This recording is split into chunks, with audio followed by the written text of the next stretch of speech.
Before we begin, let's highlight today's sponsor. Armored Warfare is a free-to-play action MMO featuring over 200 vehicles from a variety of nations. Take control of the latest war machines, such as the American M1 Abrams or the German Leopard 2, and pit them against exotic foes such as the T-14 Armada or PL-01. Enjoy diverse gameplay with 5 different classes of vehicles, ranging from main battle tanks to armored fighting vehicles loaded with mechanized infantry. Join the game using the link in the description below and get 7 days of premium time plus a unique tank, the Type 59 IIA, armed with a copy of the British L7 gun. Prior to the formation of a professional army, the 13 colonies were defended by militiamen, or Minutemen. These Minutemen fought in the opening battles of the American War of Independence, such as the battles of Lexington and Concord. In contrast to the British regulars they fought, they wore a patchwork of civilian clothing. The first American regulars were equipped with muskets, much like the rest of the world. During the first years of their existence, the American military was not formally organized until Prussian officer Friedrich von Steuben disciplined them into a true fighting force at Valley Forge, where Americans began habitually wearing uniforms. These newly professionalized soldiers marched to victories at Saratoga, Kings Mountain, and ultimately Yorktown, although Continental militiamen were used extensively for the entirety of the war. Unlike their musketeer counterparts, Morgan's riflemen, who functioned as a light infantry force, carried a true rifle, the grooved barrels of which allowed the musket ball to spin for far greater accuracy. Uniforms of this period maintained a predominantly blue color palette, although some details of the uniform evinced a Prussian influence, particularly the cuffs and collar. Officers continued to have edged weapons at their side, a popular piece for ranked individuals of most armies around the world. The pommels of American sabers were styled after eagles' heads, further cementing the bald eagle as a symbol of American identity. American forces were able to stand their ground and hold the line during the siege of Fort Texas. Although the blue color was still prominent, there was a noticeable change in headwear. Soldiers began to wear a type of visor cap, in contrast to the taller and somewhat less fashionable shako-style hats. Union troops, also known as Federals, were outfitted in dark blue tunics and kepi hats borrowed from the French design. While this was the standard uniform for the Union, some regiments opted for entirely different uniforms. When the Confederate States seceded from the Union, the CS Army opted for a more gray and earthy tone. The Confederate soldier, for a good part of the early war period, had to make do with older, less effective muskets. Zouaves were a class of light infantry regiments that were linked primarily with the French army units serving in North Africa during the time. In the US, it was a man by the name of Elmer E. Ellsworth who, before the war, ran a drill company called the Zouave Cadets, who practiced in the manner of their French namesakes. Such units were raised on both sides of the war, such as the Union's 11th New York Infantry, the New York Fire Zouaves.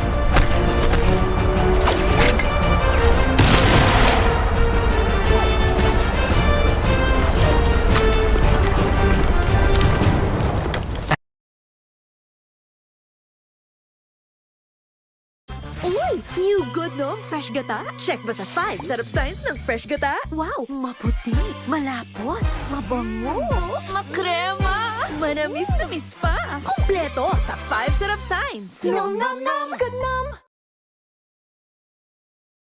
As the United States began its expansionist phase, the Army continued to modernize and adapt to the changing battlefield. While previously introduced for far out western territories, the Montana peaked design hat was adopted by the Army as a service cover.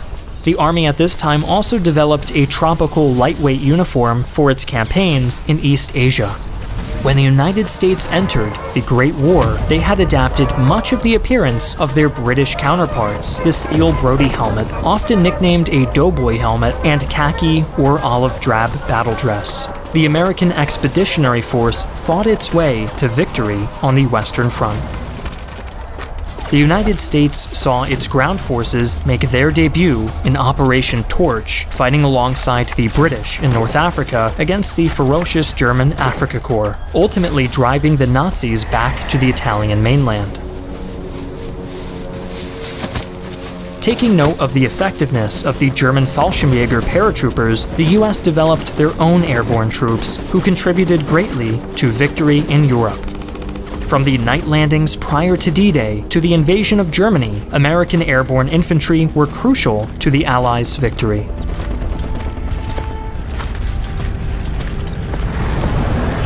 Rangers were elite light infantry forces organized in company-size formations. Rangers famously scaled Pointe du Hoc on D-Day to eliminate artillery pieces which the Germans had evacuated just prior. But they also won fame in Italy at the Anzio beachhead prior to Operation Shingle.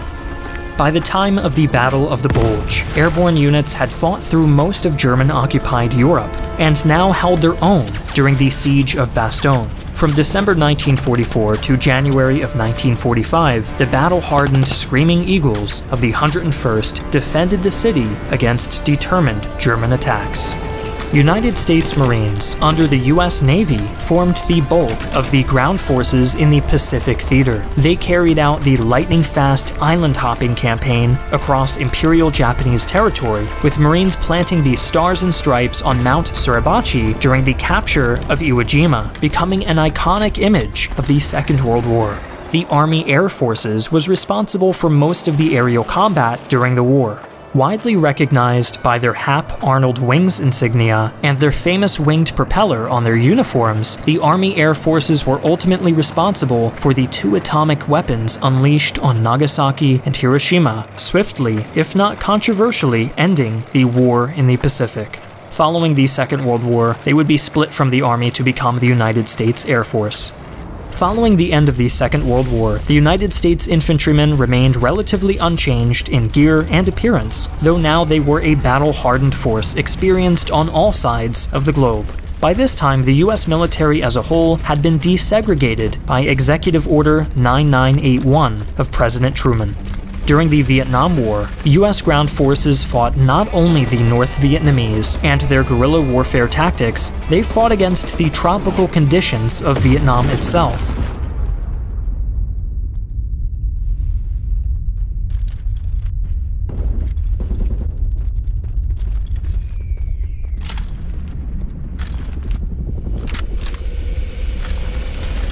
Uniforms would wear and tear until they disintegrated off of a soldier's body. A torn-up uniform came to be a mark of experience and veterancy. When the war ended, many found themselves struggling to readjust to civilian life once they returned home. Vietnam veterans remain the largest population of military vets to this day. In 1990, the Iraqi army marched into Kuwait. This was met with both economic sanctions by United Nations members and the largest coalition of allied nations since the Second World War. Live news broadcasts displayed US forces clad in camouflage uniforms attuned to the desert environment during Operation Desert Shield and Operation Desert Storm in the following year.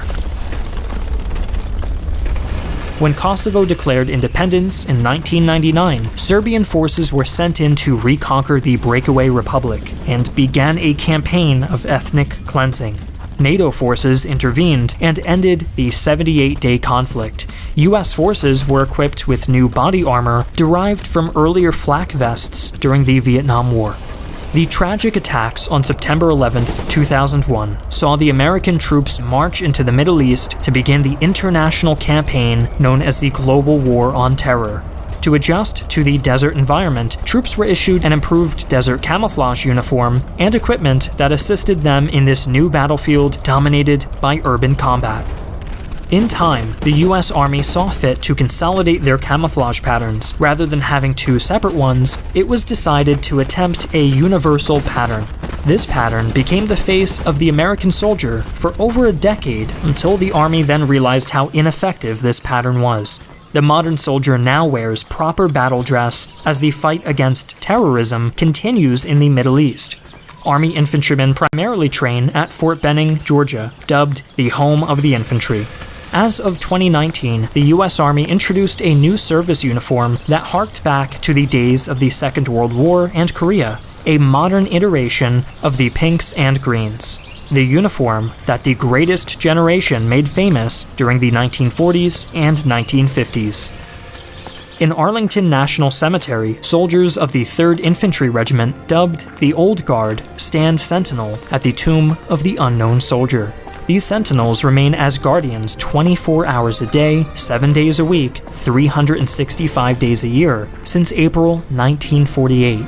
Their duty is to guard and honor those who died in combat, but whose identities remain unknown.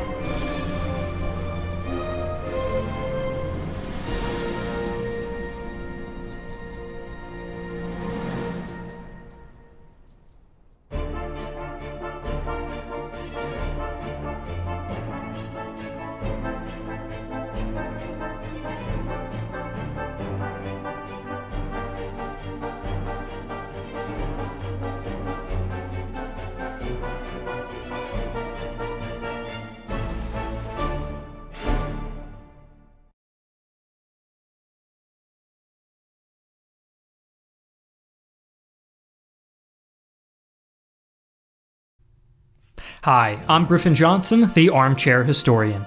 From practically the very day it gained independence from the Portuguese Empire in 1822, the vast South American territory of Brazil found itself at odds with the many former Spanish colonies that shared its borders.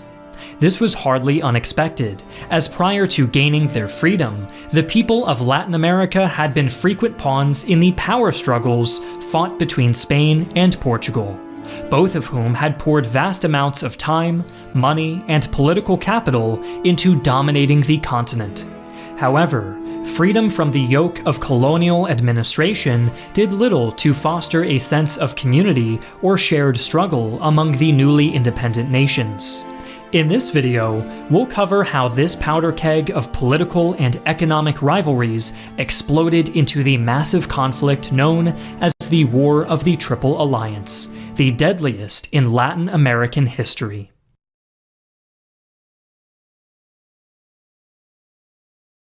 Is there milk in the Milky Way? Nice. Whoosh! Shooting star! It's better when dunked in milk.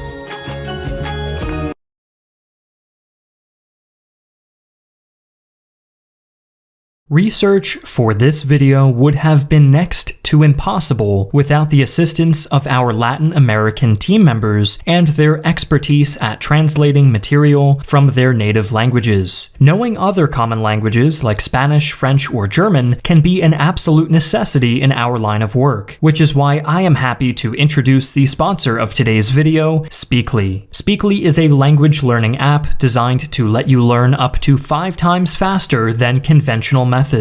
Uniquely, the app lets you choose your own study methods, focusing on vocabulary, writing, multiple choice options, or a combination of the 3.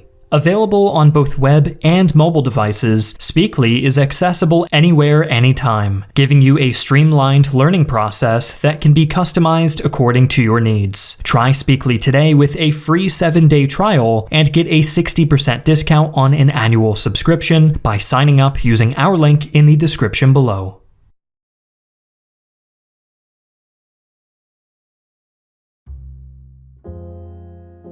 Tensions between the new sovereignties would only escalate when the huge Spanish colonial territory known as the Viceroyalty of Rio de la Plata revolted in the 1810s, resulting in the independence of Argentina, Uruguay, and Paraguay. All 3 of these countries promptly began engaging in significant border disputes over the mostly uncharted regions that lay between their population centers. Seeing an opportunity to project its sphere of influence further south, the Empire of Brazil recognized the independence of Paraguay in 1844, placing them in direct opposition to Argentina, which considered Paraguay a breakaway province. But this is Latin America, and things are never simple in Latin America.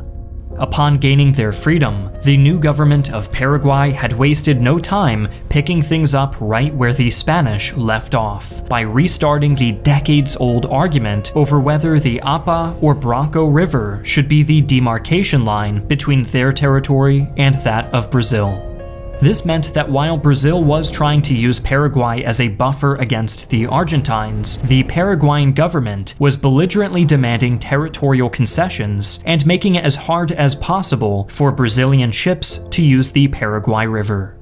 Adding to this tangled mess of conflicting interests was the situation in Uruguay, which was torn between two main political parties, the Colorados and the Blancos. Brazil had already intervened twice in Uruguayan affairs by 1855, and in 1863 they stepped in again after the Colorados rebelled against the reigning Blanco party, which was allied to Paraguay at the time.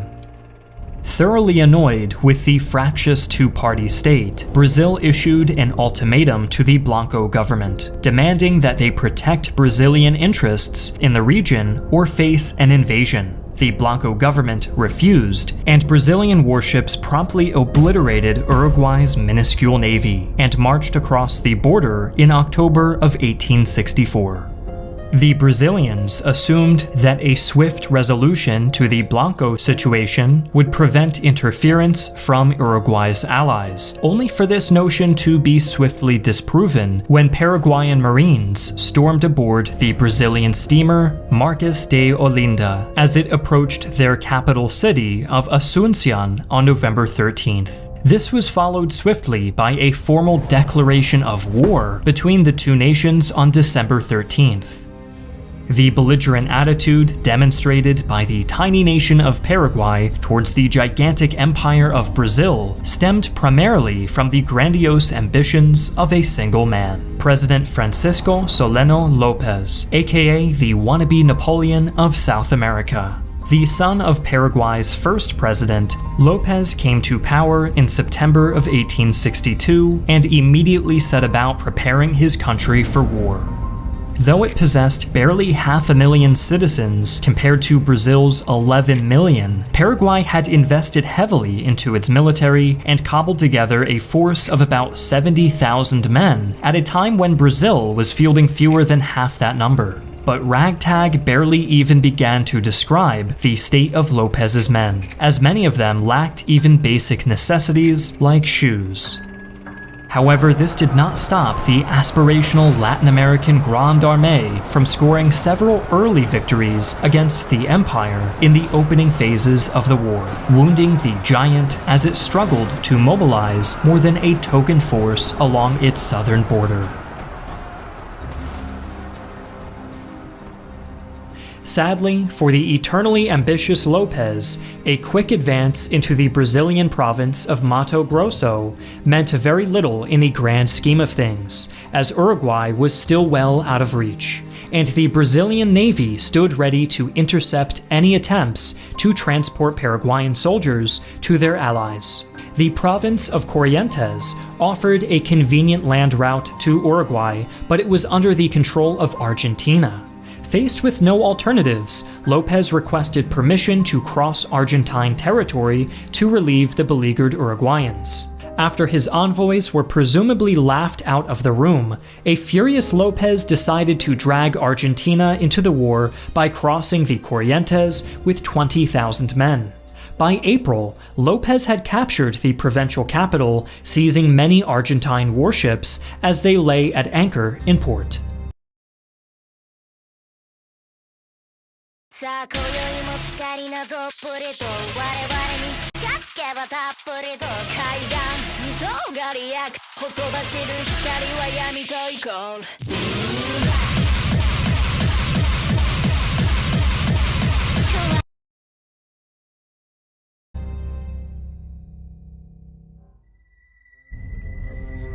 However, the rash actions of Paraguay's eccentric dictator would have dire consequences, as after decades of jockeying for position, the two largest Latin American nations now had a common cause, and diplomats from Argentina soon met with those from the Empire of Brazil to hammer out a formal alliance against Paraguay.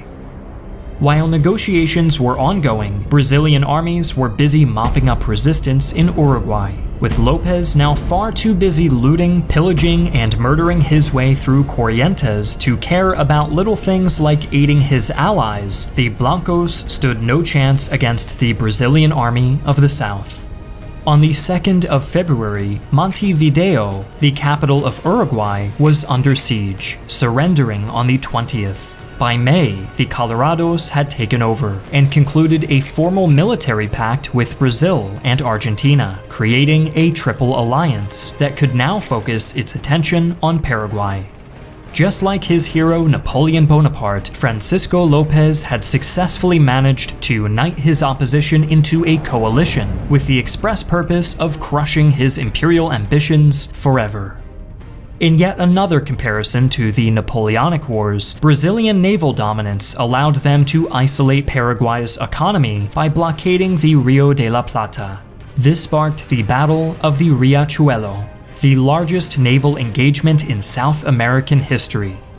When Lopez ordered the Paraguayan Navy to launch from the fortress of Humaitá and ambush the blockade on the 11th of June, 1865. Lopez had given strict orders to his admiral, Pedro Ignacio Mesa, to conduct a surprise attack and boarding operation to capture the enemy fleet while it lay mostly at anchor. But Mesa ignored these orders and instead opened fire as soon as he was within range.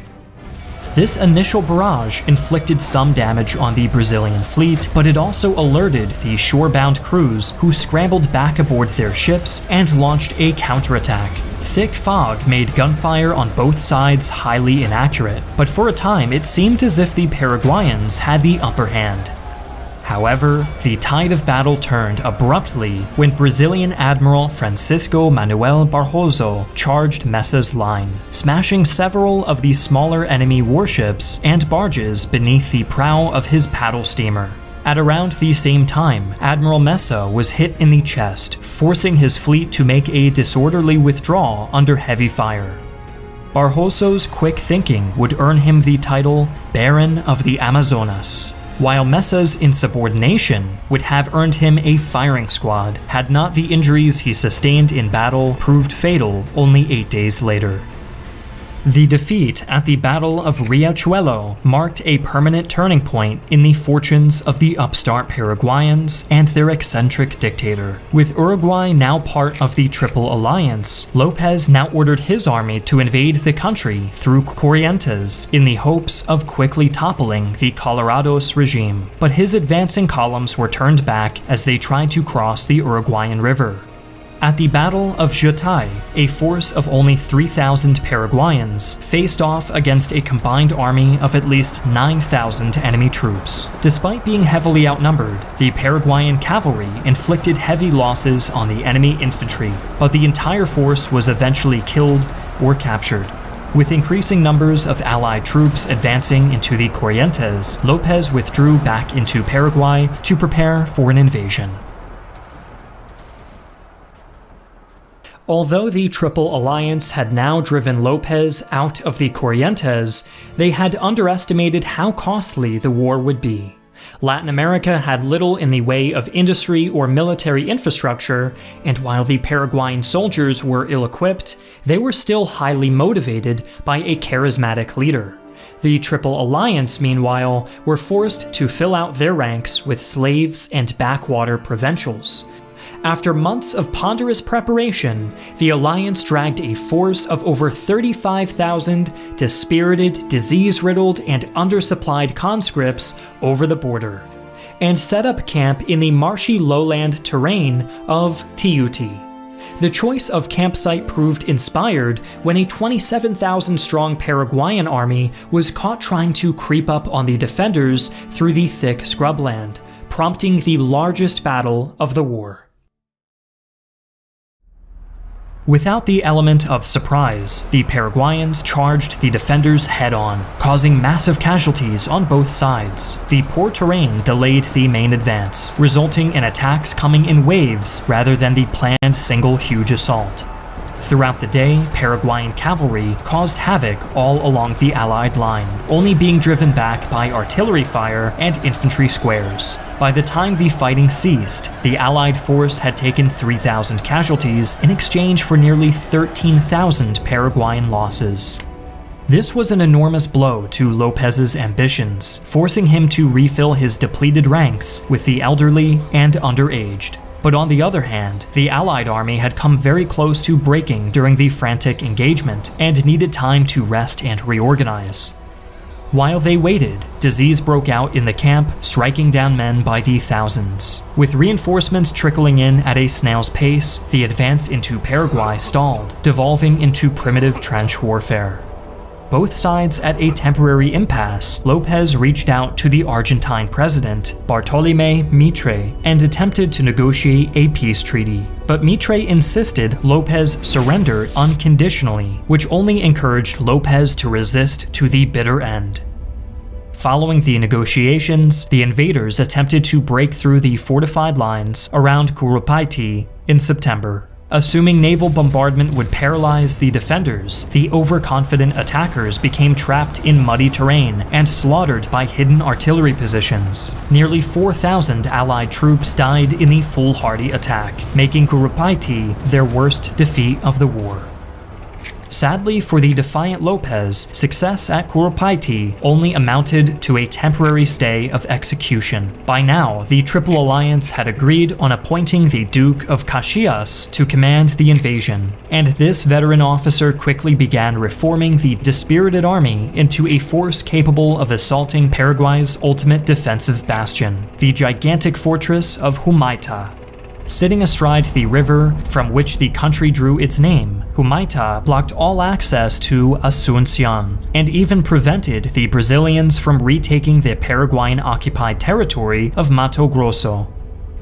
Well aware of the enormous task that lay ahead, the Iron Duke chose to spend nearly 8 whole months training his men, improving camp sanitation, and refitting his artillery corps. When he was ready, Caxias swept north from Tuyuti and began the painstaking process of surrounding Humaita. A series of assaults were launched on the fortress throughout August, but were met with failure, while a massive chain across the river prevented the Brazilian Navy from isolating Humaita completely. It took Caxias until November to isolate the bastion by land. But it was not until February of 1868 that a daring rush through heavy fire allowed the Navy to take control of the whole river. Caxias then ordered his ironclads to proceed upstream and bombard the capital of Asuncion, while his army continued besieging its objective. Realizing their position had been rendered strategically worthless, Humaita's defenders staged a series of breakouts in July, surrendering the position at a final cost of around 1,500 casualties. Sitting astride the river from which the country drew its name, Humaita blocked all access to the Asuncion. Having broken down the gates of Paraguay, Caxias continued to live up to his reputation by ignoring the impressive secondary defensive line Lopez had constructed along the Piquicidi tributary and instead cutting a 10.7-kilometer or 6.6-mile-long road through the supposedly impenetrable jungle. Against all odds, the Allied army was able to conceal this operation until December, then burst out behind enemy lines and decimated the Paraguayans in a series of hard-fought engagements known collectively as the Desembrada. This culminated in the Battle of Lomas Valentinas, where Caxias and Lopez went head-to-head in a lopsided engagement that nearly resulted in the Paraguayan dictator being captured alongside his senior staff officers. Only a desperate rush through the enemy lines at the height of the battle by his cavalry corps saved Lopez from an ignominious fate, and he vanished into the jungle alongside the tattered remnants of Paraguay's army.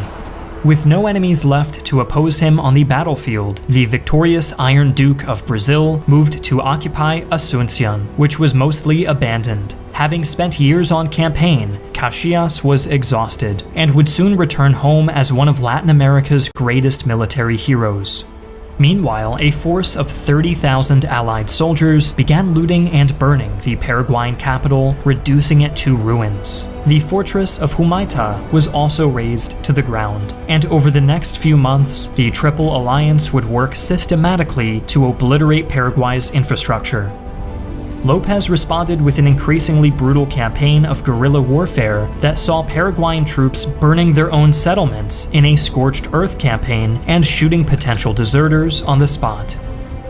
This insurgency would continue until the Battle of Sehucura on the 1st of March, 1870, when 4,000 Brazilian soldiers located and hunted down Lopez's personal guard of 400.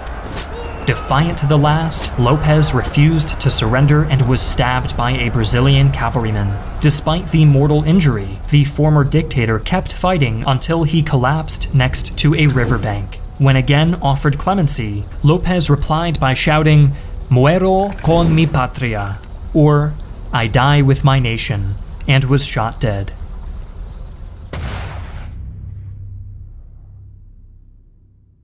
The ignominious death of Francisco Solano Lopez marked the official end of the War of the Triple Alliance, Latin America's bloodiest conflict. Brazil would continue to occupy Paraguay until 1876, forcing the nation to relinquish all of its claims to Allied territory and cede over 150,000 square kilometers of territory to Brazil and Argentina. The conflict utterly devastated Paraguay to the point that its population dropped over 60%, with a death toll of at least 300,000. The war was also economically ruinous for all of Latin America, crippling Argentina with massive war debts and placing so much strain on the Brazilian plantation system that slavery was abolished in 1888. Today, Paraguay has still not fully recovered from the war, remaining a country that's surrounded by far more powerful nations. However, Lopez is still considered one of Paraguay's foremost national heroes, while the ruins of the great fortress of Humaita are regarded as a sacred symbol of defiance by a population that has not forgotten the Latin Napoleon.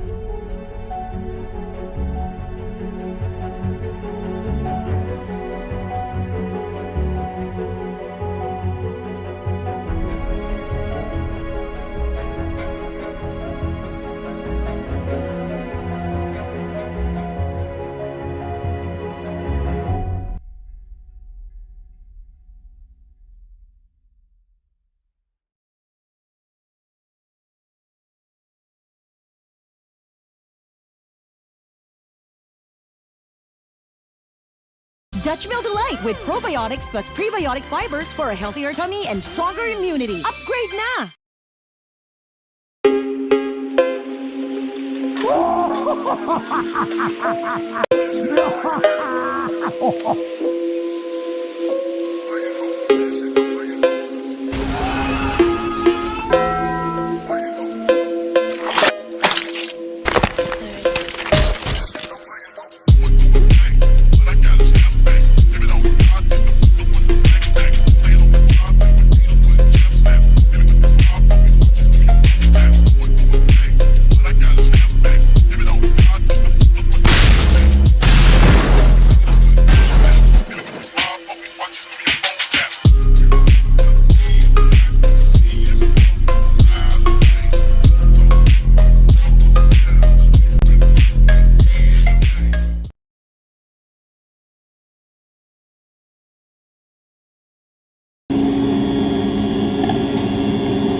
Alright, I'm popping another Steel Cocoon pack. Still trying to chase Gradient Golden Moth. It's like the only good thing in the set. Take out the trash token. The rest of the set is trash. This has been like an abysmal launch. Oh, wait a minute. Oh! Holy crap! Holy crap! Holy crap! We got it! We got it, dude! Last pack! Last pack! We got it! Holy...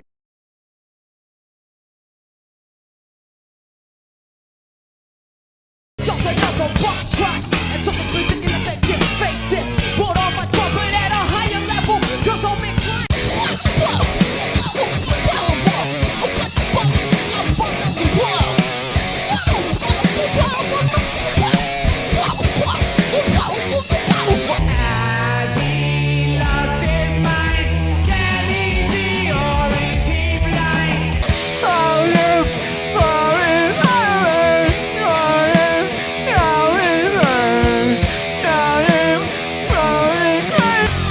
you down below, down to the devil's shore. So be his guest forever. These are my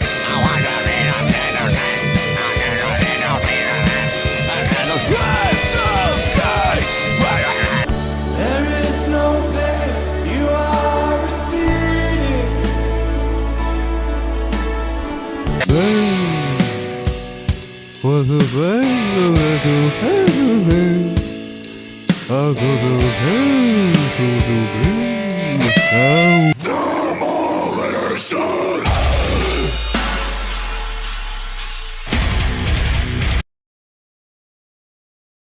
Goodbye sa di kailangan. Hello sa all-in-one. It's time to try Maggie Magic Syrup.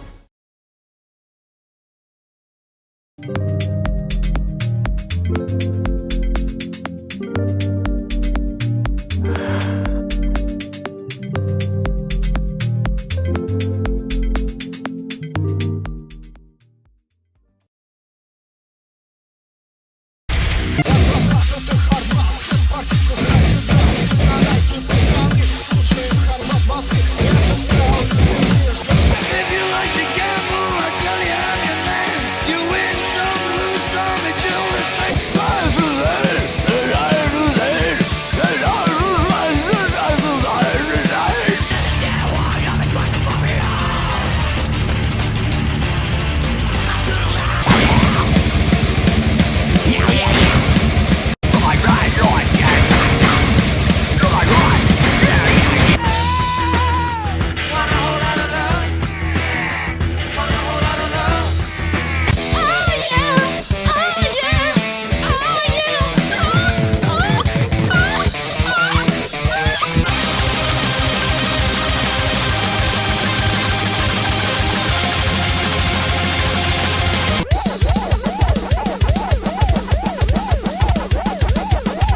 It's just one of those days where you don't want to wake up. Everybody sucks.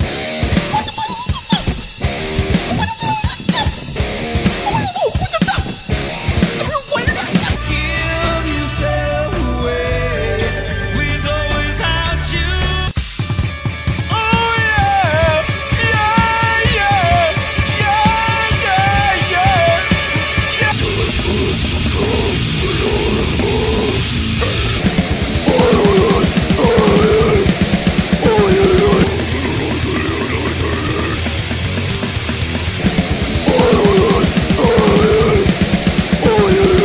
Confront me, unholy one.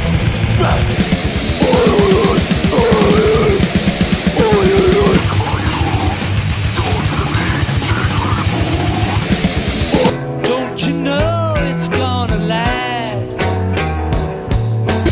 Hello, John. Hello, Paul. You alright, mate? Yeah, good thanks, mate. Fancy a cup of tea? Oh, go on in. Your desolation led you into this violent. In our days, 'cause I found God. Well, in your hand, well,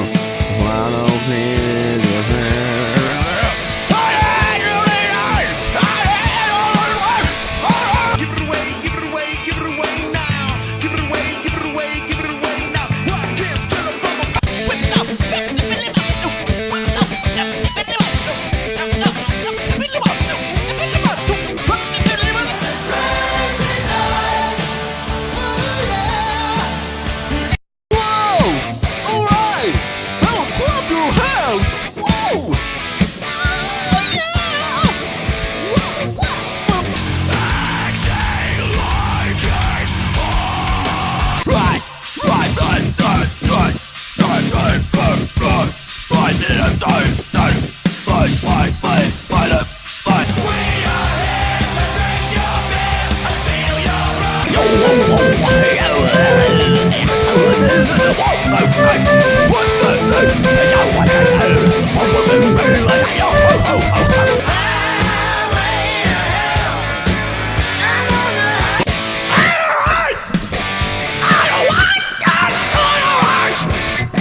Hello, me. Meet the real me.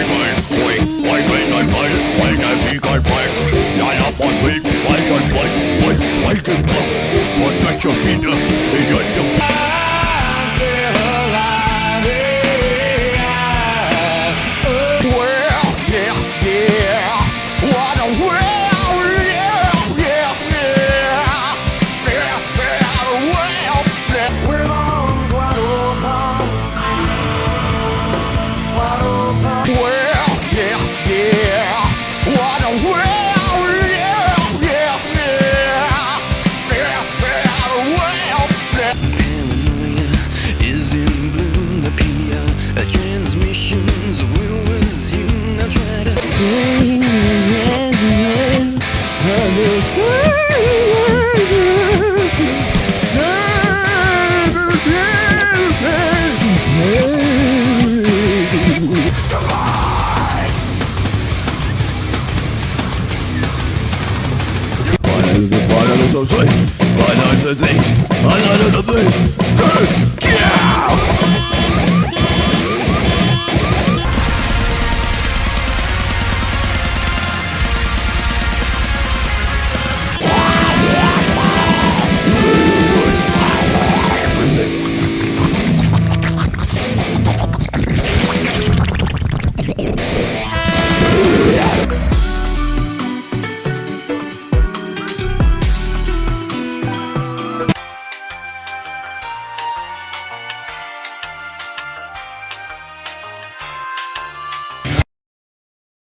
Whiskas, complete and balanced nutrition containing omega-6 and zinc. Try Whiskas now.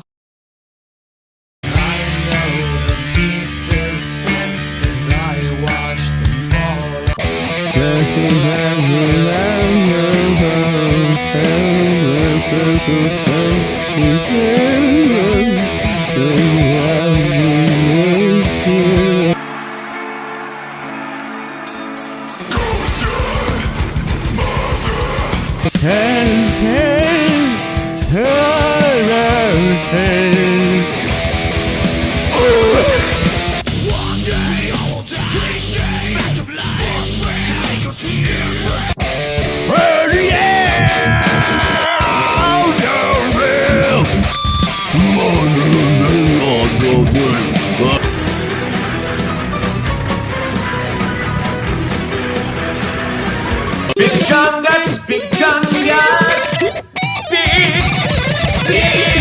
Chungus, Big Chungus. Just one time you got a reason for you and right on the wall, right what the wall, what I want power. The horses with the theory bring to life the manual of the Russian gun.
You get you!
Made in Korea, new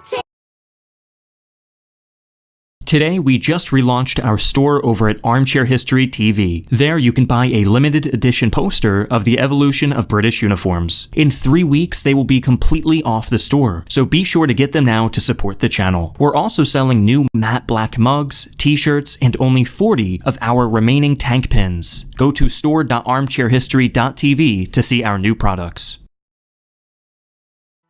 While the British Army played a vital role in defeating the Axis, its biggest contribution was arguably breaking the Enigma code, which let the Allies decipher German plans as if they had been posted on the internet for everyone to look at. If you don't want your secrets falling into the hands of enemy intelligence agencies, I highly recommend NordVPN, which uses military-grade encryption to hide your IP address and location from the ISP provider and any other undesired looks. But NordVPN doesn't just protect you. If you're an aspiring history student, NordVPN gives you access to 5,200 servers in 59 countries, letting you change your virtual location to bypass region lock acts of the Union in 1707. A newly formed British Army was established, succeeding the prior English and Scottish armies and their predecessor, the New Model Army.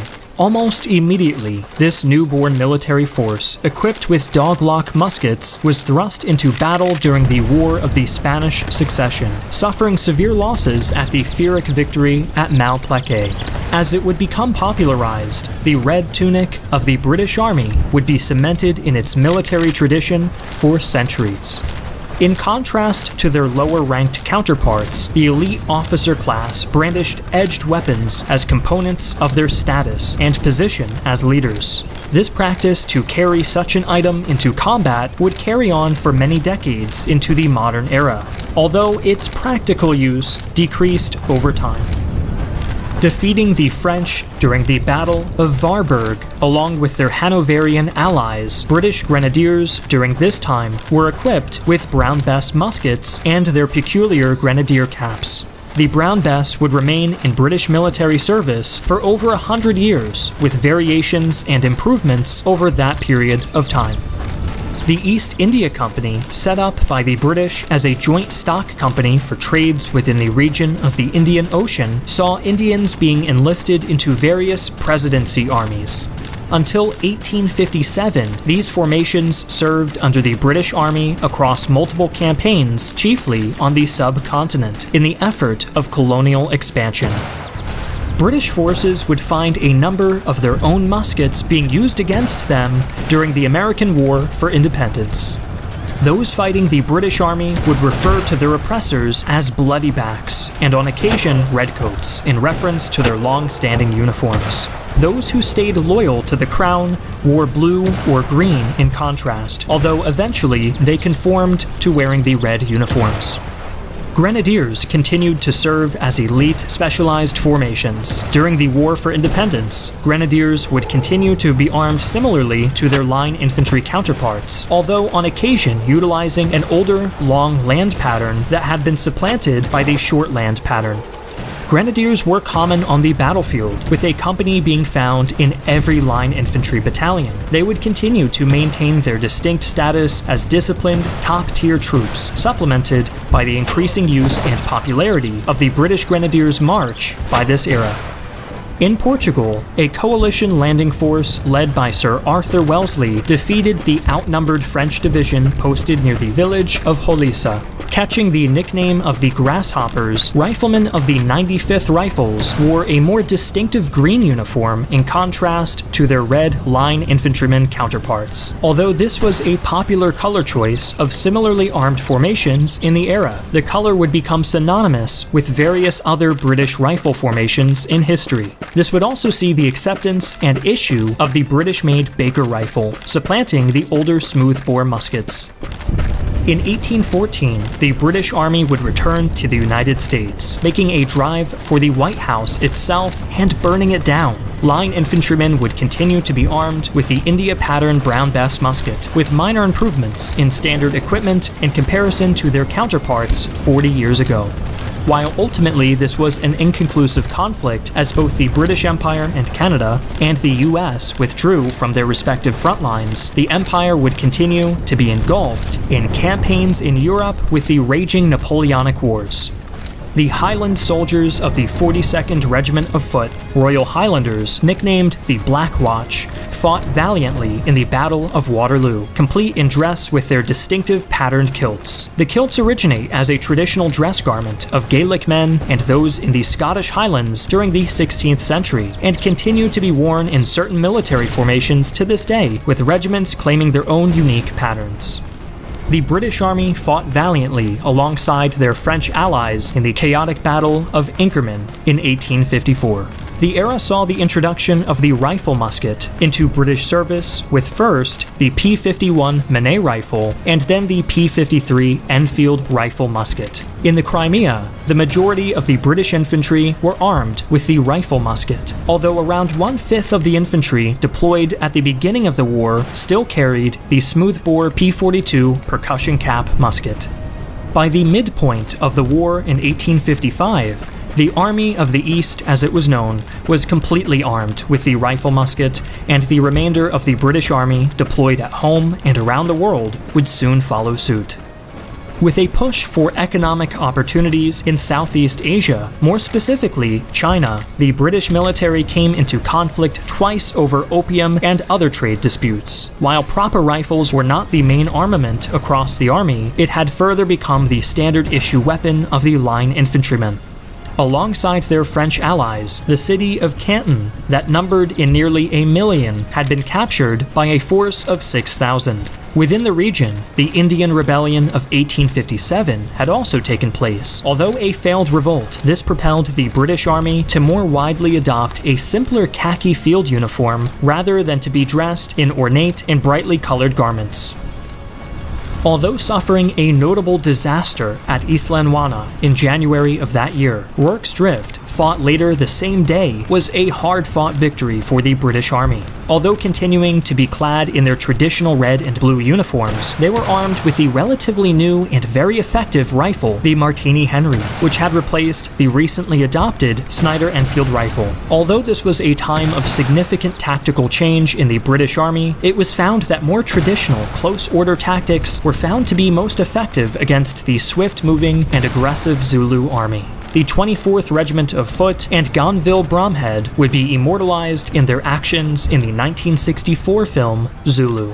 The traditional red uniforms had, by this era, become a true liability in combat. To counter this, khaki now became the authorized dress for all foreign service in the late 1890s. The Boer Wars, notably during the disastrous events of Black Week and Bloody Sunday, taught many lessons to the British Army in fieldcraft, musketry, and logistics. These lessons would be refined and would stand the British Army in good stead as it entered the Great War. This era also saw the introduction to the Lee family of rifles, which would be in British military service throughout the 20th century. By the start of the Great War, the bright uniforms and flashy color facings were long done away with for field service. In their place was an improvised khaki service dress that allowed the soldier to better blend in with his surroundings. The main weapon for the average rifleman was the Mark III SMLE. The officer corps wore mostly the same khaki-colored uniform as their enlisted counterparts. It was privately purchased, of normally higher quality, and differing in detail. In addition to a traditional sword at their side, most carried the Webley Mark VI revolver. Across all ranks, a simple peaked cap with a regimental badge was worn. Head injuries increased significantly as soldiers who would have died otherwise were now better protected from above. This steel combat headgear cemented itself as part of the British soldier for several decades until the 1950s, as well as seeing use by the American Expeditionary Force and US military as a whole until relegated to civilian use in 1941. With the ferocious blitzkrieg across Western Europe, the British Army was pushed further and further to the coast of Dunkirk, where an evacuation of colossal scale took place. Along with the iconic No. 1 Mark III Lee Enfield rifle, the rifleman was given a new battle dress, a full-wool ensemble worn by all ranks with the distinct waist-cut top that influenced the Ike jacket.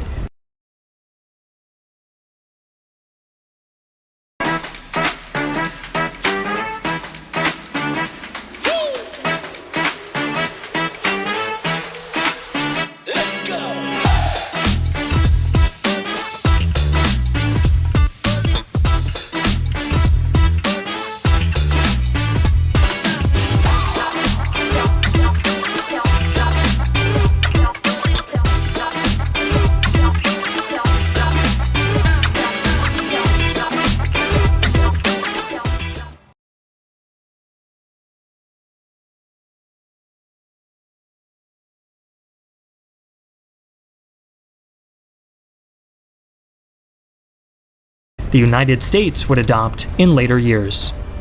Formulated by David Sterling under the name L Detachment, this commando force would be used to operate behind enemy lines not through airborne insertion, but via jeeps. During its second mission during Operation Crusader, it successfully destroyed over 60 enemy aircraft. Notably, the parachute wings of this elite unit were prominently worn above their left pocket. Sterling, the SAS's brainchild, stated that the wings were treated as medals in their own right. During their operations, they adapted the tropical uniform for the desert heat. Dating back to the Board of Ordnance in the 15th century, the British Royal Engineers have been responsible for all military engineering and technical functions as a combat support service in the British Army as a whole. Sappers in this role would have responsibilities in fortifying defenses as well as handling mines, both to plant and defuse, especially in the flat, open terrain of North Africa. The Dieppe Raid, formerly known as Operation Jubilee, was an operation all too similar to what the D-Day landings would pursue 2 years later. The American-made Thompson submachine gun given to British commandos allowed a single soldier an increase in available firepower. The commandos themselves were formed from volunteers and trained for raids within German-occupied Europe at the request of Winston Churchill. It should be noted that outside of the commando force, nearly 80% of troops allocated to this operation were Canadian. Unfortunately, this would be a failed operation to test the mettle of Hitler's Atlantic Wall. Operation Market Garden became widely known as the largest, yet most disastrous Allied airborne operation. Despite this, the Red Devils of the British Parachute Regiment fought tooth and nail against their heavily armed enemy, which also included their German counterparts, the Fallschirmjäger. Their signature red beret and wings were the icon of the airborne force. By this point, the Sten submachine gun had been improved, with a rear sight derived from the standard bolt-action rifle and a higher degree of manufacturing quality. The Denison smocks became the first major widespread adoption of camouflage by the British Army and would continue to be used for decades. The British Army deployed the 27th Commonwealth Brigade during the Korean War, being made of British, Canadian, Australian, Indians who served as medics, and New Zealanders.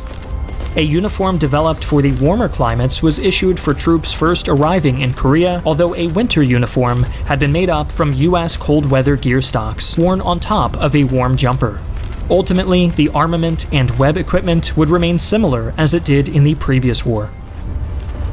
British Malaya would be engulfed in a guerrilla war, just as Vietnam would be a decade later. Communist forces fought for independence against the British. Ultimately successful in defeating the Communists, the conflict would see the resurgence of the Special Air Service and would also see troops from many parts of the Commonwealth, including Australians, New Zealanders, as well as a large contingent of Gurkhas.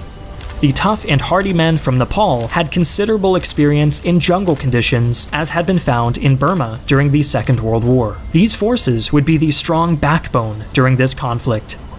At the Iranian embassy in London, 6 armed men vying for the Khuzestan province's sovereignty had taken 26 people hostage for several days. By the 6th day, with no progress made for compromise, the SAS was deployed, rappelling down from the building's rooftop and making their forceful entry into the embassy.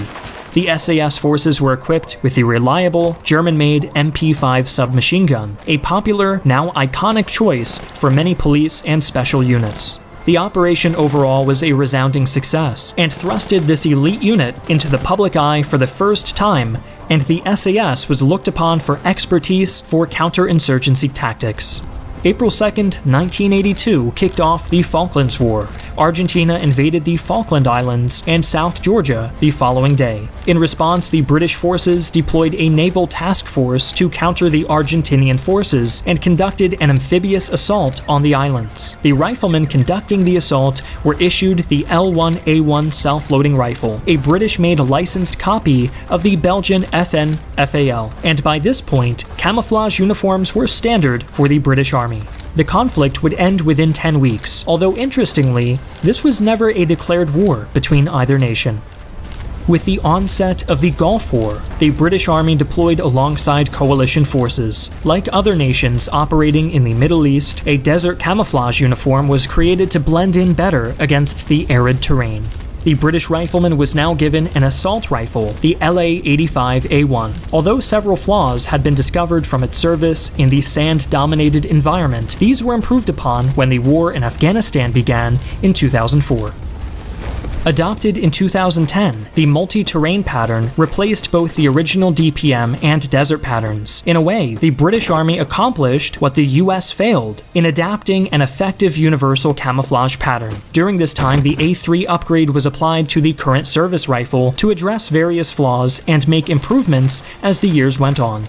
All soldiers complete their 14-week basic training at Army Training Center Pirbright, as well as the necessary skills and trades for their chosen service within the Army.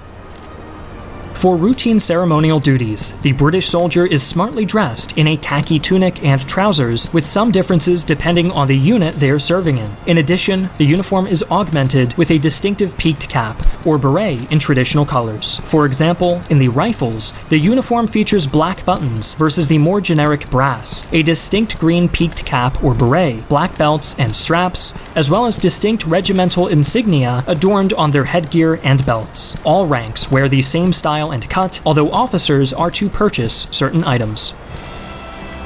It would be a disservice not to mention the most iconic and recognizable uniform of the modern British Army, that of the regiments of the Foot Guards. The distinct scarlet tunic and black bearskin cap are the hallmarks of this uniform, and although a form of bearskin cap has been seen in British service since the 1700s, the current version dates from after the Battle of Waterloo in 1815, when all ranks of the 1st or Grenadier Regiment of Foot Guards were permitted to wear it as a result of their role in defeating the Imperial Guard in that battle. In 1831, all regiments of Foot Guards were granted permission to wear the bearskin cap, a tradition maintained to this day where it is worn for ceremonial or public duties at various locations, including Buckingham Palace. The individual regiments, of which there are 5, in seniority, the Grenadier, Coldstream, Scots, Irish, and Welsh Guards, are recognizable by their button placements and plumes in their caps. They're not just ceremonial soldiers, and they take their place on operations and deployments around the world. Equipped with the standard British service rifle, these Scarlet Sentries stand silent on post and display a high amount of commitment to their duty to the British royalty.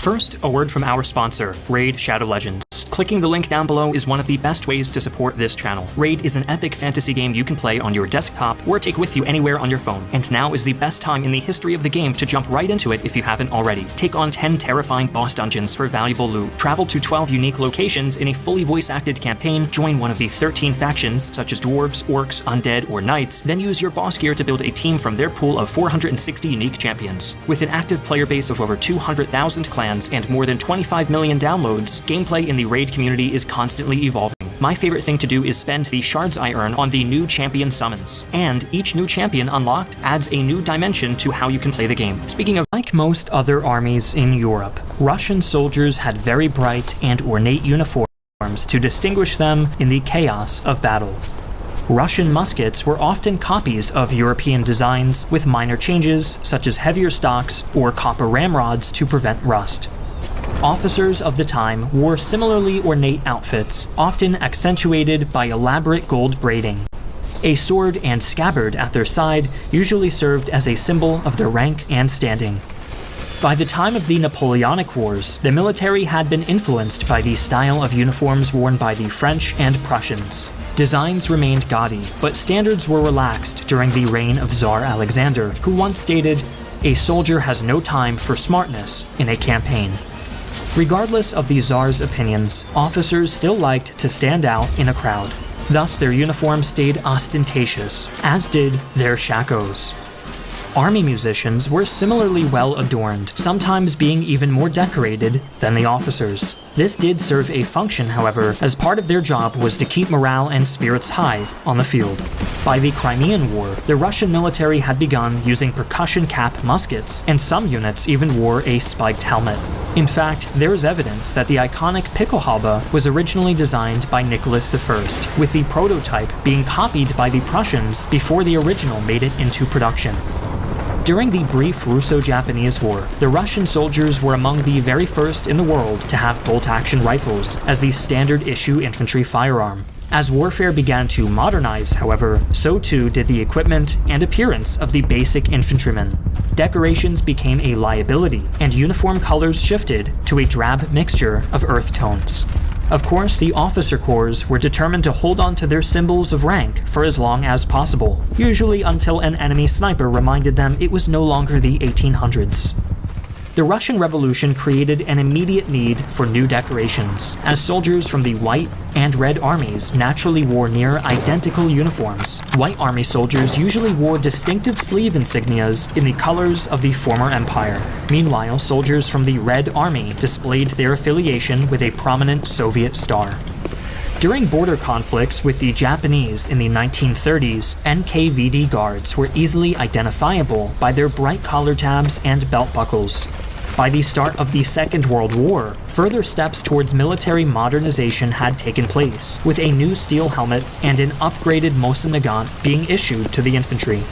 Officers were similarly equipped to their Great War counterparts and used the same revolver, but all other influences from the previous government had been removed. Officers now wore the M36 visor caps, which was emblazoned with the Soviet star.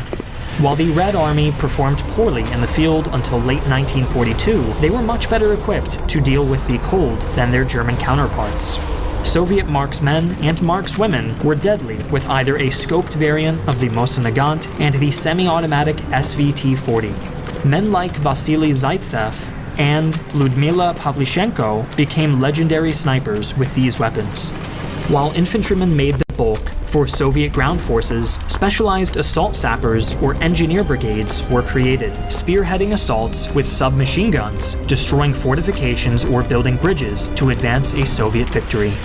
Following the end of the Second World War, the Soviet military saw itself becoming a fully modernized force, both in look and their equipment. Soviet infantrymen were now equipped with the iconic AK-47 and later the AKM assault rifle, developed by Mikhail Kalashnikov. This rifle would see continued use throughout the decades and remains to be a reliable weapon platform to this day. Deploying to Afghanistan, the Soviet military adapted to the desert climate with tan-colored uniforms, often referred to as Afghankas, during the decade-long conflict. With the fall of the Soviet Union in 1991, the new Russian Federation issued their infantrymen new camouflage uniforms, making their debut deployment in the conflicts in Chechnya, although many still retained their Soviet-style belt buckles, whereas years later, Russian military forces would be free from the influence of the hammer and sickle on their gear. Equipped with AK-12s, a modernization of the reliable AK-47 from the Cold War, the soldiers of the Russian Federation are as prepared as their Western neighbors. In contrast to the standard infantryman's uniform, the honor guards have a very ceremonial look, absolutely needed when guarding high-profile locations such as Russia's Tomb of the Unknown Soldier. They are equipped with the SKS rifle. Thanks again to Raid Shadow Legends for sponsoring this video. Using the link down below really supports our channel.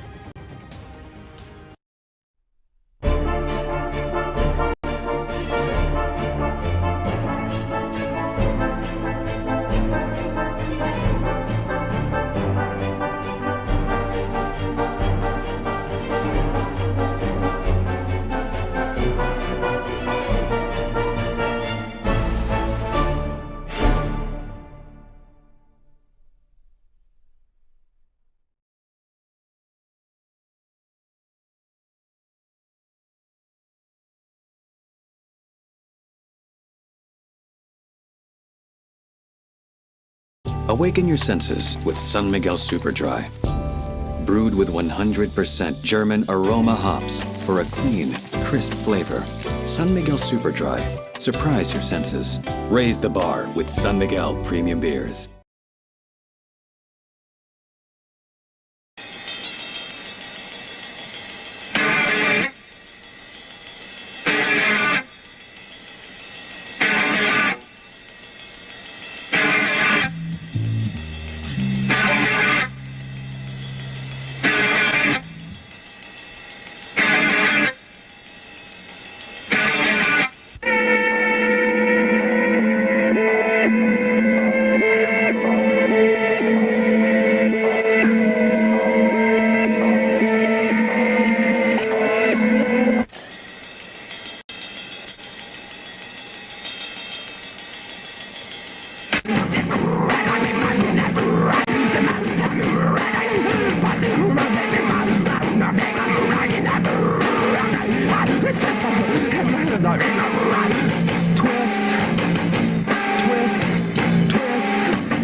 Pokemon dragons in every McDonald's Happy Meal!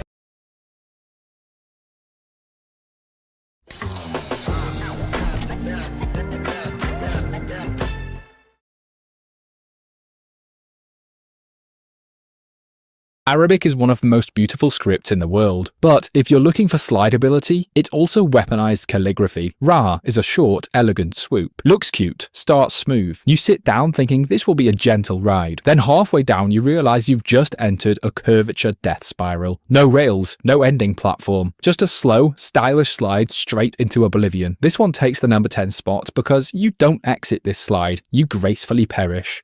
Number 9. Korean. Eung is technically a placeholder letter, perfectly smooth and completely hollow inside, just like me during finals week. At first glance, it seems safe. Too safe. But the problem is, you can't stop. Once you enter the circle, it's a never-ending hamster wheel of sliding purgatory. Fun for 5 seconds, existential after 10. Bonus points. If you fall off, you'll do so elegantly. Number 8. Hebrew.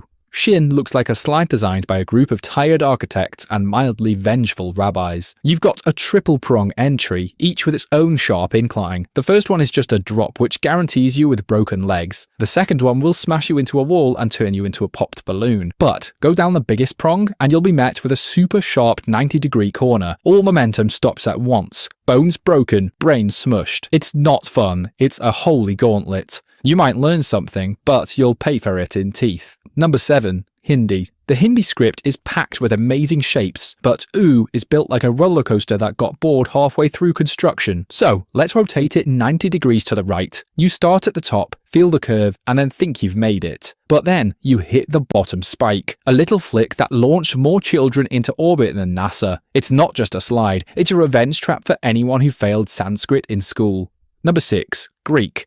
You already know, the big boss of Greek, the final form, the Omega. Assuming you flip it upside down, this is a god-tier slide. You carefully climb down from the top platform and let go to experience the wide, looping sides with a deep, satisfying curve. It holds you just enough to feel safe, before launching you through the bottom like a mythological cannonball. Slide too fast, and you'll exit the ride on fire and speaking in riddles. Worth it. Number 5. Russian.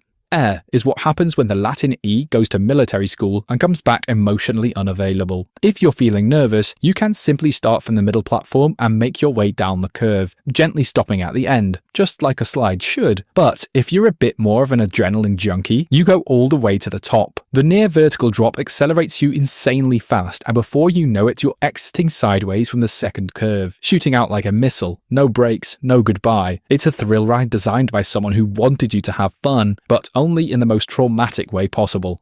Number 4. Thai. Once again, this one works better flipped. Imagine a slide that wraps around you like a sugar-coated pretzel, but then immediately reminds you it was never meant for your safety. Pa has a curve into a corner, and the other side isn't any better. It might look okay at first, but you get ejected into the side of the initial curve. You're not sliding, you're being processed like linguistics-flavoured spaghetti, but if you survive it, you're reborn. Probably shorter, definitely cooler.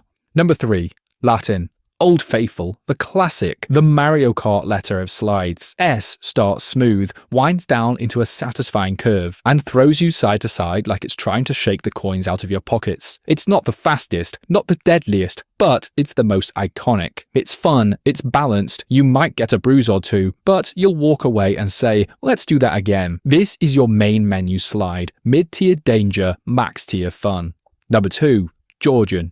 Georgian script is already criminally underrated, and all looks like the deluxe donut slide of dreams. It's a full, wide-open oval with a clean entrance and a long, looping curve that makes you feel like a marble rolling through a gourmet dessert. There's no risk of death here, which, as it goes, is pretty good for a slide, just pure centrifugal joy. If other slides leave you broken, this one tucks you in and reads you a nice bedtime story, and it even includes a tiny bonus slide on the tail. Extra safe, you can bring your kids here. Number 1. Japanese. It's 3 glorious diagonal lines. Each one is steep, each one is deadly, as they all lead to the same place, a high-speed track straight into the afterlife. You choose a final form. Slide 1 for style, slide 2 for speed, slide 3 if you want the job over and done with in the fastest way possible. No games. It's sharp, it's elegant, it's anime as hell. Gold medal, dismemberment potential, 10 out of 10, and bonus points for looking like a smiley face. Axe. Smell irresistibly sweet for longer. He's sweet. New Axe Fine Fragrance Collection.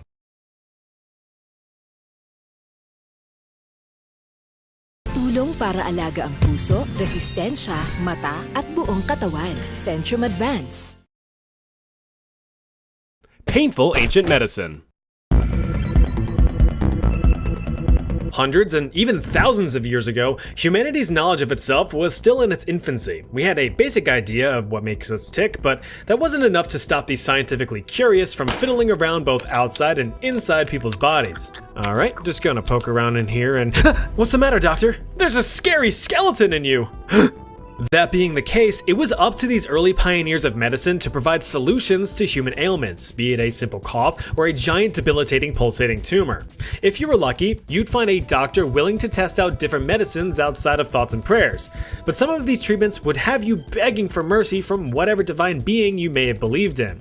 Take for instance, someone afflicted with hemorrhoids. Yeah, that's how this is starting off. Nowadays, you just go to the corner store, prepare yourself an H, finger your B, and sit at home in complete discomfort. A few days later, you're red as rain. But back in the past, humans did not have such a luxury. Failed treatment could result in some gnarly infections, which, in non-modern times, was a death sentence. Sure, you could go to an apothecary who could whip up a strange mixture of grimy herbs and unidentifiable animal liquids that you could sip on, but that's most likely going to cause intense gastrointestinal distress. You need something that's tried and true. Well, you can iron out that wrinkle near your wrinkle with this: a hot iron rod. The theory's simple. Hemorrhoids are basically small open wounds, so a little bit of cauterization would close them bad boys right up and allow them to heal. This method was actually first used in the 4th century BC by father of medicine, Hippocrates. He apparently was a huge fan of cauterization as a last resort cure-all for most afflictions. Have a bad cough? Sear your throat to a medium rare. Have a headache? A burning rod to the temples will make you forget all about it. Hippocrates was of firm belief that if a condition couldn't be cured with medicine, it could be cured with a knife. If it couldn't be cured with a knife, it could be cured with fire. If it couldn't be cured with fire, well, then you're just shit out of luck. The obvious problem with this cure in the rectal region is that it isn't without collateral damage. The application often led skin fusing to the burning rod and getting ripped from the body. Another unfortunate possibility was that the rod was hot enough to burn your skin, but not hot enough to cauterize the hemorrhoids, so you'd only get an appetizer instead of the full meal. You were also under threat of having the target missed completely. One slip, trip, loss of grip, and your back lip's getting a rip. It is reported that patients would claim the rectal remedy was successful, but then again, would you agree to a follow-up treatment if you weren't cured? Probably not. We move on from being a pain in the ass to being a pain in the dick. Metallic catheters have been around for thousands of years, dating all the way back to around 3000 BC. These little guys were used to relieve patients of urinary obstructions which didn't allow for proper passage of pee. Ever lie in bed at night needing to go, but you're too comfy, so you just lie there feeling the pressure of building in your bladder? Ever have to hold it in on a long car ride home where you're twitching and groaning, yearning for that sweet urethral flow? Well, then you've experienced a fraction of the pain generated from being physically unable to drain your piss pouch. This was such a prevalent problem throughout history that it was on the high priority list of these super science people of yore. Evidence of early versions of these tools have been found throughout ancient Egypt, Rome, Greece, China, and India, with materials being used ranging from onion stalks to solid gold. The theory was simple. Like a clogged drain, you just gotta poke around in there to clear the blockage. Enter the catheter, which enters you. After snaking around your tract, the tube enters your bladder and provides a cleared path for you to relieve yourself. As will be a common theme throughout this video, ancient times had only rudimentary methods for sedatives such as opiates, herbs, and alcohol to subdue any pain. If these weren't available, you could always bite down on a stick or something while getting a metal tube shoved up your nethers.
My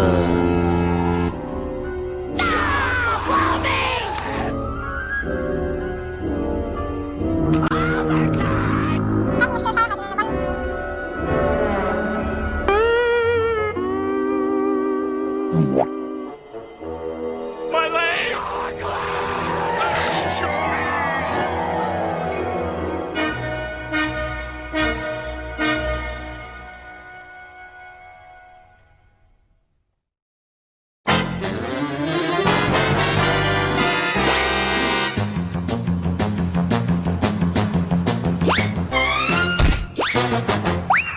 What the hell?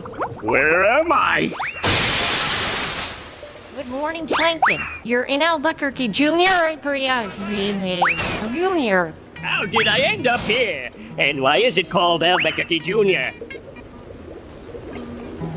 Plankton, we were just playing hide and seek and you fell asleep in the middle of the game. Of course, because my existence is nothing but a meaningless game to all of you. Please don't start with your existential crisis again.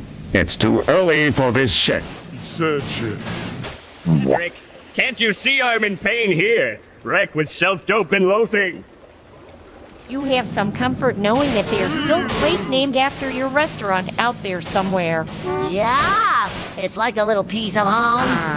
Can we go get some chumburgers now? This isn't about chumburgers or Albuquerque Jr. This is about my pitiful existence.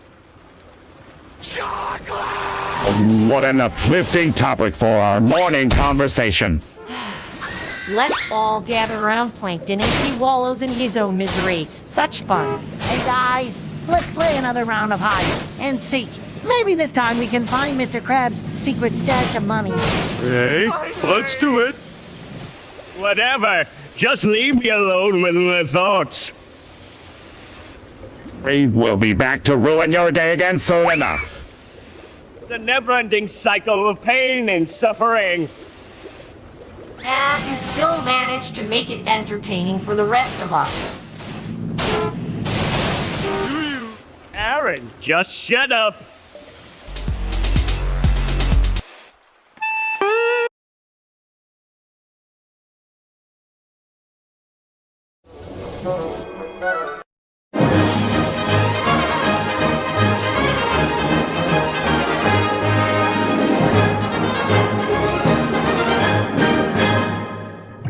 All right, everyone, let's get ready for Carol's next show with Toomey Cream the Rabbit. Hi? Oh my god! I'm so excited for this show! It's going to be with... Rico, I can't wait to see all the drunk idiots dancing to your terrible music. PP. Hey, SpongeBob, it's making those annoying noises and help me set up the stage. Hi? Yes, SpongeBob! We... all hands on deck for this one.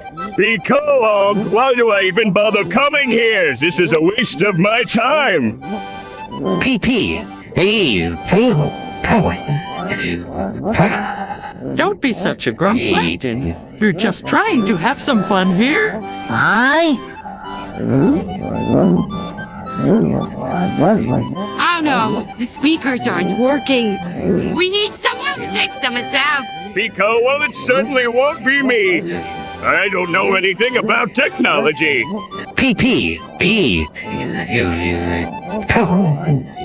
Great, now what are we supposed to do? Hi? Wait a minute! Think I have a... Rico, what is it?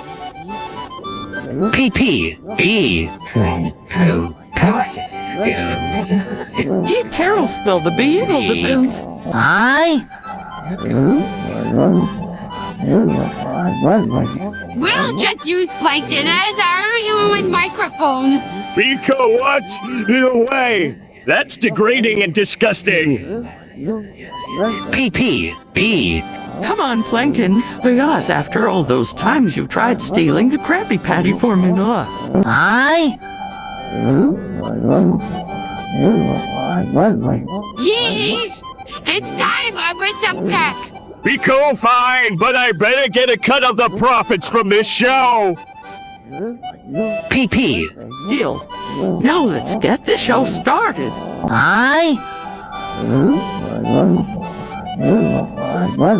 Alright, everyone, let's give a warm welcome to Creamy Cream and our human microphone plankton.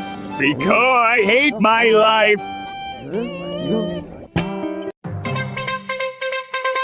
Hello, everyone. This is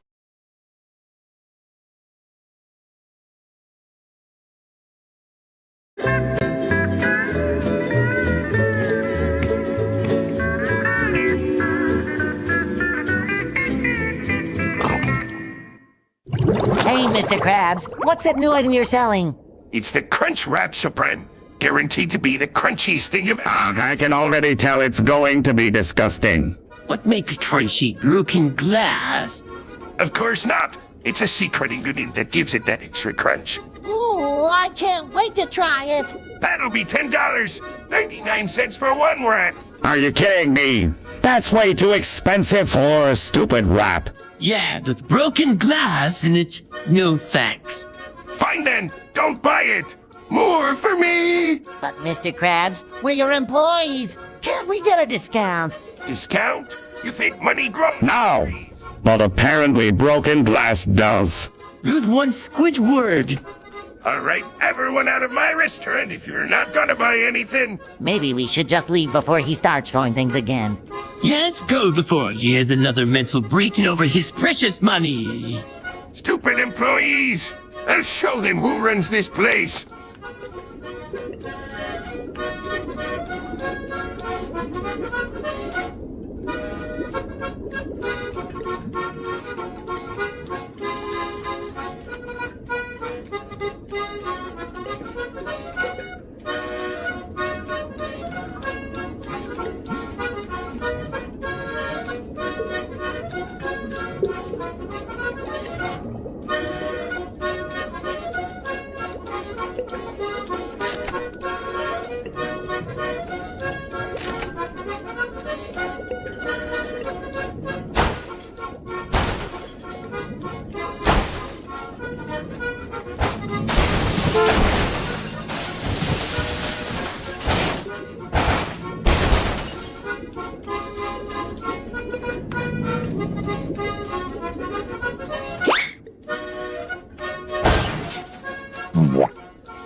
A few moments later.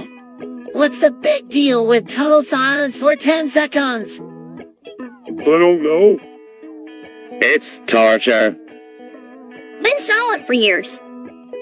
You all have been chatty lately. Maybe a little silence will do you good. Yell's quiet. Patrick, do you think Larry is trying to tell us something? Do you think he'll have his fine tell us?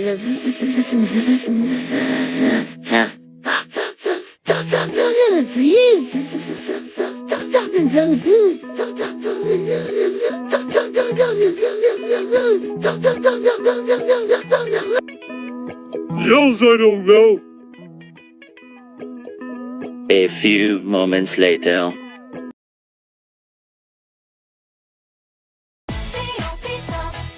Enjoy barkada moments with the new Cornetto Apple Crumble Disc. Refreshing and creamy ice cream. Fudgy white choco disc with speculoos. Crunchy choco tip. Tip to top. Sarap na Cornetto. Pili na!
Mew.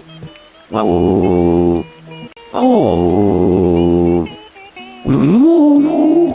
Wow. Wow. Wow. You wouldn't dare! Mr. Krabs would have your arrest for that. Mew. Wow. This is madness. How did this even happen? Mew.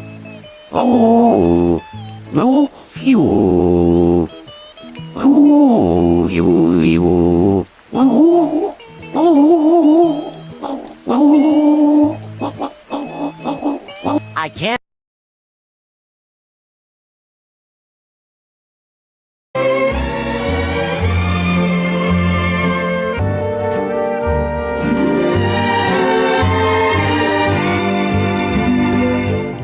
Hey, Perch Crew! Larry, I have a special sandwich for you all. Oh! Perfect. Here you go, Perch. And for you, Pearl. And last but not least, Larry. I'm writing China nine. Right now you can help a plankton. Is you plankton? As you ain't I stop a fear egg moving for the drone. Beefy Trailroy sandwiches all wanted share to get eyeball and no some beef. Oh no. Tommy, help us hobo instantly. Work. You cannot find Wallet and Gwen. Plankton. What the hell is going on here? Why We need to stop Plankton. Stop him from what? He's trying to give people sandwiches of misery and pain. Oh no. We have to help those innocent people. Let's get back to work, Plankton.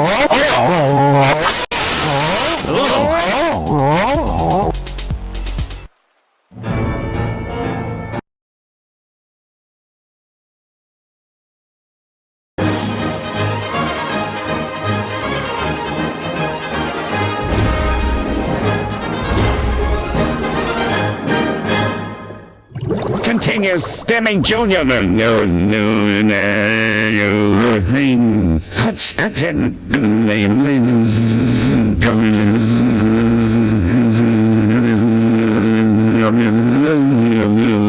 Will you please stop interrupting me, Squidward? I have an important announcement to make.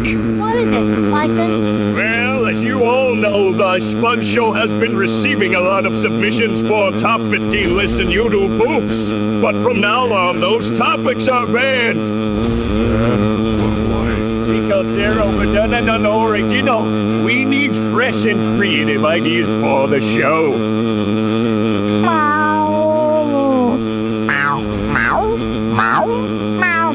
Exactly, Gary. So please spread the word to everyone in Bikini Bottom. Continuous stemming junior. Continuous saying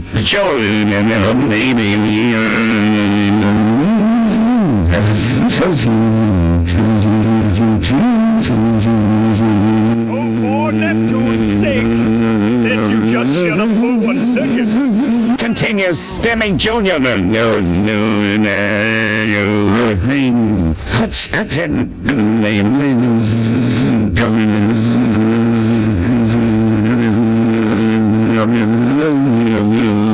on, Squidward.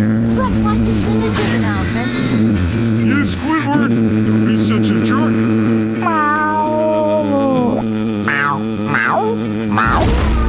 Thank you, SpongeBob and Patrick. Now where was I? Bell Fervor. I'll be best if anyone submits a topic related to top 15 lists or YouTube poops again. I'll be banned.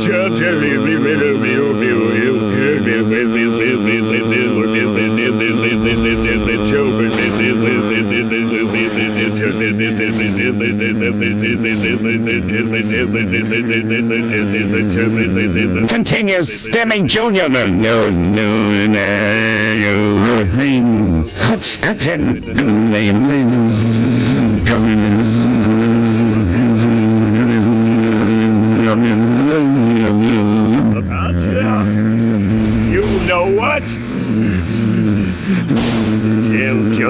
deal with this myself.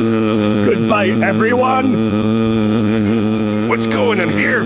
Why is Plankton yelling? Hold on. One at a time now. Now! What's this about a new rule for the Xbox?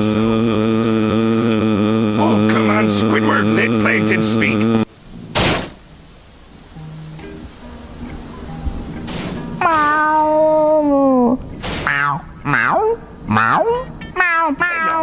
Can't take this anymore. Plankton, just send me the list of banned topics and I'll make sure everyone knows about it. Thank you, Mr. Krabs! Finally, someone who understands!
A few moments later.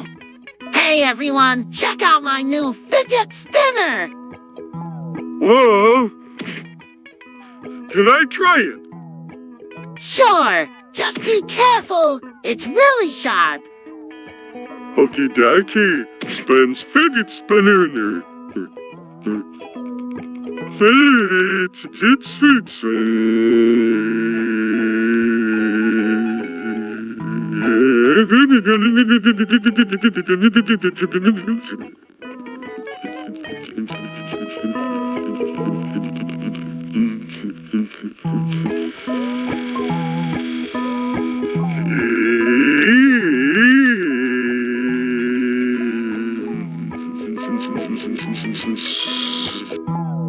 What are you idiots doing? Just having some fun, Squidward! Wanna try? No, I don't want to try. I don't want to end up like Patrick. What do you mean? I mean, you're going to end up like a eunuch if you keep playing with that thing. Fix this. A few moments later. Will you please be quiet?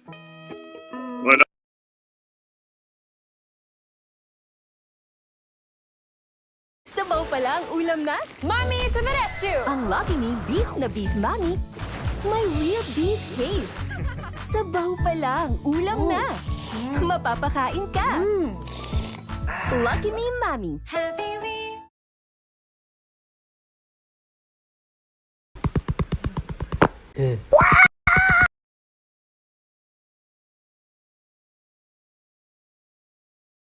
This just in, a meteor passed by our town. Someone managed to record the meteor. Here's the footage. I'm so glad that the meteor missed.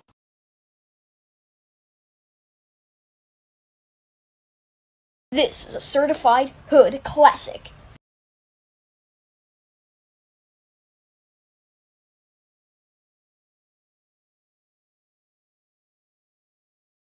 Hey, what time is it? Pizza time! Thanks, Pizza Steve.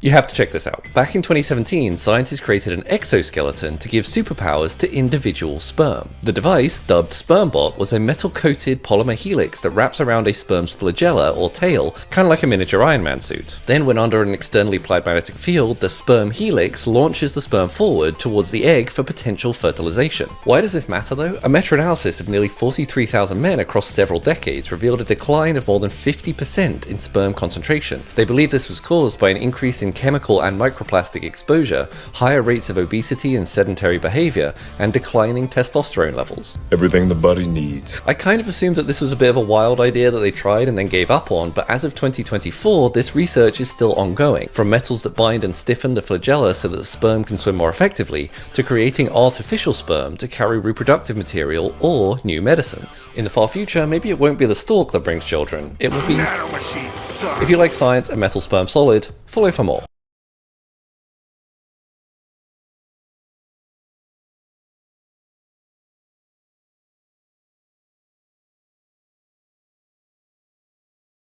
Good evening. Team Fortress 2. We all know it, and most of us love it. It's a game with an immeasurable cultural impact. Even a good chunk of people who know absolutely nothing about FPS games recognize the heavy from weird Five Nights at Freddy's SFM animations or what have you. It is truly remarkable how far TF2's reach remains, given that it's over a decade and a half off release and isn't even getting content updates anymore. But that name, Team Fortress 2. This game is a sequel. But to what? There's only one other official Team Fortress game by Valve Software on Steam, and it's called Team Fortress Classic. So this must be the game Team Fortress 2 is a sequel to, right? No. See, talking about the TF franchise outside of TF2 is kind of like exploring a wild jungle. There are technically 6 different games that predate Team Fortress 2, most unreleased, and none of them look anything like what we have today. If we're talking about what product Valve was following up on when they released TF2, then yeah, I guess you can make a case that it's a sequel to Team Fortress Classic. But that's not how the project began, and it's also not really that true either. To properly unravel Team Fortress 2's complex origins, we're going to have to go very far into the past. In 1996, 3 Australian college students banded together to create a unique class-based shooter using the Quake software development kit. This game was called Team Fortress, and it was quietly released for free on file-sharing sites as little more than an experiment. But to the teenage team's surprise, Team Fortress grew a following very quickly, and the pressure was on for them to continue development. As suggestions began piling in, the team started releasing new versions of the game with new balance changes, maps, and classes. Yes, new classes. On launch, Team Fortress only had 5 classes to pick from: the Scout, the Demo Man, the Medic, the Sniper, and the Soldier. It was later updates that added the Heavy, then the Pyro, then finally the Spy and the Engineer. In fact, the developers made plans and promises for 2 new classes, named the Technician and the Observer, that never properly materialized. More on them later. Eventually, Team Fortress became the most popular multiplayer Quake mod and kind of a big deal.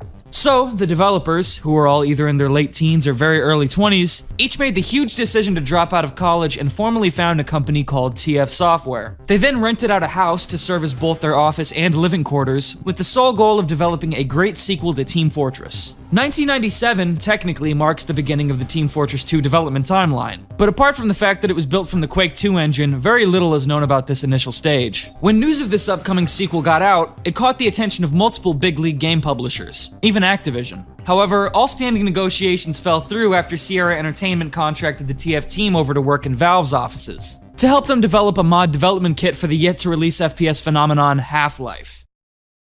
Seeing and admiring TF Software's work, Gabe Newell personally approached the team and bought them out, with Valve absorbing both the Team Fortress IP and the developers responsible for it. So, immediately after Half-Life's release, or possibly even before it, work on a Gold Source-powered version of Team Fortress began. First, the team began cranking on the heavily anticipated Team Fortress sequel. It can be presumed that most, if not all, of the Quake 2 build was scrapped, since the TF team was starting work on a new engine as a bigger team. Taking the Team Fortress brand forward was a bit of a daunting task, as none of the developers really knew what direction to take the game in. Eventually, though, the idea of a tactical military shooter set in the desert captivated the team. There exists box art and in-dev screenshots of Half-Life Team Fortress and Valve's Team Fortress, both different in-dev names for the same early Team Fortress sequel project from 1998. Indeed, 1998 marks the year Valve got involved with Team Fortress 2. This early phase of development placed a very heavy emphasis on realism and tactical combat, resembling something like Call of Duty or Battlefield more than the original Team Fortress. It was marketed not as a first-person shooter, but as a first-person strategy game, with peculiar features like tanks, proning, jetpacks, and a commander class who would direct his teammates on where to go, presumably being an evolution of the Observer once promised for the original Team Fortress. Unfortunately, it quickly became obvious to the team that such a sharp departure from the Team Fortress formula was going to require a lot of time and effort to handle correctly. After all, people don't like change. So in order to produce more palatable results more quickly, Team Fortress 2 was put on the back burner, and the team instead began working on a much simpler task, remaking the original Team Fortress on Half-Life's engine.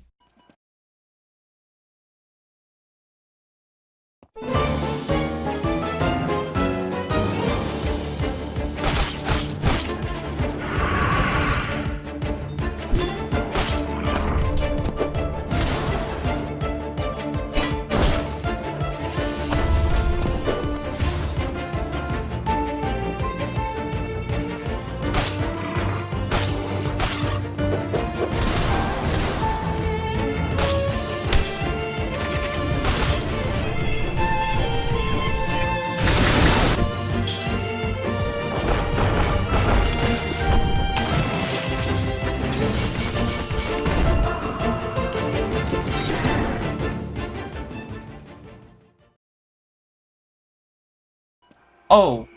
That's my century. Hey, man. A century-ass bitch. Fuck you. Hey, man, what the hell? Team Fortress Classic was released in April 1999, and it's a functional port of the original Quake Team Fortress game with remade maps and models. It's kind of weird to think that Team Fortress 2's development timeline predates Team Fortress Classic, and the TFC even technically contains recycled assets from TF2. But on its own, there's not a whole lot to say about TFC. It's a faithful adaptation of Team Fortress to the Half-Life engine, made entirely using SDK tools that were publicly available for modders at the time. Much like Ricochet, one of TFC's primary purposes was to show people the Gold Source engine's power and versatility. About a year after TFC's launch, Valve pushed a major update that added new maps and redone character models. These new character designs remain present on the current Steam build, and also serve as the basis for the TFC Mercenary class's appearances in the official TF2 comics. As for the game itself, TFC is simultaneously more polished and also more janky than the original Quake mod. It has some questionable interpolations. I, for one, found it really weird to watch my character load the Half-Life 1 rocket launcher with 4 rockets and fire it semi-automatically. But in terms of content, it carries over all the same mechanics and, as an added bonus, makes maps from the original Half-Life available in the 4-team deathmatch mode. I'd like to briefly mention that Team Fortress Classic also has a huge catalog of fan-made adventure maps. Players have to work together to solve puzzles and parkour to progress, some journeys spanning multiple levels. That's right, there's entire TFC adventure map campaigns. Really a whole rabbit hole unto itself, but I digress. On top of being better looking all around, Team Fortress Classic had better netcode and better anti-cheat than the original Team Fortress, and because of that, it effectively replaced it. So with Team Fortress Classic out the door and excellently received, Valve finally returned to Team Fortress 2, and once again began cracking at the military desert shooter idea. Let's face it, Valve's Team Fortress sucked as a title. And with Half-Life 2 officially in development and just a few years out from release, tying Team Fortress to the Half-Life franchise was kind of off the table too. So enter Team Fortress 2 Brotherhood of Arms, the new and improved title for TF2, announced in 1999 just a few months after TFC's launch. It was basically a supercharged version of the same first-person strategy game premise they'd already been tinkering with, just with higher quality character models, better looking environments, and a much more refined gameplay direction. No more jetpacks, unfortunately. Brotherhood of Arms was so close to completion that at E3 1999, Valve allowed attendees to playtest it, and it was apparently pretty fun. But in 2000, Valve announced that the game would be delayed due to them bringing the project over to their new engine. What was it called? Source. It was also around this time that Valve quietly canceled the Half-Life 1 expansion pack called Hostile Takeover, which would have followed a, quote, Junior G-Man protagonist and his sidekicks. the Team Fortress Classic characters. Apparently, the TFC classes would have been an employed militia in charge of defending a facility called Allied Processing, responsible for Zen exploration and excavation. Sounds like a fever dream, right? Well, I had a hard time finding much good info on it, but it's totally real. So, Brotherhood of Arms was delayed and the Team Fortress Half-Life fanfiction was cancelled. What happened after that? Well, on the official front, radio silence for 6 entire years, with Team Fortress 2 Brotherhood of Arms frequently referred to as vaporware in the same vein as Duke Nukem Forever. Behind the scenes, presumably some kind of disaster. Apparently, this military shit just was not working. It wasn't fun enough, and the commander class sucked because players didn't want to listen to some guy tell them how to play, and they also wanted to shoot at enemies, not yell at their teammates in voice chat. It's kind of unclear the exact reason Valve was so dissatisfied with their Brotherhood of Arms game despite it being pretty much finished, but they were so sure that they could do better that they canceled it outright. Then they went back to the drawing board, snorted something, and started coming up with new ideas for how to take the series forward. So, what's something different from a realistic military strategy sim? Try this on a size. Aliens. It sucks. Oh my god, this sucks. This is the game we could have gotten. I've been much better than shitty ass TF2. Much like Hostile Takeover, official information regarding what I'm about to talk about is kind of hard to come by, but I'm gonna do my best. After TF2 Brotherhood of Arms fell through, Valve realized that giving classes different and more recognizable silhouettes could make gameplay situations easily readable. Born from this philosophy was the alien/invasion phase of TF2's development, toting a futuristic sci-fi steampunk aesthetic and gameplay based around territory control and resource management. Yeah, wrap your head around that one. This era of development was the first to bring focus away from realism and more toward unique stylization, which some people attribute to the influence of then fresh hire Moby Frankie. Anyway, there wasn't ever any formal announcement of this phase of the project, most likely because it was a bit of an experiment. I mean, they had been public about Brotherhood of Arms and that fell through, so with them doing another sharp departure from the TF formula, it made sense for them to keep it on the hush in case it was also a dead end. Which I should note is precisely what happened. When the Half-Life 2 source tree leaked in 2003, the Invasion source code and a handful of assets from the project were published online, eventually cobbled together and repackaged by a group called Team Gaben. This clunky and basically unplayable build really doesn't paint the most flattering image of Invasion, but it's all anyone had to go off of until final TF2 shipped and the devs began feeling more confident talking about their failures. But even now, TF2 Invasion remains one of Valve's most enigmatic projects. Some pictures and animations, 2 models, and, well, that makeshift fan build are quite literally all we have. And even that fan build is only possible through some heavy creative liberties. You'll notice that the Invasion photos featured on the official Team Fortress wiki include clearly unofficial assets, like the Counter-Strike Source Riot Shield and even the Halo Combat Evolved Assault Rifle, all marks of Team Gaben making do. And with so little concrete info, no one is entirely sure why it was ditched either. But we do know that what came right after. New Axe Fine Fragrance Collection. Smell irresistibly sweet for longer. He's sweet. He's sweet. With scents inspired by luxury perfumes. New Axe Fine Fragrance Collection was way better. Team Fortress 2 as we know it was first unveiled at the July 2006 EA Summer Showcase. Okay, maybe it was a little off. The classes had armbands, the 2-fort bridge roof was nowhere to be seen, and the classes had some peculiar loadouts. But this was the final phase of TF2's pre-release. It had the 60s spy movie aesthetic, the beautiful cartoonish maps, giant distinct characters designed to be recognizable from a mile away, all the pieces that make TF2 one of the most visually distinct video games in history. So, what was different about it from the original Quake TF and TFC? Well, to many people's horror, a lot of content was trimmed out. There was no 4-team mode, no VIP mode with a civilian class, and no grenades, which really pissed the boomers off. Some even accused Valve of dumbing the game down for consoles. But when TF2's official pre-release beta went live on Steam on September 17th, 2007, it became obvious to the general public that with how much went into refining TF2's gameplay and building its mesmerizing art direction, Valve had more than made up for what was left on the cutting room floor. And, not even a month later, TF2 officially launched on October 10th, 2007 alongside Portal and Half-Life 2 Episode 2, to not just critical acclaim, but to cultural omnipresence. Counting the first year of the game's history to today, TF2 has technically been in development/maintenance for 25 years, and it's been culturally relevant for pretty much all of that time. One can only imagine that working on the third phase of TF2's development was like climbing past the corpses of other hikers on the way up Mount Everest. But this final phase of TF2 successfully followed up on one of the most influential multiplayer FPS games of all time, and in most people's eyes, bested it. That, in my opinion, is a testament to Valve's creative process and justifies the game's lengthy development time. A PC Gamer interview about Valve's failures shows that internally, developers did see TF2's development as 3 different phases. The military game built up from 1998 to 2000, the Invasion era, and then final TF2. So, to answer the question begged in the title, where's Team Fortress 1? It was this thing, from the start of the video. The prospect of following up on this weird Quake mod from 1997 intimidated Valve so much that they ended up spending a decade meticulously turning it into one of the best FPS games ever. But while these early games might be unrecognizable from what we have today, TF2 itself has many traces and references to its roots. There's a hat called the Brotherhood of Arms, an alien-themed update called Invasion, a weapon for the sniper based on the H&K G36 that appeared in Team Fortress Classic, and as mentioned earlier, even appearances from the TFC mercs in the comics. But before I let you go, here's some interesting TF trivia, some of which I learned in the process of making this video. One of Team Fortress 2 Brotherhood of Arms' biggest selling points was that players' character models' mouths would move in conjunction with voice activity. This was eventually shipped with Counter-Strike instead. Additionally, these images of TF2 Brotherhood of Arms are said to have inspired the Counter-Strike maps DE Dust and DE Dust 2.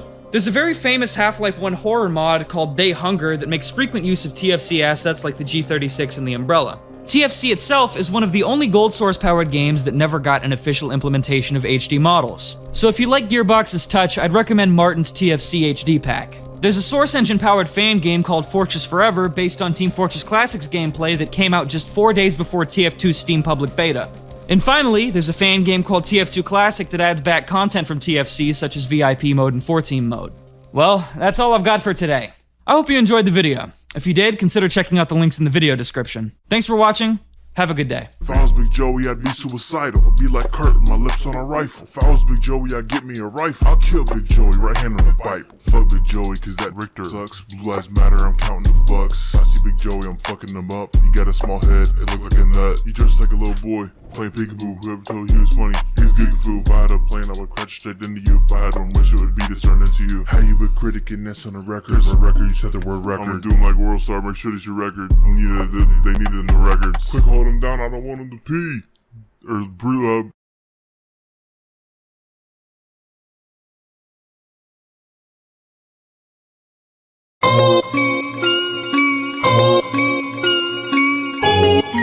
Coming straight from your house. Coming straight from your house.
Once we filled a job, the contracts need to be signed by both parties. With Adobe Acrobat, I can send it to the candidate and the client for signing and be notified when the contract is complete. It's such a speedy turnaround.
IBKR Desktop is on its way to becoming the ultimate trading platform. IBKR Desktop offers a streamlined interface, along with IBKR's great pricing, order execution, research, and more. Try IBKR Desktop today.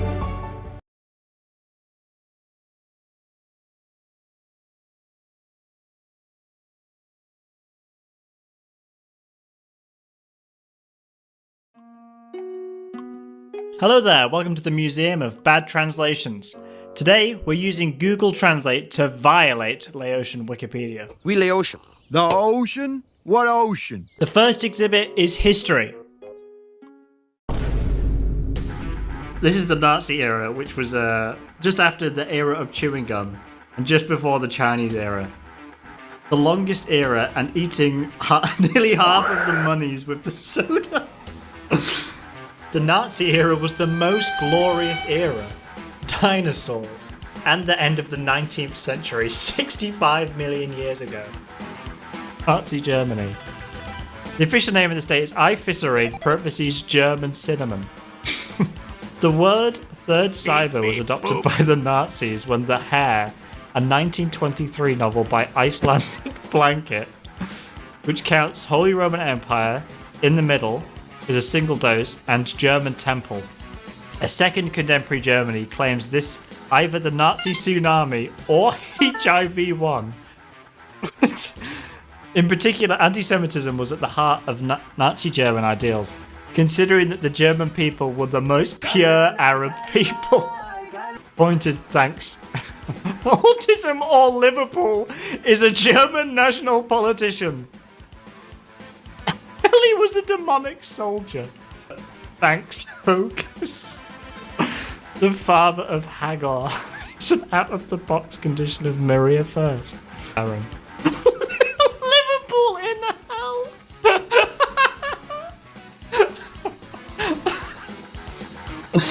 The party was renamed Nazi Latinos.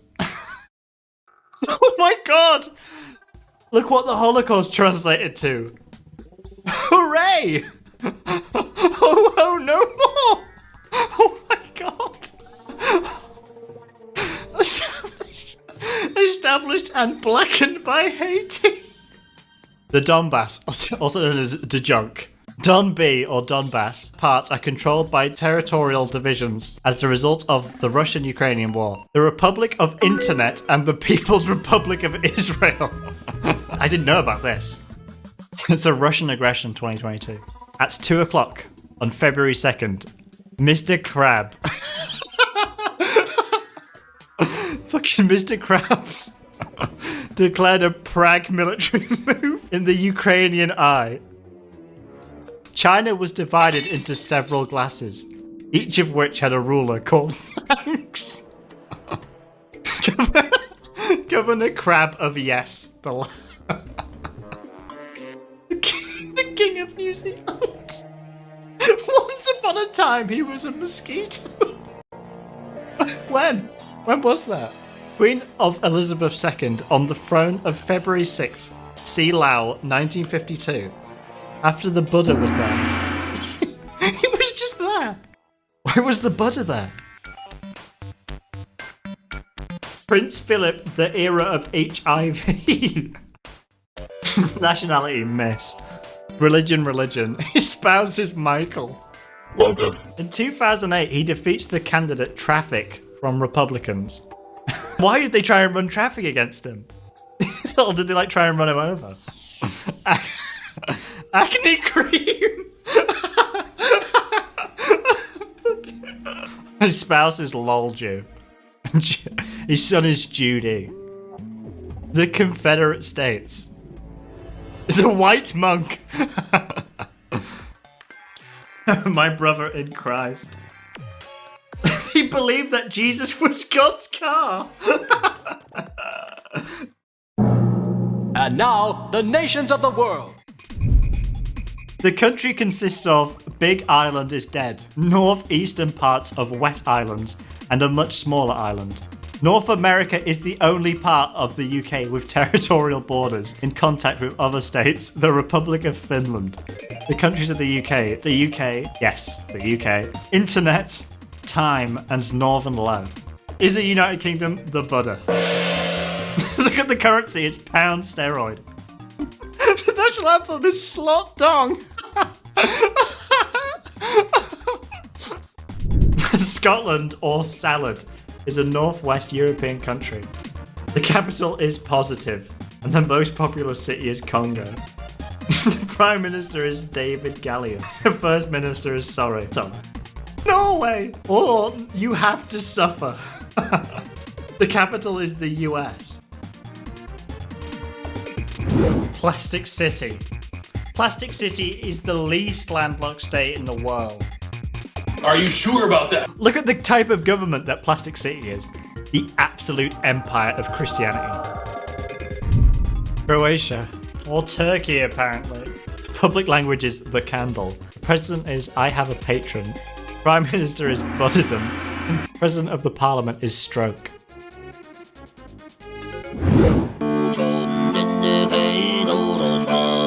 The president is free online games. And the Prime Minister is Moscow. Libya, also known as the Republic of Belarus. The national anthem is There Is a Book. What a great national anthem. The Prime Minister is the Buddha. Holy shit.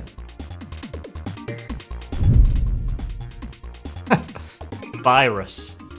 As a country in Ezekiel, north and largest country in the world, over 10 million square kilometers, covering an area that can live in one of 8 Russias. From northwest to southeast, Russia has a border with Norway, Finland, Estonia, Latvia, the Polish, and Poland. They're not the same thing. Both pass. Bella, Ukraine, cyst bats, archaeology.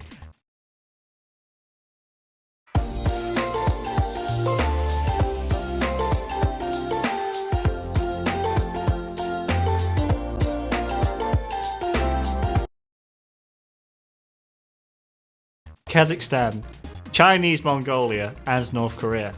The largest city in Russia is Ants. The president of Russia is Good Luck with a Crab, and the prime minister is Michael. Welcome. Oops, Vietnam. Whoops. And we haven't even got down to AIDS chilies yet. The capital of Vietnam is The Secretary General of the party is You Are in a Hurry. And the president is You Are a Scoundrel. And then the prime minister is Mr. Farms. Also, look at the name. But the president of Laos is the Dawn of the Spleen. It sounds like a really shit movie. And the prime minister is Teach Cyprus. Oh, the food in Laos doesn't sound very good. They got dolphin, basket, cinnamon, and mumps. The most famous of his foods is thanks and papaya salad. Young teenagers are accustomed to drinking soda juice, which is made from beans. Prime Minister of Thailand is You're a Hero, the Buddha. Thailand holds the nickname Siam District Smile, because it has the most beautiful smile in the world. Jesus, they take copyright seriously in Myanmar. The Republic of Myanmar, all rights reserved. The president is You Screen, and the vice president is You Have Anointing Sprinkle, parentheses Thai Big. Just some other names of Myanmar is More Spouse and Sewage Cashew Cuff. It's not a good name. Salmon emigrated to this land when it was 2,400 years old. Who's Salmon? The Prime Minister of Singapore is Thanks Uncle. But the President of the Parliament is not available. Also, the official languages are the UK, Come On, Central China, and the continent. Language Japan. Currency used, yes. The Emperor is the universe. South Korea's capital is Soda! The national anthem is Hardware. South Korea is no country. It was established 7 centuries before Christ injects. Is he like a heroin addict now? The Philippines is one of 2 Asian nations that most people respect.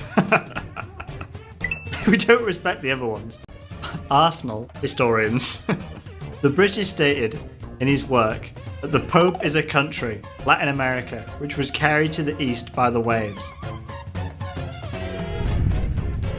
Australia is a country. Have only one country neighbour, Norway. Also, this map, I've just taken over the island of Papa. The head is King Abomas II. The successor is Geoffrey and the Prime Minister is Kevin.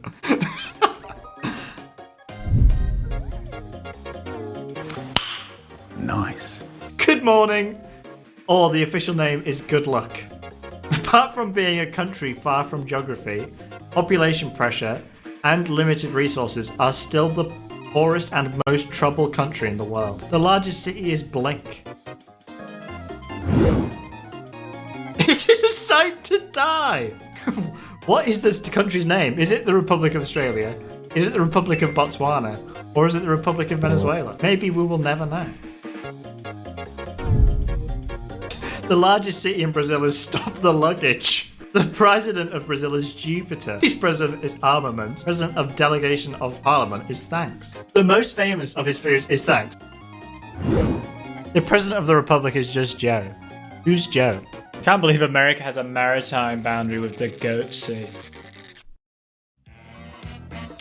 The list of animals are animals, meat-eat animals, mammals, and Singaporean. Singaporean is the human enemy that defies his country against all of the characters with elephants.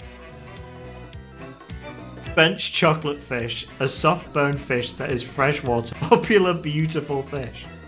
Fish are cold-blooded animals that breathe in the eyes. The crab came from the mad ducks. Ducks are smaller than dolphins. That is true. Penguins, also known as Yei, Sesson, or Pyongyang.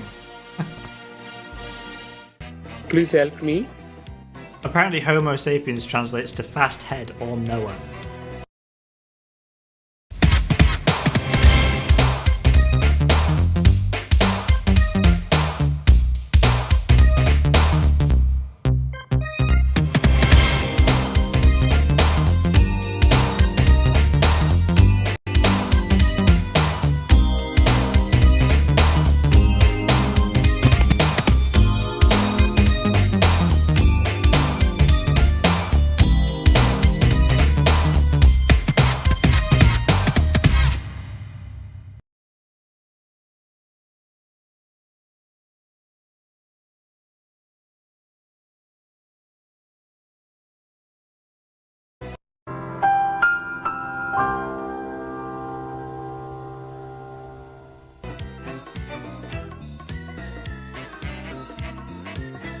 Cat's raised house will have a small shape, long body size, short legs.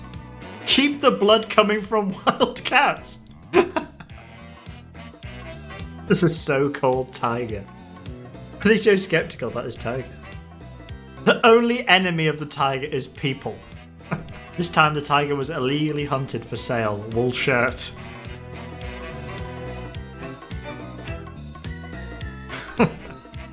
As part of the double pet rank, avid animal that is a long-tailed deer with a pair of yellow and dark pig liver. The wife is the smallest and least tall in the world. Large camel. Well, come on. Big camels are sharp-coned creatures and can be learned easily after a few repetitions. Congratulations, tumor! It's not a tumor. Khmer Rouge is believed to be an enemy, but the truth is not the same. When the enemy is turned around, then run away and shake the hair in a loud voice. Khmer Rouge was not aware. New World. Clueless.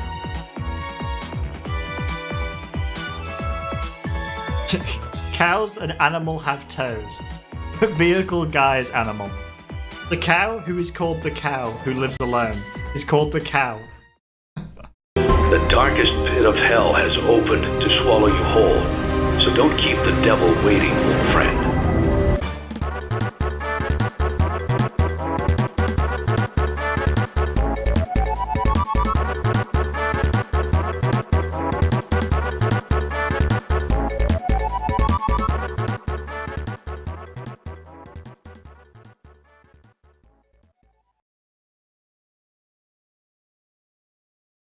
A few months ago, I went through Laotian Wikipedia using awful translation software. Autism or Liverpool? Liverpool in hell! So today, I decided to check again to see if the translation quality had improved. Mr. Geneva Cocoa Bubble. It had not. First up is people. This is Joseph Internet flying in New Guinea, also known as Jillin, a puppy in the Catholic family. At Delaware University in Newark, Biden played a new baby boy. The city will be acne. When? Fascist crime. The two Joes. Are you Joe A or Joe B? Oh, the butter. Sorry. The butter. This man, Your Majesty, the King of the Royal Palace, Queen of Zurich, African Prime Minister, Liberty, Civilian Redistribution, Sri Lanka, Amaliba, African Monarchy. I bet he doesn't like writing his name out that much. Let me ask you something. Are you a Thai princess? You're a widow. My what? Autism spectrum disorder. That's an unfortunate name. The ultimate golden frog. Wow. The butter. This is him. Oh, her, sorry. This is the butter. Arsenic Romeo. Asian robot. Crab Day is rich. Imagine being born and your parents name you the Book of Mormon. I really like this one. Chewing Gum Yag. She was one of 3 tax collectors who were introduced to the public through the pre-launch program. Traffic. Do you need to say anything else about John Major? I think less than a sentence does it. Will suffer a miscarriage. This is what all subscribers look like. Sri Lanka is a Thai gay out singer with a hit song like this. Please call the girl, stay cool as single. What's a gay out singer? Oh, it's a Thai female singer. Right. The real name is Paint Week. Human wall paint. Glue is a Thai archer. Alright. Babies Humans. And is a South Korean singer and ass member. Pizza or nicotine pizza or nicotine pizza. Pizza was born in 1998 in California, not in Italy, contrary to popular belief. Oh, there he is. The colour of the skin. Colour this. Thanks. He received the Ass Award. How do I get an Ass Award? His hometown is Photo Album, Pennsylvania. Prince Fujihong the Arbrio is the Prince Japan. Is the butter. The Emperor Hollet. And is the butter's car. Okay. So the Emperor is the King of Egypt. This is like a CK3 game. Princess Soda. And also the Princess of Mosquito. The Swiss Government of Russia. Swiss Government of Russia. I don't remember this part. Music. This is the only music in the world. Fantasy Bells, David Wizard. By default. By default. Mr. Geneva Cocoa Bubble. Fuse Fungi, listen to the logo. It's just nonsense. You enter power when you win. True. You can get out of the influence of Nazi Germany. You just have to be smart. It gave rise to the party United States of America Anti-Semitic Communist Regime. Which Hearts of Iron 4 mod is this? In 1969, he announced that he had just passed away. Guys, sorry, I've died. King Lazarus should be the First Amendment to Spain. Passed from the fascist regime to the Spanish monarchy, the known and the Jewish government. Excuse me? In 2014, he gave up his own suffering illness and his own. The King of Cyprus. Excuse me? The King of Cyprus, the original master. The free-flowered dolphin should be the Soviet-era Soviet Union telling the Malaysian. That's just his name. Or the King of Finland, Spain. A King of Spain. The butter. The first royal car. What is going on? And King Sino-Sex of Spain. When the Queen is crowned and the Queen is an Occitan. Why is there just a picture at the bottom? Buddha refers to the founder Buddhism, the origin of dermatology. He also assumes that the name calls him again, depending on the opportunity and those of his faith, such as the Third World, parentheses the Buddha, the United Kingdom of Buddhism, the Buddha, the Buddha, the Buddha, the Buddha, the Buddha, The butter. The butter. The butter. It's the dawn of the spleen. There he is. There he is. There he is. It's just the seventh person. His son is 3 people. Robotics Rome. He's also known by the nickname Wellstraight. As the mayor of Harvard City, he used a violent policy of suppressing crime until he became the lowest crime town in Finland. Tax evasion. Dude, that's me. That is me. Spray. Sorry, his name is Jimmy. But not our Jimmy. Couldn't be precious Jimmy. He's got quite a few names. They call me Singapore. They call me Rotate Around. They call me Insane. Uncle. Your childhood name was The Switch. Also, he was the president of Mahjong. Mr. Bod is still mentally ill. I'm rooting for you, man. Far Teachings, the cathedral. He's born in Soda Village. Far Temple is the son of hell. What? Joseph. The smell led Yugoslavia out of the influence of the Soviet Union. He was convinced that yes. The handheld chalkboard. The Redeemer had a good x-ray. Oh, nice. Soviet right now. Okay, I didn't know about that. His nationality is thanks. What are they saying about Lenin? Oh, sorry. Was that Valenian? He was born into a middle class family in Zimbabwe. Okay. He was expelled from the University of California for joining a protest against the God government. He spent many years studying law. He moved to St. Zenabi and became a top-level Danish activist. Married to the Catalan Empire, he played an important role in the segregation of the anti-apartheid party's anti-apartheid party. With Cuban Eileen, Lenin fell under the influence of kayak. Who is this man? This is King Maobong of the Six Monarchs. Okay. He is the most monarch in the world. In his modern state, the secular reform has given the country a multifaceted social role and tried to bring Mogos to the people of Christ, but he must bear the brunt of the movement. Make him a beloved and respected monsoon. Class Saul, also known as Joseph Jacket. He is one of the few named artists in it, Lock the Aaron. What? Up to 2 times his success has received many statistics from Taker Grandmas. Taker Grandma! The Buddha. Your Majesty, the Buddha, and the President of the United Nations Department of Homeland Security. Imagine meeting someone and their name is the Goddess of the United States, the Neo-Colonialist Monarch. The Neo-Colonialist Monarch previously was the Great Depression of the Great Depression, the Great Depression. Was he alright? The Buddha. You are a virgin. The Fan Dynasty. Prince of Time. King Queenini. The Czech Republic of Seizures. Asian Prince of Seizures. And the Princess of Goat Laundering. The Princess of Beer. Also the Era of Ken. The Era of Ken is surely among us. Tony the Goat. That's why he's the goat. Yes. Who's this? Come on. Super Mario. There he is. Mary's statue. Is a character in the Nerve Tower Olo video game series, famous, and created by the Zurichos, a Japanese video game designer, as well as an example of a Matrix series that has appeared in over 200 video games. An Italian waterfowl who lives in the kingdom of his events, is generally central to the life of a princess from the Aunt, his twin, and his friend Luang. With more than 500 million units sold, Mary Frances is the best-selling video game of all time. Outside of the Mary Fashion package, other types of Mary-O include Mary, Mario Kart, Sky Marogus.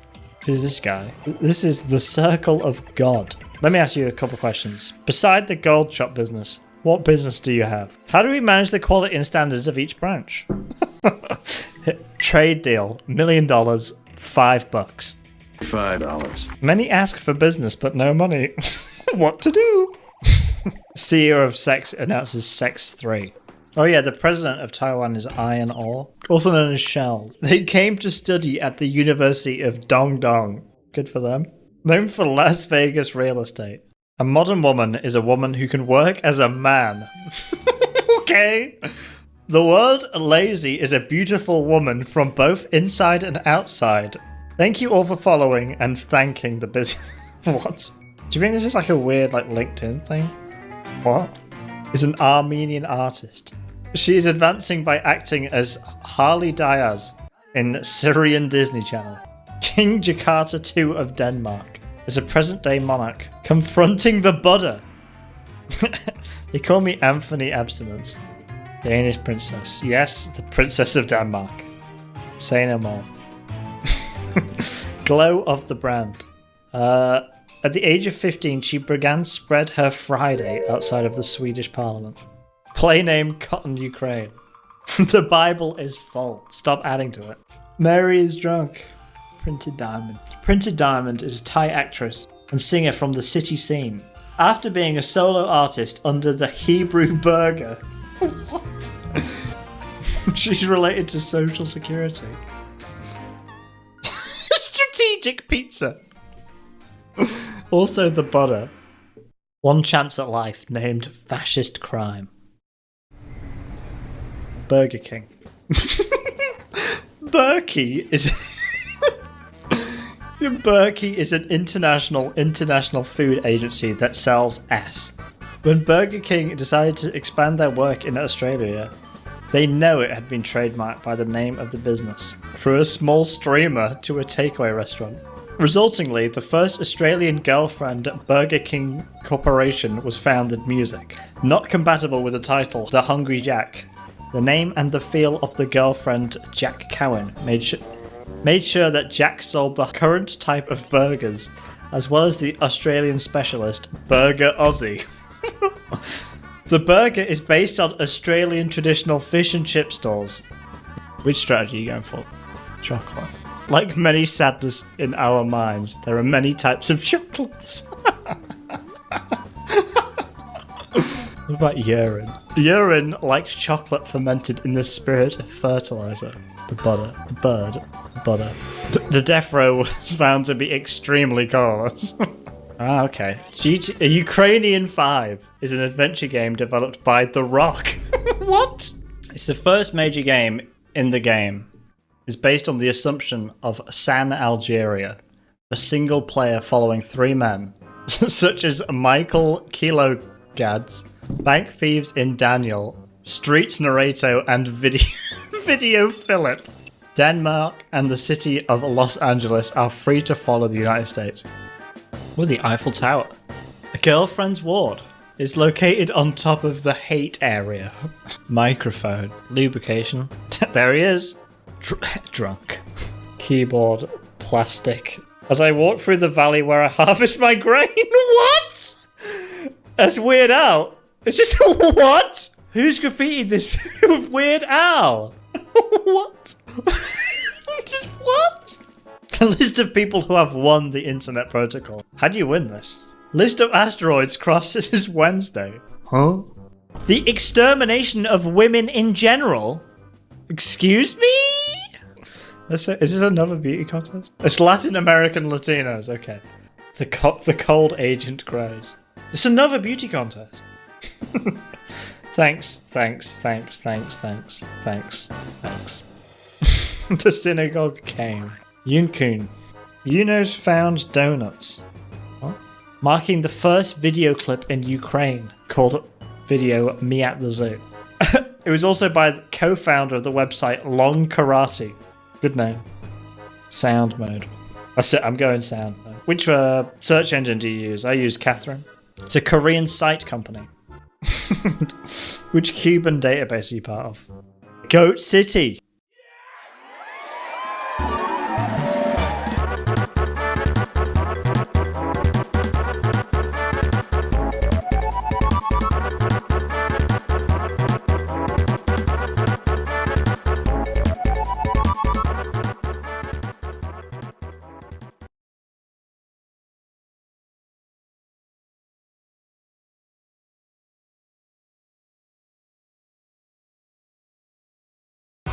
Enemy alert. Your scalp gets 1.5 times greasier, causing dandruff.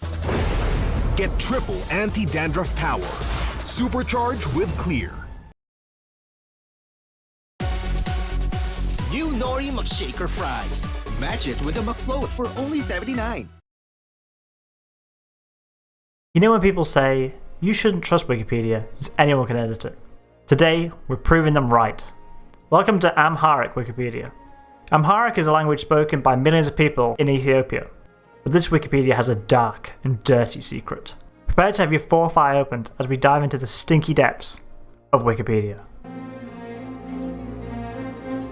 I think it's been like a year since I first laid eyes upon this Wikipedia page. They still have the Big Mac picture. They've had it for a year. It's been the article of the day for a year. We're going to translate it into English. And you know it's going to be extra shitty because I'm using Edge. Have you seen the description of the Big Mac? It holds 2 crushed beef cubes, salad leaves, sacks, onions, pickles, and 3 salad flat loaves with a Big Mac sauce. Parentheses, inauguration. It's just such an alien thing to refer it to. Beef cubes. Let's see what this Wikipedia has to say about the countries of the world.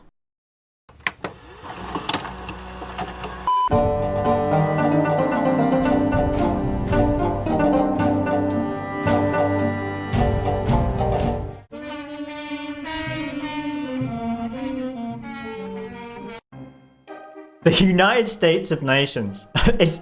It's everyone's favourite country. The Great British and Northern Irish King's Union. The Queen is... The current Queen is Charles III. Third, Charles III. The nearby human island, Guernsey and Jersey, are not part of the United Kingdom. I like this island is not an island of humans. It's an island of British people. The UK has a history of non-white immigration in Liverpool, which has the oldest black people in the country. The reason for England is that the principal seat of fallen angels before Noah's day. This is dubbed England, Angels Land, or Land of Angels.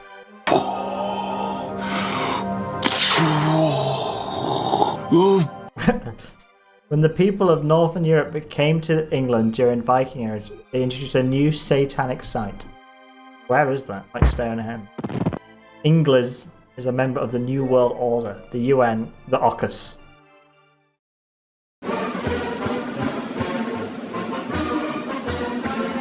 The United States of America, or sometimes known as States United of America. Have you seen the president? I don't think they've got the memo. America is one of the most powerful countries, and a country full of Sierras. She has a lot of spy agencies. Of that, CIA is a dangerous organization that achieves American interests and has accomplished many conspiracy goals in the world. CIA has become famous for its large number of government officials and innocent citizens. In addition, America has so many secret agencies that it's called Sierra Snhedar. Everybody knows it as that. America was founded in 1776, just as the Illuminati Society was founded. Great Britain began producing descendants of angels. It's what we're famous for producing. It's the only thing we still manufacture these days. Who had fallen for kidnapping or breeding the Americans. It is also a country that started as the New World Order system. As America fought the Soviet Union, other sovereign nations such as, example, it was a tragedy what happened in example. The massacres that took place there. Afghanistan, Iraq, and Man from TF2. Why they had to get involved in TF2 was beyond me. There was mass protests against the gravel war intervention. It also carries the biggest jobs. America made the biggest effort, biggest effort to establish 2 dangerous terrorist groups, Al-Qaeda and ISIS, during Bill Clinton's time. I did have sexual relations with the American people. America is a country that has been forebombed of the New World Order's dictatorship. Its people are also mild in their thinking, like mild cheddar, and have anti-religious, anti-natural, and anti-cultural acclaim. As a result, it's also called the land of uncleanliness, or uncleanness. Many American leaders are mixed with the fallen angels. For example, George Bush, Barack Obama, Hillary Clinton. and the like are the modern leaders. America is a country that falls like the kingdom of Babylon. It's a great country that leads the people of the world to Antichrist in the form of a woman. Which woman? The rest of the article is pretty factual. The problem is I think most people just stop and read this and think, you know, they're right. America is a country of fallen angels. Everybody knows the story of Joe Biden, don't they? If you need to know 4 things about Joe Biden today, no, Joe Biden's family. You also know that the other classic tale of Joe Biden, the Senate stay. Don't we know the talks? Joe Biden, it's a famous speech when he says, "Stop hunting the deer with 3 bullets. You are the problem." And then New World Order participation. Joe Biden became a member of Freemasonry when he became Barack Obama's vice president. He is now 32 degrees adrift. What does that mean? Joe Biden wanted from a young age to form a dictatorship of the New World Order. Parentheses, the New World Order. Donald Trump has tried to get America out of the New World Order regime, but that has failed because the entire American people so badly want the New World Order system. Joe Biden said, "I will leave liberals' ideology in the world over the next 3 years." Everybody knows he said that. More than $10 billion has been sown to promote dancers, drinking, and gambling houses, gay clubs, places of Satanism, and anti-religious campaigns in the world. Finally, he is using the people's nails to work in converse with the European Commission to bring the world's people in the same direction to the coming Antichrist creation. Can we get a citation needed on this one?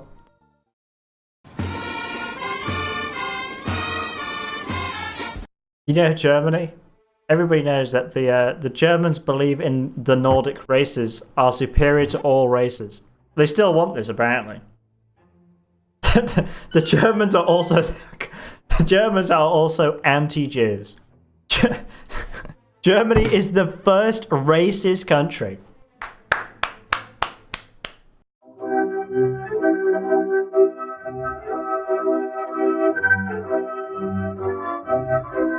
Italy is a mighty country. It has a skin area of 301,000 miles of skin. That's a lot of skin. The Italian empires, like ancient Rome, the Kingdom of Sardinia, and the Kingdom of Italia, were also the most powerful European powers to bring in the satanic kingdom of the world. Parentheses, New World Order. You heard it here first.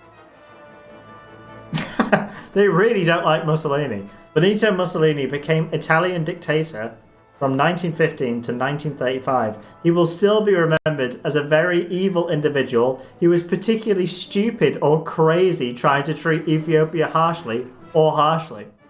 Come out, you black and tan, come and fight me like a man. Show your wife how you won medals down in Flanders. Since Leo Varadkar was Prime Minister in June 1999, Ireland, along with Luxembourg and Serbia, are the only countries with a clearly gay head of state. Previously, Iceland and the country of correction, had clearly sodomite presidents. Before 2001, the end was in 214 CE for an openly sodomite leader, Kaiser Elagabalus of the Roman Empire. In 2011, the Irish gay leader is making a state visit to Africa, Ethiopia, and Libya. Man has become a national culture and tradition and religion in Ireland, where Ireland prides itself on sleeping with a man. They don't seem to have many good things to say about Ireland.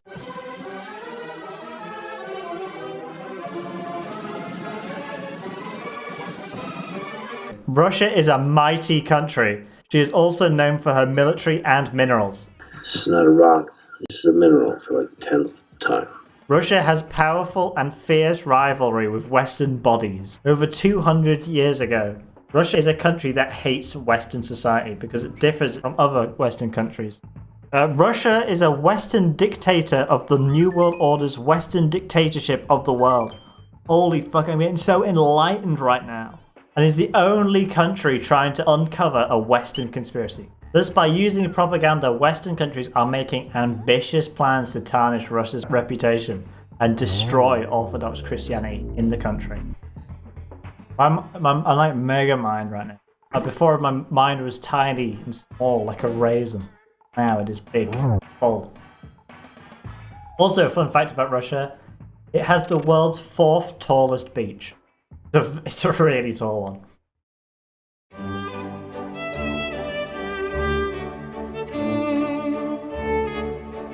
In 1931, Stalin and Hitler share a polo with secret signatures. And then in August 26, 1931, Hitler's invasion of Poland begins the Second World War. In November 18, 1934, fascist Italian armies defeat Ethiopian children and fathers on the Gonda and leave our country. Pope 5 Day, 1934. The power of friends arrive in Madagascar. In 1935, August 28, Italy was invaded by the mighty men of its friends. And then in 1936, Paris was liberated from Germany by Friends patrons. The first widely implemented television system was in Germany in 1929. The answer is no. In 1936, the Roman Empire was destroyed. This paragraph is a roller coaster. In the 1990s, North Korea sent its own prosthetic wheel the first time.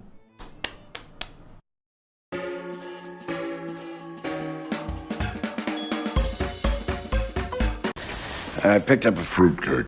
Have you seen the raw materials that needed that as well?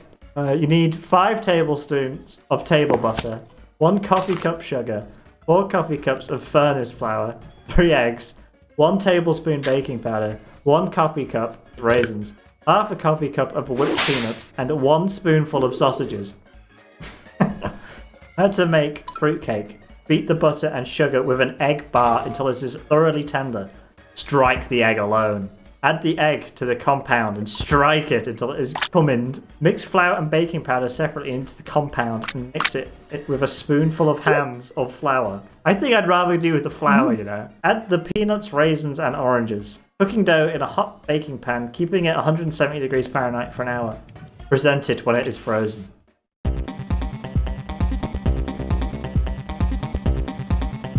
The enemy! The enemy is Ethiopia's traditional drink. It's made from barley and geese. We have been lost. Where are they? We have been lost. Emergency fish. Insecticidal fish that kills an... A shark is a real fish. All these other fish are fucking fake. You see at the bottom? Start with fun with me. I'm so feeling 6'9" with Will. This is Nico, by the way. Is this the emergency fish trying to communicate with us?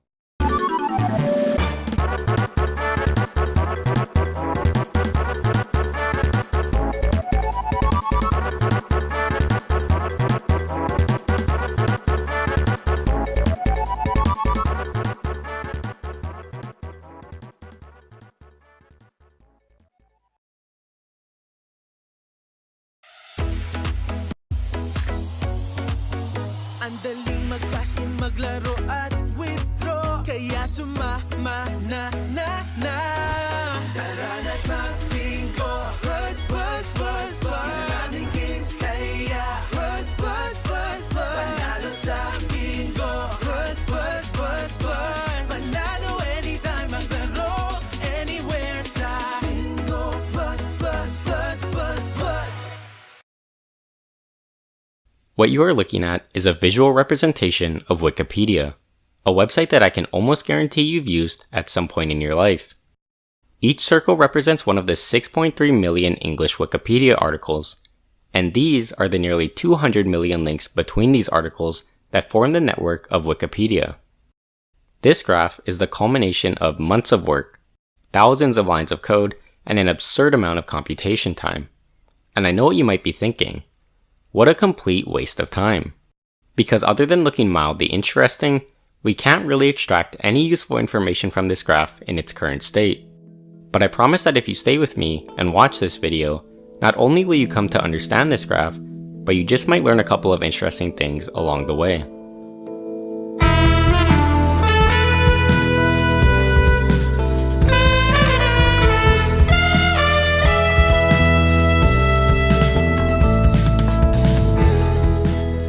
let's start by understanding the different colors of this graph. Each color represents different communities which were algorithmically determined. A community is a group of nodes, or in this case articles, which are more tightly linked to each other than they are to other articles in the rest of the network. In total, the algorithm detected 44 different communities. The idea behind finding these communities is to group similar articles together, since, in theory, articles which are more closely linked to each other should also have more similar content. In order to test this theory, I looked at the categories for each of the articles in a given community and found the most common categories within that community. For example, if we look at community number 3, which has over 760,000 articles, we'll find that the most common categories of articles are related to politics and law. It's in this community which we'd find the articles of the United States presidents. Now let's look at community number 5, and we'll find that this community is all about music, and it's where you're most likely to find all your favorite musicians. Community number 10 is where you'll find video games, and there's a high likelihood that every video game you've ever played has a corresponding article in this community. Now, having communities about politics, music, and video games makes sense, because they're both popular and broad subjects. But not all of the communities are so straightforward. For example, the top categories of community number 11 are about space objects, and community number 19 is related to Norwegian politicians. One of the most interesting things about the way the articles are separated into different communities is the way they can reflect society. For example, community number 6 is all about English and American movies and television, but there are also 2 separate communities for Indian and Korean movies and television. This shows the popularity of both Indian and Korean cinema and their distinct separation from Western cinema. I thought it would be interesting to look at films like Parasite and RRR, which come from Korea and India respectively, but found massive success in America as well. These movies were more closely linked to American cinema than most other foreign films. Moving on, one of my favorite communities in this graph is community number 14. The top categories here are pretty evenly split between Canadian people and hockey, which I guess just shows how closely linked hockey and Canada are to each other. In these cases, it's easy to understand the way articles have been grouped into their different communities, but that's not always the case. Let's look at the general classifications for each community with a notable amount of articles. What I find interesting about this list is that the top categories from half of these communities are related to different sports. If you were to ask a human to broadly categorize all of the articles on Wikipedia, there's a good chance they would put most, if not all, the sports articles into a single group, while the Wikipedia network would suggest that they are all quite separate from each other.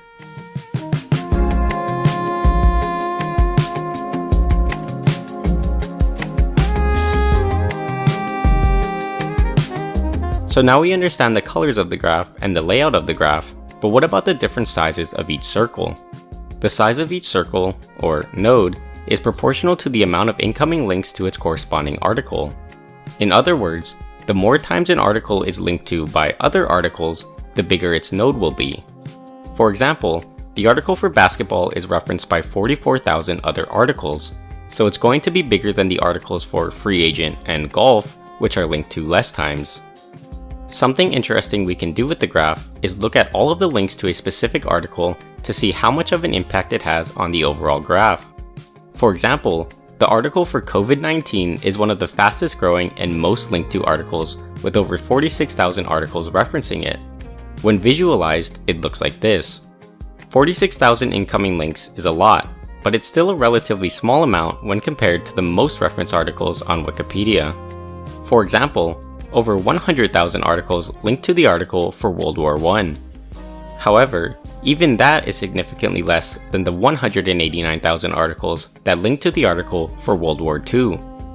On a side note, I find it interesting how the graphs for World War I and World War II are similar to each other, showing how articles with a similar type of content also share similar links. Despite the article for World War II being referenced nearly 200,000 times, it's only the 4th most linked to article on the English Wikipedia. The 2nd most referenced article has over 240,000 links to it, and it belongs to the article for association football, or soccer. The interesting thing about this graph is that even though it has more links, most of the links come from within the same community for football articles, with a lot of links originating from articles on football players and teams. There's still one more article left, which is referenced more than any other article on Wikipedia. Linked to by nearly 280,000 other articles, the article with the single biggest impact on the Wikipedia graph is the United States. That's right, the most referenced article on Wikipedia isn't about a famous person or a historical event, it's about a country. In fact, I found that 38% of all articles on Wikipedia make reference to articles of countries. And this made me curious, what if I made a map where the size of each dot is proportional to the number of links to its corresponding Wikipedia article? It may be hard to determine a pattern of which countries have more links to them, but I think it becomes a lot clearer when I highlight these countries. According to Wikipedia, these are the top 25 countries from which people contribute to the English Wikipedia. You'll notice a fairly consistent overlap with the highlighted countries having the largest circles. There are some exceptions, like Iran, which has many thousands of articles for villages and counties in Iran that were created by a bot, but for the most part, it's pretty consistent. People will naturally want to write about things that interest them and things they're familiar with, and many times that will end up linking back to the country they live in. So along with the United States being a global superpower and one of the most populated countries, it also has the most contributors to the English Wikipedia, so it makes sense that it's linked to more than any other article.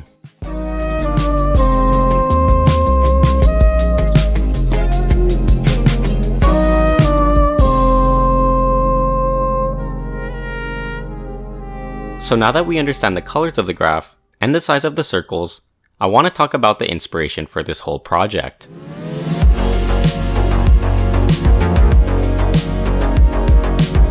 If you haven't heard of it, the Wikipedia Race, or Wikipedia game, is a game where you try to get from one Wikipedia page to another by only clicking links within the articles.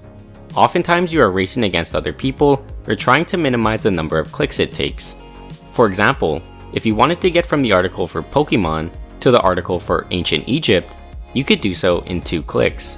First by clicking on the link to pets in the Pokemon article, and then the link for Ancient Egypt in the pet article. Oftentimes this game is played by ignoring links in the references and see also sections of articles, so when I constructed the graph, I also ignored links in these sections, since these are not necessarily a part of the article. One question I've always wondered when playing this game is, does a path of links exist from every article to every other article on Wikipedia? Well, it turns out the simple answer to that question is no, and the reason is orphans. On Wikipedia, an orphan is an article which has no other articles that link to it.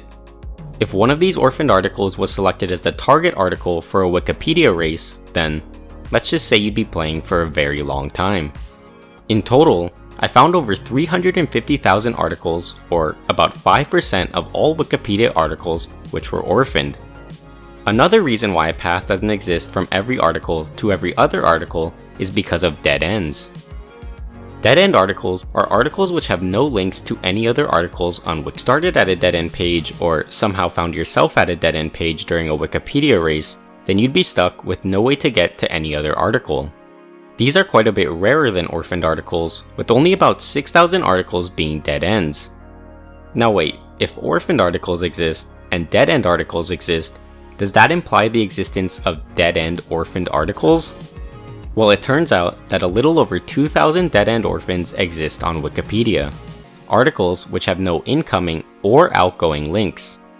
On top of being the most depressing sounding types of articles on Wikipedia, I can't even show you these articles on the graph because they completely mess up the graphing algorithm, causing the rest of the graph to become too compressed, and leading to these articles becoming lost and forgotten.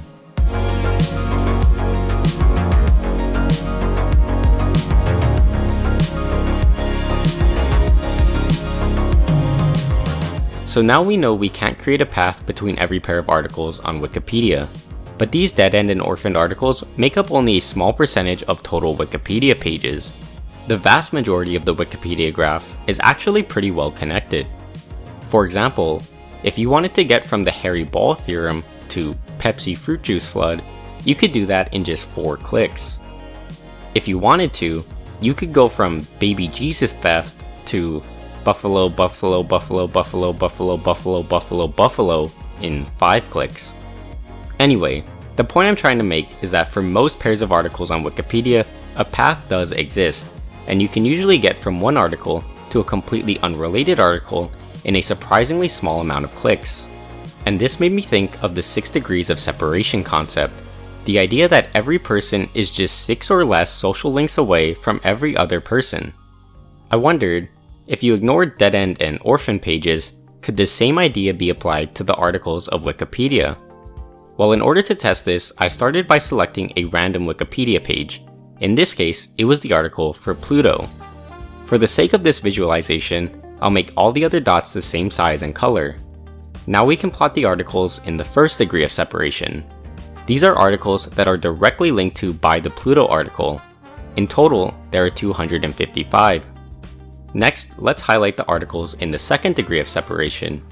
These are the articles that are directly linked to by the articles in the 1st degree of separation.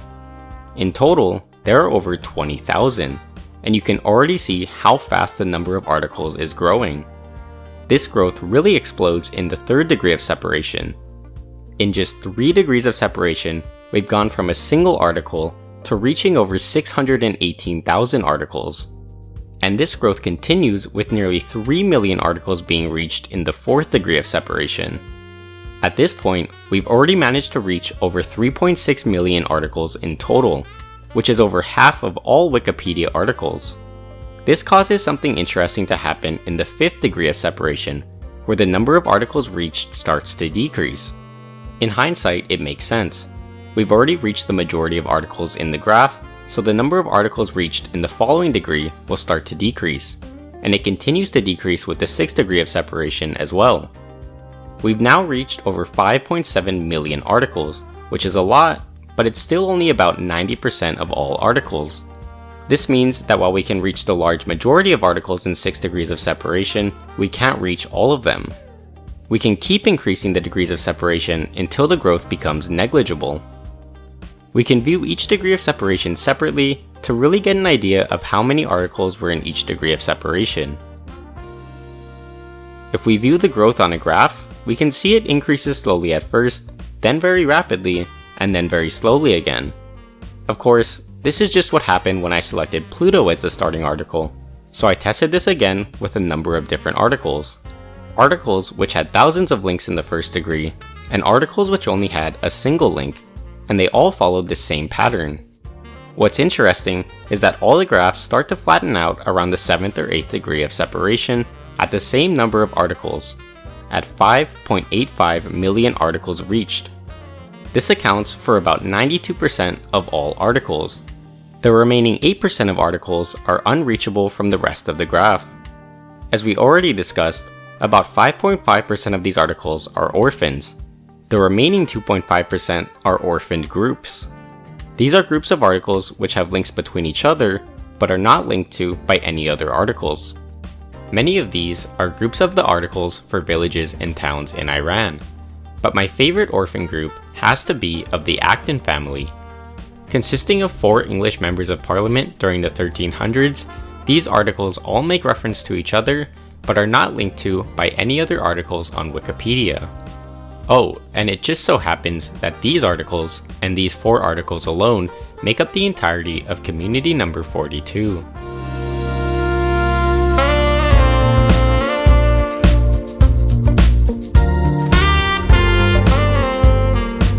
So now we know that for in the large majority of cases, a path exists between 2 articles, and it will almost always be 8 or fewer links long. But what is the average path length between 2 articles? To test this, I randomly picked 10,000 pairs of articles and calculated the path length for each of them. On average, the path length between 2 articles was 4.8. It's worth noting that about 8% of the time, a path did not exist. This is consistent with how we found about 8% of articles to be unreachable from the main graph. You'll also notice that paths with lengths less than 3 and greater than 8 were extremely rare. In fact, only one path of the 10,000 tested had a length of 10. This made me wonder, what's the longest path between 2 articles on Wikipedia?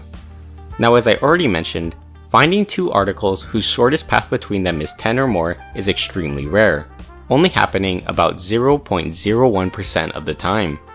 Therefore, a path with a length of 15 would be incredibly rare. A path with a length of 30 would seem pretty much impossible. But what if I told you the longest path I found was over 60 links long? Sorry, did I say 60? I meant to say 160. 166 to be exact. This path starts at the article for athletics in the 1953 Arab Games and finishes at a list of highways numbered 999. The reason this path is so long is because the only way to reach the list of highways numbered 999 is to start at the list of highways numbered 825 and then tediously click each successive number until you reach 999. It takes a really long time, but it's the only way to connect these two articles. I guess in some ways, it's kinda like an actual highway. I can't say for certain that this is the longest path on Wikipedia, as calculating every single path is not feasible, but it's certainly one of the longest.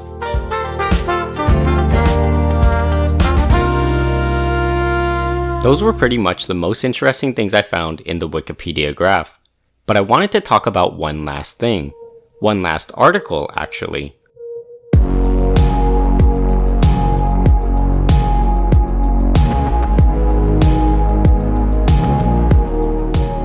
At first glance, Fanta Cake looks like a normal, albeit short, article, but there's actually something pretty special about it. You see, it only has one link, Fanta Kuchen, but when you click it, it actually redirects back to itself. Redirect pages exist on Wikipedia to help people find pages easier. For example, if I search for USA, it automatically redirects me to the United States article. The page for the USA is just a redirect page. In the case of Fanta Kuchen, it simply redirects to Fanta Cake. But for some reason, the only link on Fanta Cake is to Fanta Kuchen, creating a sort of self-loop. Technically speaking, Fanta Cake is actually a dead end, because as I discussed earlier, there are no paths to any other articles. I like to call this a disguised dead end, because it appears to have a link at first, but upon closer inspection, it's really just linking back to itself. But that's not what makes Fanta Cake unique. There's actually a handful of disguised dead ends. You see, what makes Fanta Cake special is that it's also an orphan page, making it a disguised dead end orphan. The only one of its kind. At least, it was when I started making this video, but since then, it's actually been edited and has links to other pages. It's for this same reason that when you watch this video, a lot of the information might be slightly incorrect or outdated. But I don't think that's necessarily a bad thing. In fact, that's the beauty of Wikipedia. It's an ever-growing and ever-changing network of information. A place where anyone has the power to free an article from an existence of solitude.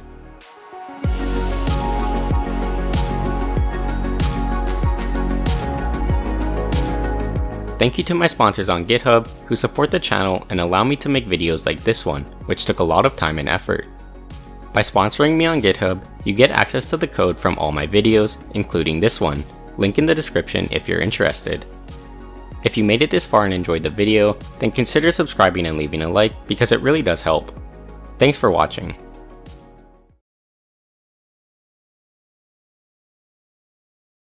I, like every other terminally dependent user of the internet, rely on Wikipedia for any and every conceivable piece of common and uncommon knowledge imaginable.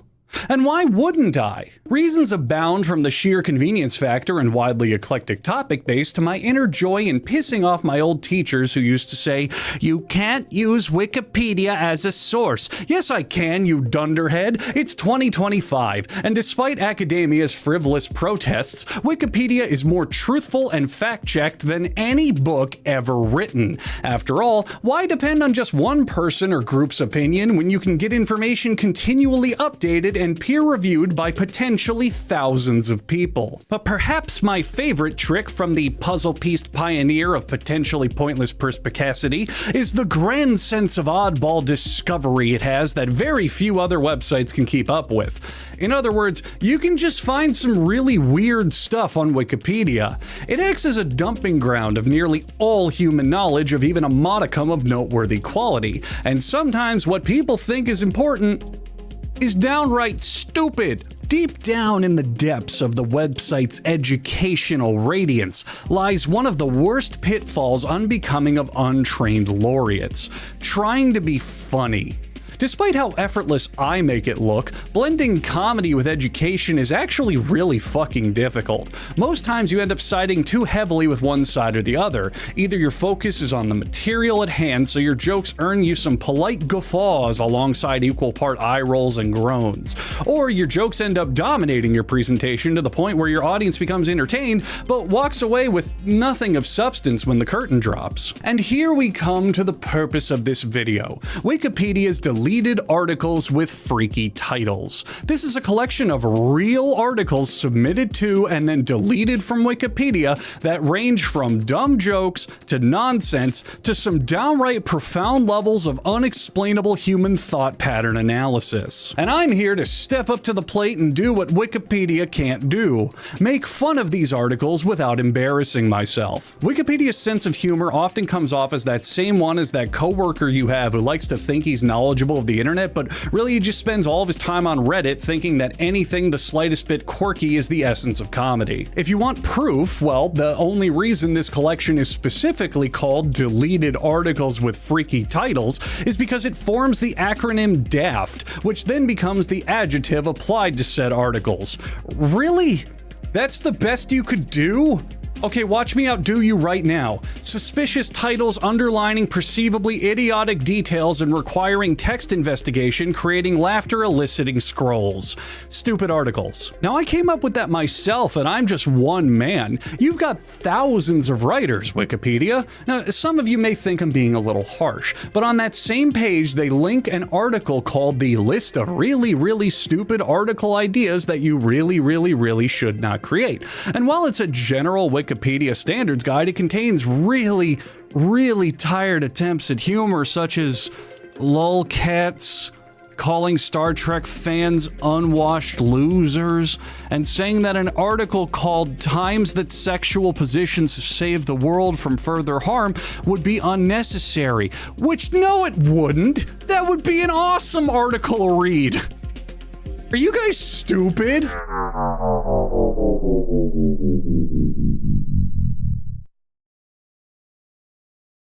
Welp, here I am, trapped in the void. I'm not sure where in the video I'm going to be putting this, but I've been stuck in the infinite blackness for about 3 weeks now. Sometimes I forget where the door to get out of here is, and it's fine, don't worry about it. It hasn't really been that bad, and I haven't starved to death. Thanks to Factor. Factor is the meal delivery service that's so efficient they'll deliver the food to your door even if you're trapped in never-ending darkness. My time is very valuable, particularly because I spend most of my days retracing my steps in this unceasing hellscape looking for an exit, which means that Factor's easy-to-make meals are the perfect choice for me. Check out this archival footage of me cooking them by just using my microwave. It's easier than realizing that the only friend you may have for the next month is your imagination, and he only aims to mislead you. Factor offers up to 35 fresh, never frozen meals a week, including keto, calorie smart, vegan, and vegetarian options. So when you do finally break your way through the impenetrable shadow forming in your mind prison, you'll have plenty of delicious options to cure your starvation. And don't forget breakfasts, smoothies, and midnight snacks to help you no matter what time you finally escape from your timeless chamber of nothing. Head to factor75.com or click the link below and use code 50HUGBEES to get 50% off plus free shipping on your first Factor box. That's code 50HUGBEES at factor75.com to get 50% off plus free shipping on your first box. Factor, the only brand that guarantees they'll never trap you in a fourth dimensional maze.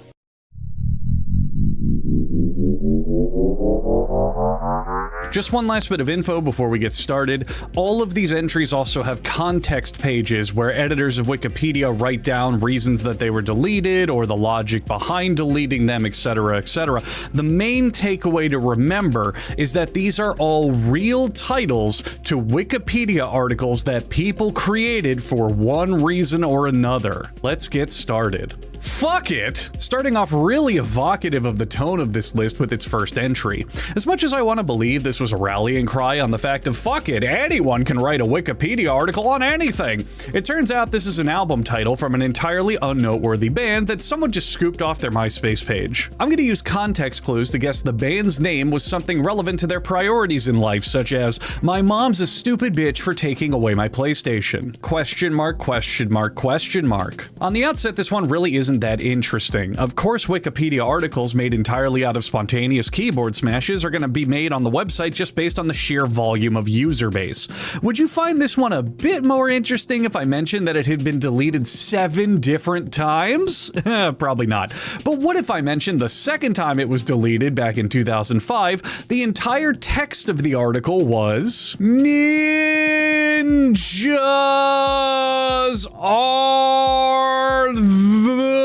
If I were Wikipedia, I think I'd just put that one back, because we probably just disrupted an ancient prophecy and we are now all fucking dead. Tilde, open parentheses, space 8, caret, parentheses, capital I, parentheses, which is an emoticon of Homer Simpson. Now damn, I knew the current economy is drawing ever bleaker with the rise of outsourcing labor to AI, but I don't think anyone's going to try to outsmart them anytime soon by replacing normal search queries with related ASCII art. Being realistic, did the person who did this think it was a common enough occurrence that the Homer emoticon needed its own article? I wonder if they searched Lushi to pull up Super Mario World, typed out all of this to Google the Mona Lisa, and got a bit meta by typing 8008 on their calculator to look up pornography. Uber Chicken Superior. Featuring the text, Uber Chicken Superior is a dominating chicken. They can be found in Germany and the Netherlands. They are wanted because their quality. Well, that's pretty self-explanatory. If you don't get that one, you might just be a silly bitch. Balloon release, replacing the word balloon with a balloon emoji. And it's a redirect to the balloon release article. Okay, see, now we're just showing off. I'm all for multiculturalism in our language, but we don't need to start devolving into kindergartner culture by replacing common words with pictures. Either way, that or the word release needs to be an emoji already, which confuses me because I thought the 2 emoji combination of eggplant sweat droplets did a perfectly fine job of conveying that. Chicken on a stick chevron. I'm gonna just flat out refuse to do my job here because someone already did it for me. Here's a direct quote from the context section of why the article was deleted. This is a local gas station cum convenience store. There is one on nearly every corner of every American city. At the risk of offending all the good Mississippian contributors out there,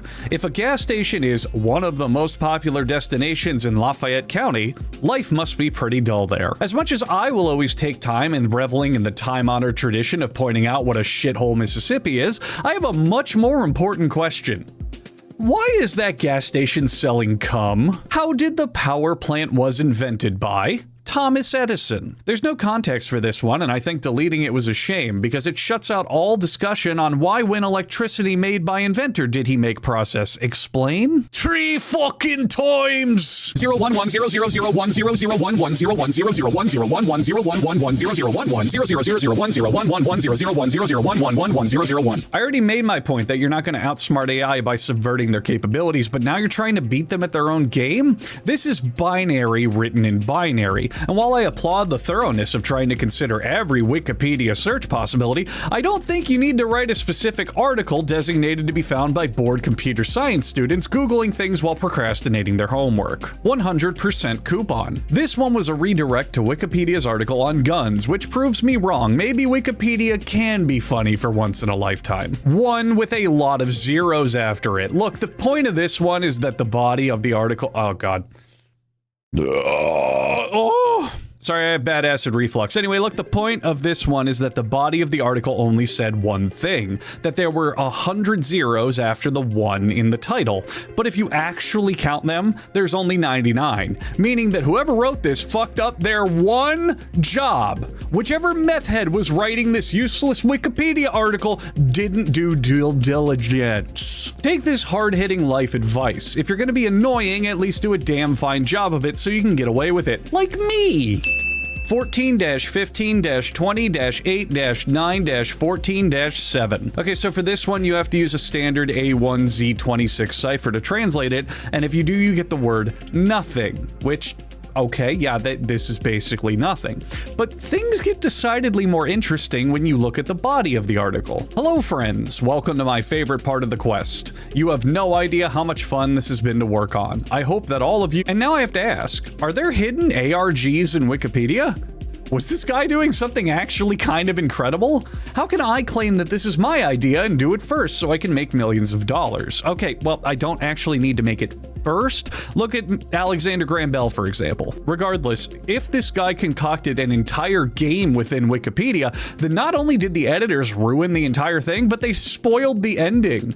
Education and fun really are like oil and water. I swallow both so that I can properly breathe fire all over Wikipedia's no fun police. 1933 in video gaming. There were no video games in 1933.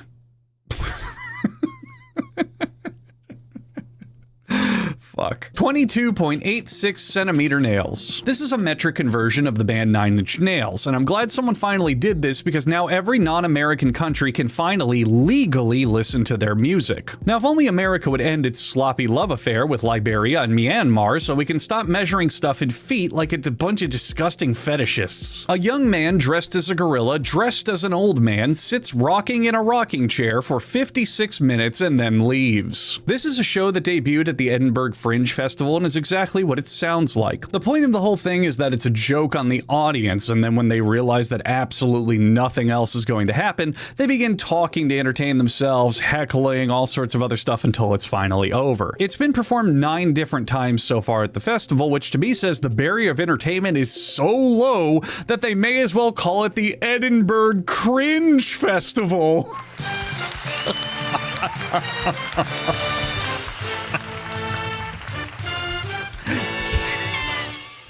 Acetylcerol tyrosylcerylchisoleucyltheranolcerol prolylcerol phenylalanol valylphenylalanilus valyltryptophylalanilus butylpropylisolucylglutamiloylusilasparaginol valylcysteine. L3-anylcerylceroleucylglycylsparaginolglutamine. Okay, yeah, so that's the title of the next article. Oh, I wasn't even going to try. I do know one thing that'll make it better.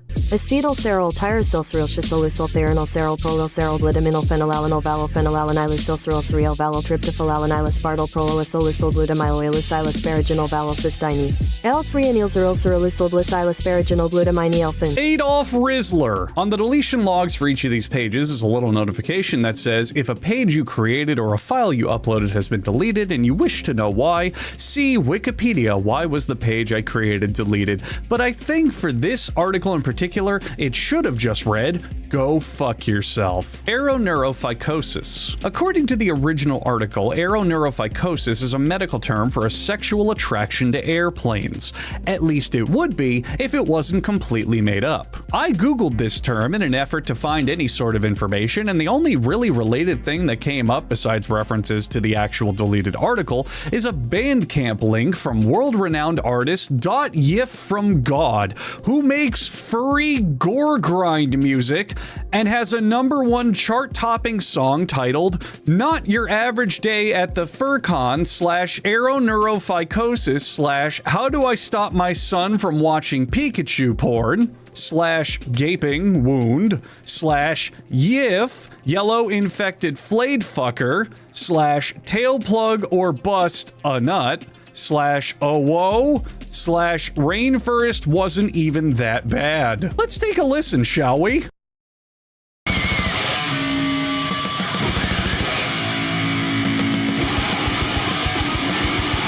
Okay, that's enough. Albert Pujols.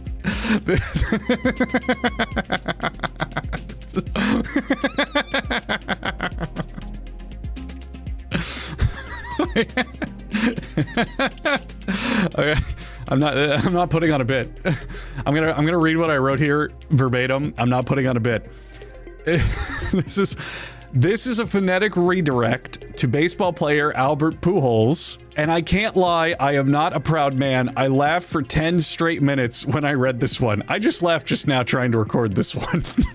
Albert Pujols. The fact it's more than one hole is what really gets me. Alpacas and buffalo are the same thing. No, they're not. Amazing face on rock that looks like Hitler. Aha, see, this one I actually did some detective work on. This article was written by a person who made this YouTube video. I watched all 1 minute and 19 seconds of this nonsense, and Hitler's face is nowhere to be found on that rock. But I think for some reason the video creator really thought this video was going to be a big deal and tried to make a Wikipedia article for it preemptively. There's even a 7-year-old comment that summarizes this entire entry. Did you really have to create a Wikipedia article on this rock, Lamau? A piano for Mrs. Crack. The best guess I have at this one is it's a parody of A Piano for Mrs. Chimino, a 1982 made-for-TV movie. The phrase "a piano for Mrs. Crack" is potentially a long-forgotten slang for vagina from the 80s based on some discussions I've seen online. All I know is even if it's not, I'm gonna start using this in my daily life because it's an incredible phrase. Other than that, it's the name of some guy who played Team Fortress 2 for a whopping 6 minutes. So if you start to see this name crop up in TF2 servers, I am absolutely taking credit for that. You're welcome. If you're old enough to have seen the 80s, let me know in the comments if this is a real phrase. This is not engagement bait. I really want to know if this is real, and I couldn't find many sources related to it. I just want to know if someone on Wikipedia had a mental breakdown or if this is actual slang. As a parent, would you be willing to let your kids get a bath or shower right now fully clothed in their shoes and socks? What in the fuck is this question? As a man who loves deconstructing stupid hypotheticals, what the hell do I do with this one? By get a bat, do you mean acquire one or take one to the face? Because those are two very different experiences. Also, are you considering just putting shoes and socks on to be fully clothed? And why do you have to start this one with as a parent? I need to be a parent to be asked about my kids in the first place. Okay. You know what? I actually got plenty out of this hypothetical with that, thank you. Ass full of knife. This was a redirect to anal sex, which makes me very, very concerned that some people are doing it very, very wrong. Ass flakes. New from the makers of Ass Full of Knife comes Ass Flakes. Baby alligator Sacagawea. Searching for this brings up absolutely nothing, and maybe that's exactly what they want you to think.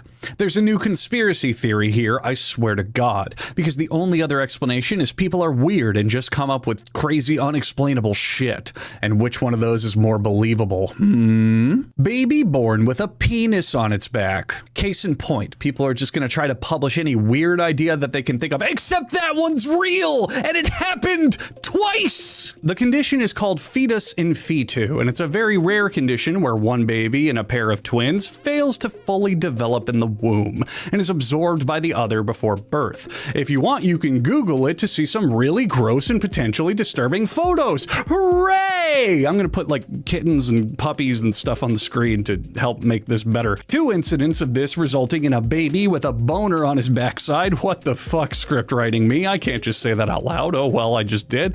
Occurred in 2010 in China and in 2017 in Azerbaijan. In both cases, the child came out with its former twin's genitals on its back in addition to a normal pair where they should be. Doctors surgically removed them, and the baby went on to live a happy, healthy life of being called Double Penis Boy by his friends and family. Now let's quickly move on from this topic before I'm arrested for something taken out of context. Baby catapult. Alright, now we're talking. This one actually pisses me off because when Wikipedia deletes these articles, the deletion log only gives you a preview of what was deleted and not the entire thing. Here's what you get. The baby catapult is an invention of insane genius Maxwell Q infant launcher of Indianapolis, Indiana.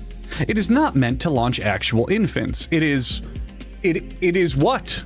Come on, Wikipedia, stop robbing the world of precious knowledge because of your quality standards. Thankfully, some intrepid Googling gave me an archive of the full article. The baby catapult is an invention of insane genius Maxwell Q infant launcher of Indianapolis, Indiana. It is not meant to launch actual infants. It is meant to launch Cabbage Patch Kids and the sort. The goal is for them to go 100 feet in the air and 500 feet along the ground. The catapult should be finished by mid-2004, and I am left disappointed again. Mid-2004 was 21 years ago. Where's my goddamn baby catapult infant launcher? Bad Zelda. This entry was created and deleted back in 2006. Wikipedia editors are allowed to submit discussion votes on why an article should or shouldn't be deleted. Here's an excerpt from someone voting for deletion. This is, in essence, fan-made Zelda porn. Slapping the word manga on it does not make it notable. I mean, yeah, that's a really good point. Now, let's read the article from the only person saying that this article should not have been deleted. This is one of only 2 Zelda hentais in existence. Its lack of circulation. It is indeed drawn in the manga style, so calling it that is appropriate. The reason for the lack of circulation is that it is originally written in French. Bad Zelda is the English name it goes by. I am unsure of what the French translation would be, but that explains why it has not shown up on engines. Wow. What a simpler time, man.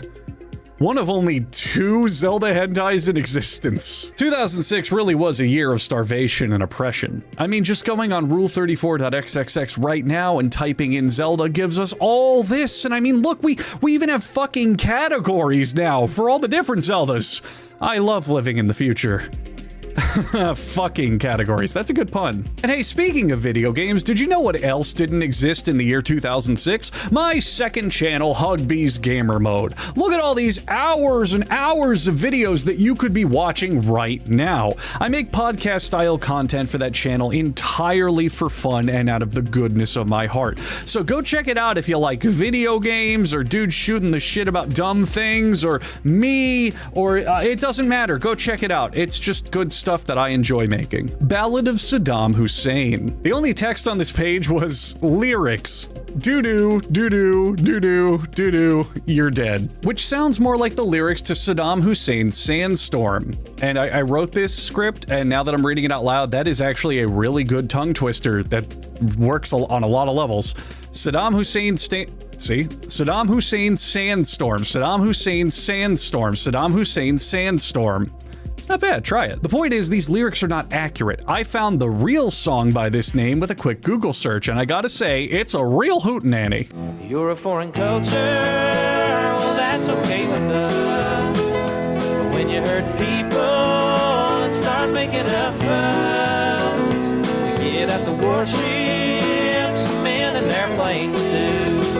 Technology's a strong point, we may use it on you. How about this technology door?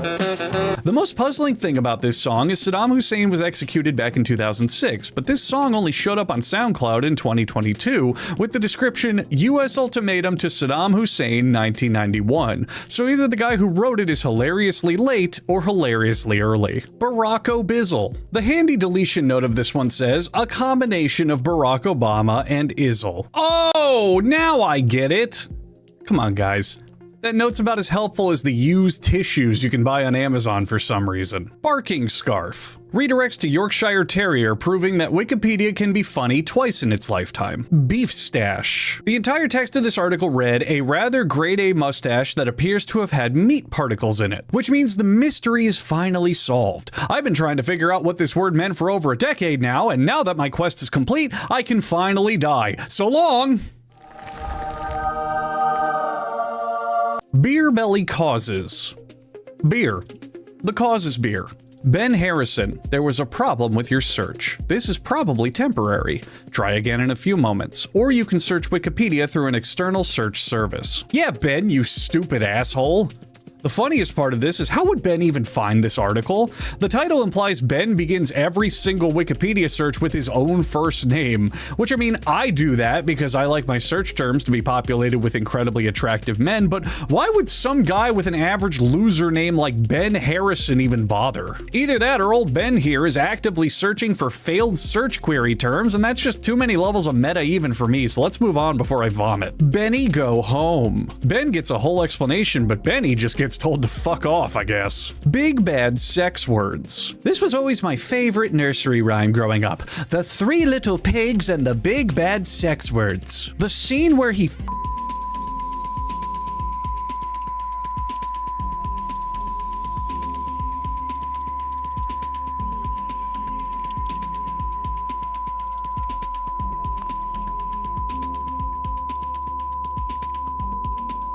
with a candlestick is my absolute favorite. Hey, you want to see a little behind the scenes magic of me making videos? So even though I'm an extremely savvy improv comedian and I basically never have to go back and ever revise my scripts or do any changes, I like scripting my videos because it helps organize all of my thoughts and get all the pacing right for how I'm presenting things. And I figured for this one list entry, I would just try using voice-to-text typing in Google Docs just for fun.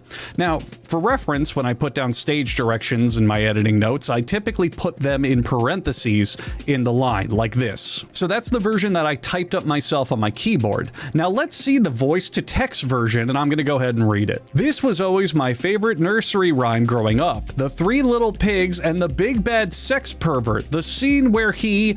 parentheses, make all sorts of obscene gestures and completely bleep my speaking close parentheses, oh, close parentheses, holy shit, close parentheses, close friends, holy shit. Yeah, I'm not entirely sure we're there with the technology yet. Big fucking sandwich. When I see entries like these, I wonder why there was any effort behind them to begin with. The text body for this one was, big fucking sandwich is a term used to describe an overstuffed sandwich enjoyed by many. What's the thought process here? Some inquisitive scholar is going to do some intrepid Googling, stumble upon this and say, oh yes, of course that makes sense. Wikipedia is going to be getting a fat Benjamin from my PayPal the next time they go around asking for donations, that's for fucking sure. I understand some of you are bored, but stop polluting the education ecosystem with your nonsense. Go outside and try to catch some fish with your bare hands or whatever it is people without anything to contribute to society do. I don't know. Big Hat Boy. Okay, this one is actually extremely fucking cool.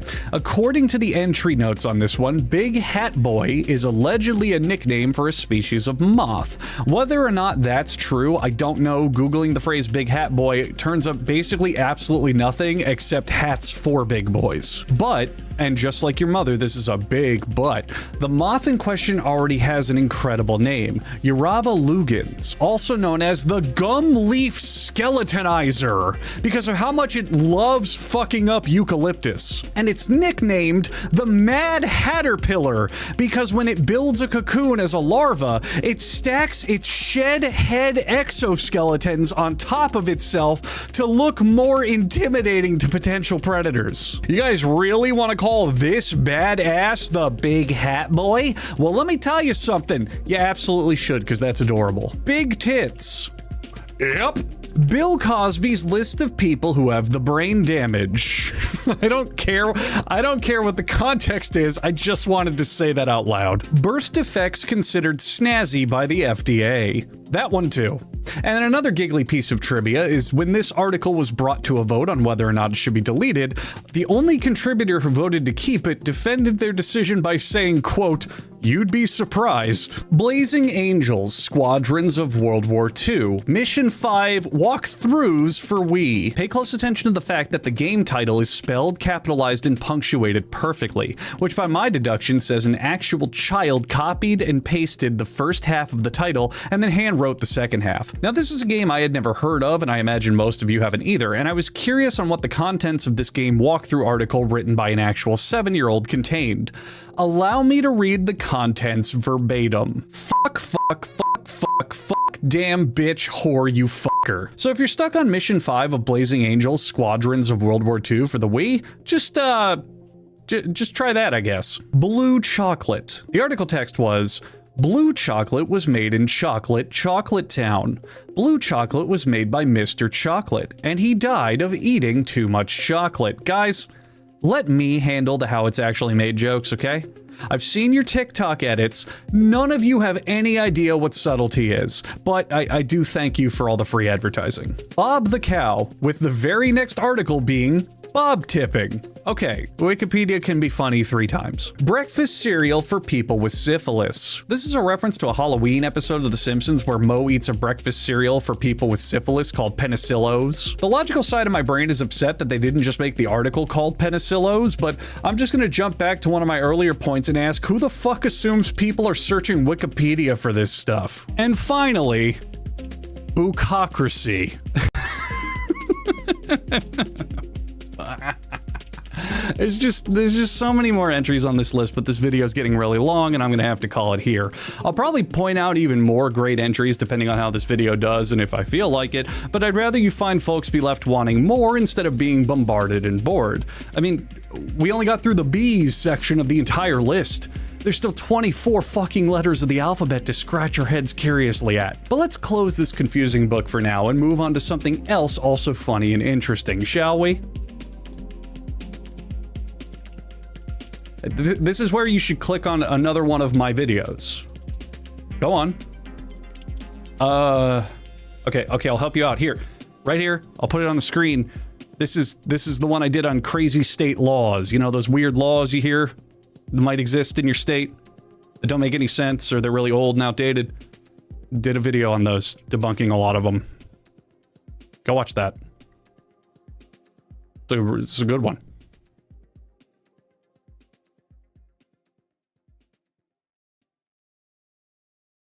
Nothing funny is going to happen. If you stay here, nothing funny is going to happen.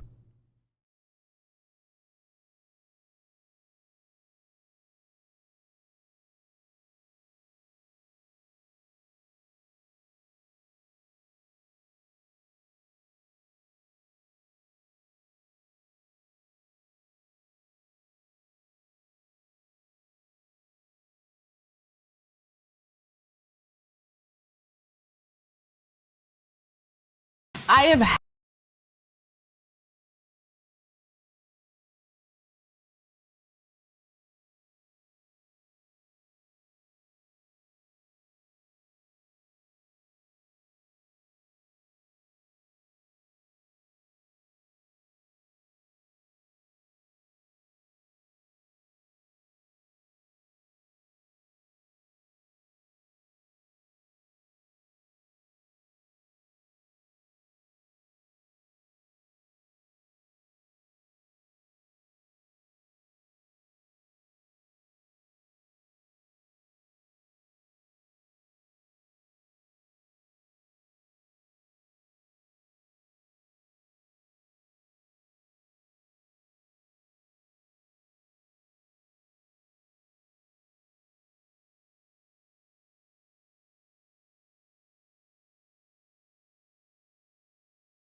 had it with trying to organize all my tasks, due dates, and documents across a million different apps. So I tried ClickUp.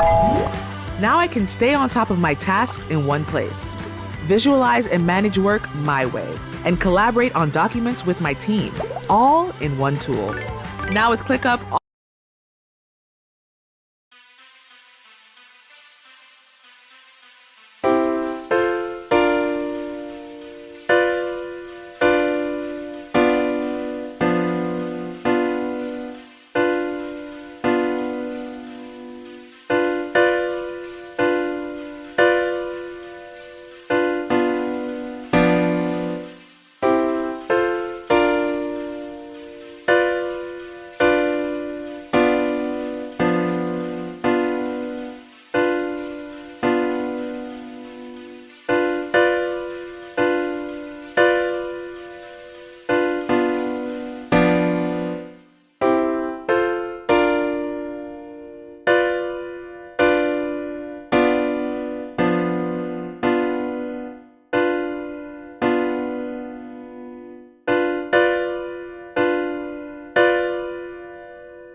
So, Junior.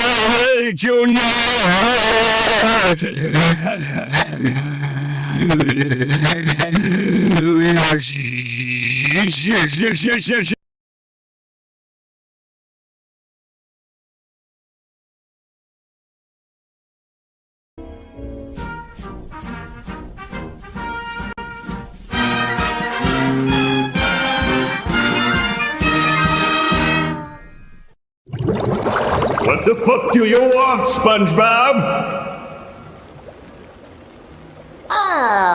Hi, Drive Junior. I was just wondering if you had any ideas for Squidward's birthday present. Squidward? That miserable piece of shit. Why would I give a flying fuck about his birthday? Well, he's my friend, and I want to get him something nice. Fine.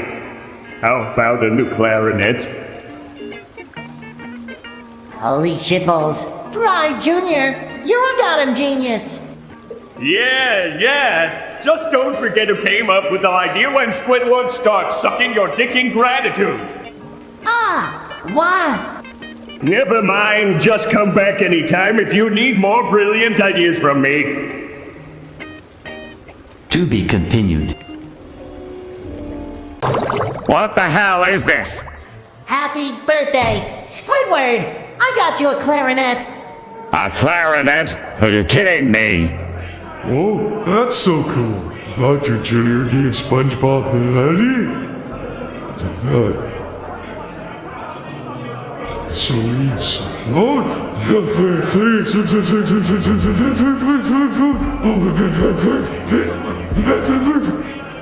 Me with the cake too. Hey guys, did you hear about Perch Perkins? He's got some big news to share.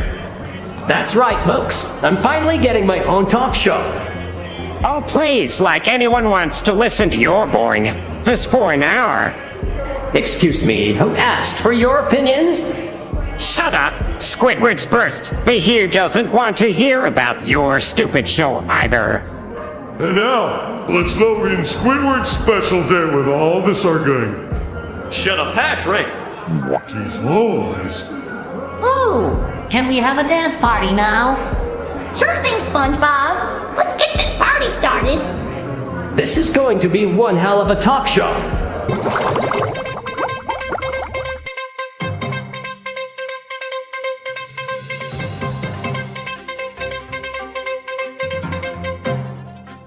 Good evening, Bikini Bottom. This is Perch Perkins reporting live from the studio. Tonight's top story, Plankton, the owner of the Chum Bucket and notorious villain, has recently started a successful advice company. And joining us over the phone is... Greetings, Perch. I prefer to be called Dr. Junior. Thank you very much. How did you manage to turn your life around and become a successful advisor? Well, it all started when I realized that my plans for world domination were not working out so well.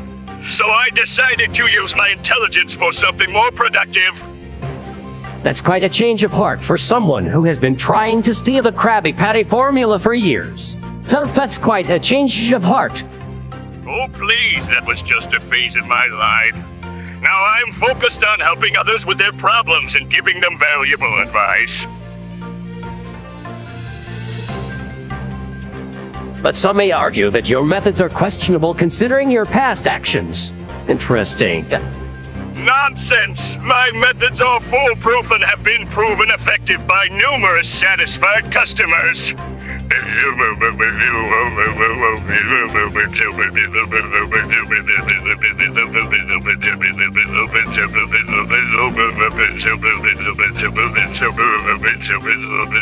But what about those who say you're just using this as another way to get your hands on the Krabby Patty formula? Oh, Parchy boy, you always know how to make me laugh. The Krabby Patty formula is old news now. My advice company is where all my focus lies now.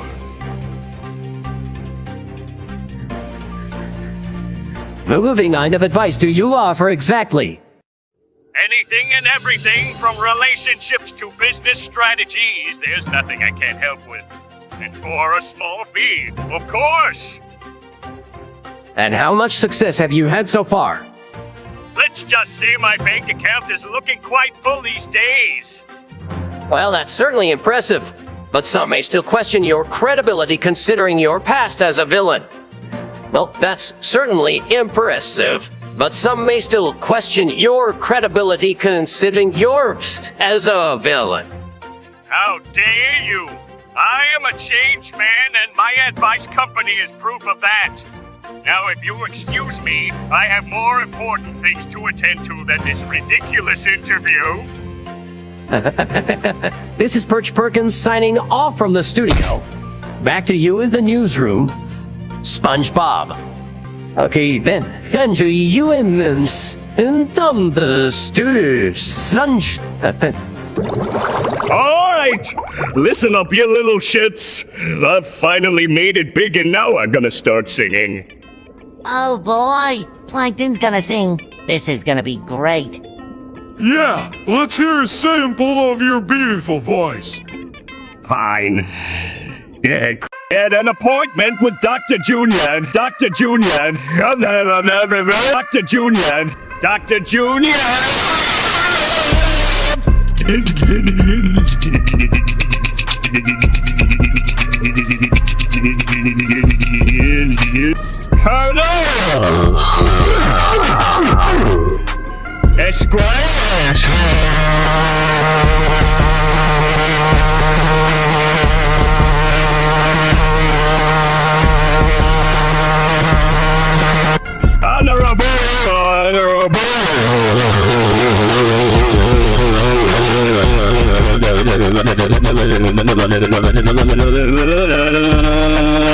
Dr. Junior.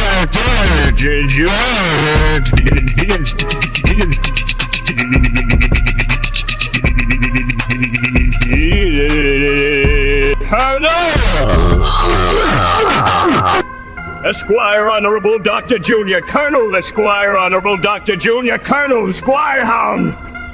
Dr. Junior, Colonel Esquire Honorable Dr. Junior. Bravo, that was amazing. What in the barnacles is going on here? Looks like Plankton's got some new fans. That's right, losers! And now that I'm famous, Mr. Krabs can't stop me from getting the secret formula! What's the use? You win this time, Plankton! Aha! This was my plan all along! Well, if you're taking over the Krusty Krab, then count me in on your team.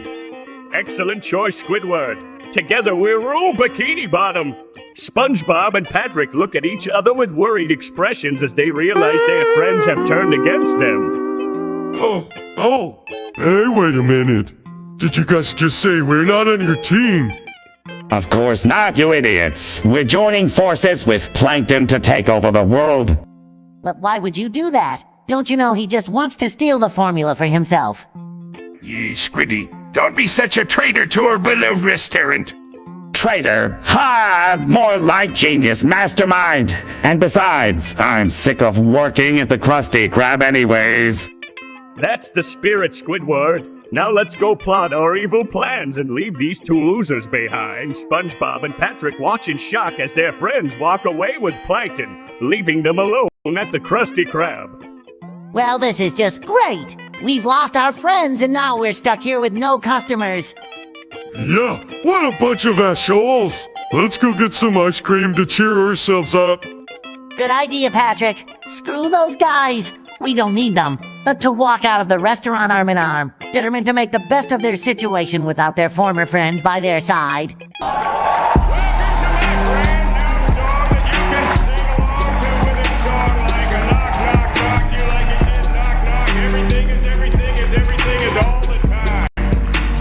But the reason that he can't beat my some smart things that only you will sing them all, cause it's about for dear and hero where no one's not gonna be right there for you. But you wanna know why I'm here? Everything you wanted was not here. And not to mention, you're not to mention that we and here is a word you mention. But to mention when he first started, it was the over-ring we stand for. But to mention, everything is not everything all the time. Here to stay, cool down, rise. Oh, really? That's how up your boat, and then see how you feel. You, maybe if you started using spell markers, you would go up until you sue with narker bartle. Cause we know that you're just a small little penis. That's queen, my cup that Colbert is better than you. Let's we know that you're just a small little guy. You're gonna fry, oh yeah. Hey, you're bitter just because of your name and of your face. Hold it, let's play this game.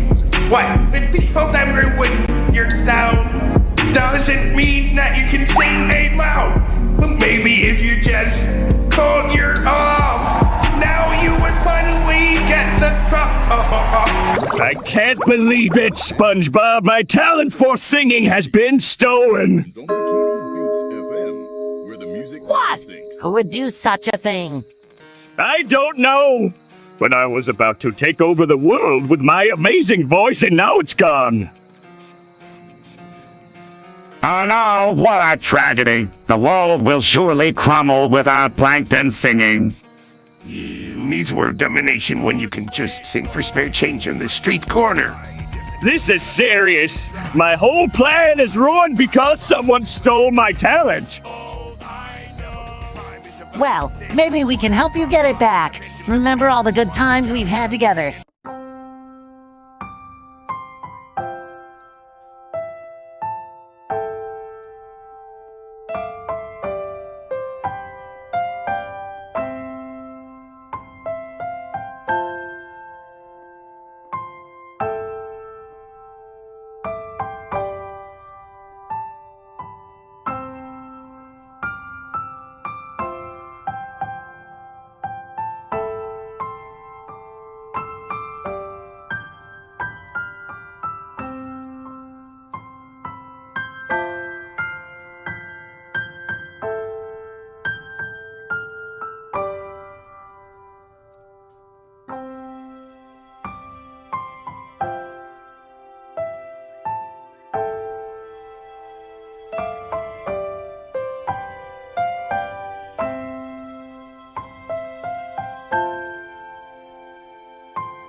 Hey lad, we'll help you get your business back with our amazing voice.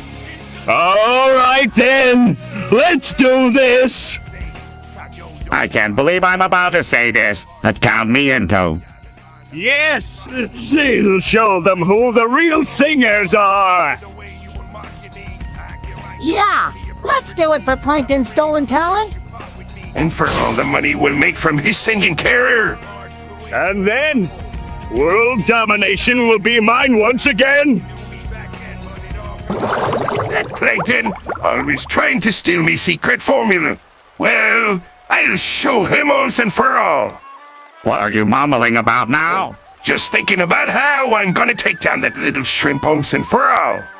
Oh yeah, because that's worked so well in the past. Shut your trap, Squidward. This time I've got a plan, and it involves Cindy. Sandy, what does she have to do with this? She's gonna help me disguise myself as the dude, and we're gonna take down Plankton's son once and for all. Right, because dressing up as some random character is definitely gonna work. You doubted me, Squidward. Just wait till you see my disguise skills. Did someone say disguise? No, SpongeBob! Go back to your fry cook duties. This is grown-up business. But Mr. Krabs? Yes, let's do. Hey, SpongeBob! What the fuck is going on here? Oh, hey Squidward! We're just celebrating the return of Ice Sponge Ray rated with cola.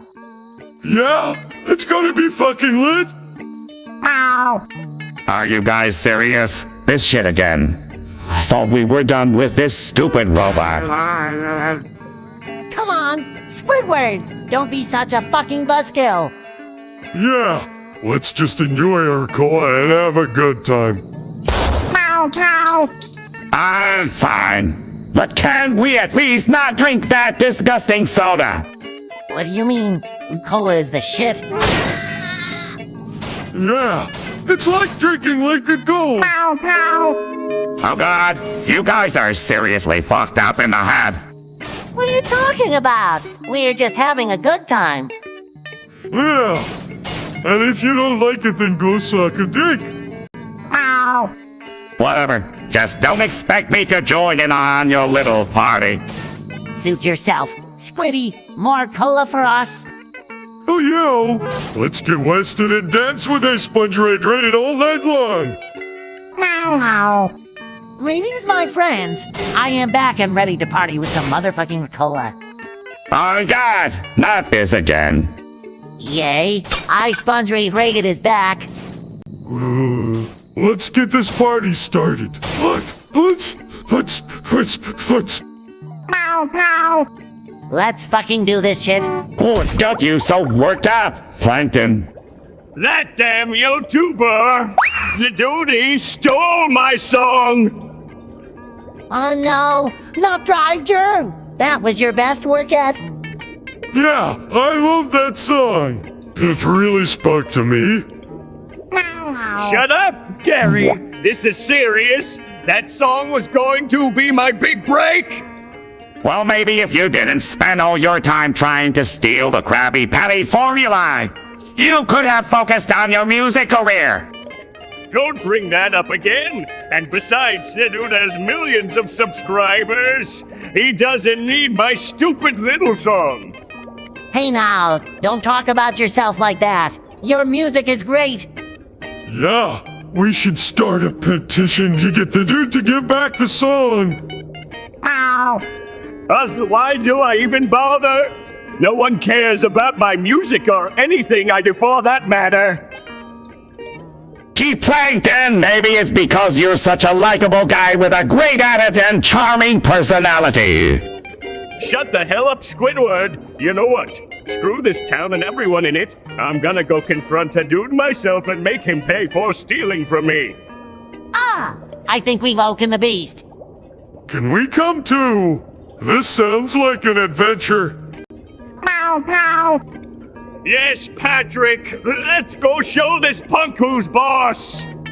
Well, there goes the neighborhood. We gotta do something about it. Meow. Exactly, we need to take matters into our own hands and go kill the dude for stealing from Plankton. But wait, what if he has a good reason for taking the song? What could possibly be a good reason for stealing someone else's work? Meow. Meow, meow, meow, meow, meow, meow. Gary's right! We can't let this slide. It's time for an epic battle between Plankton and Mr. Krabs. Oh boy, this is gonna be intense. I'm ready to fight for justice. Meow. Who's the dude? He's the one who stole my song and gave it to Mr. Krabs! Oh no, not another song stealing inside it. Another song stealing.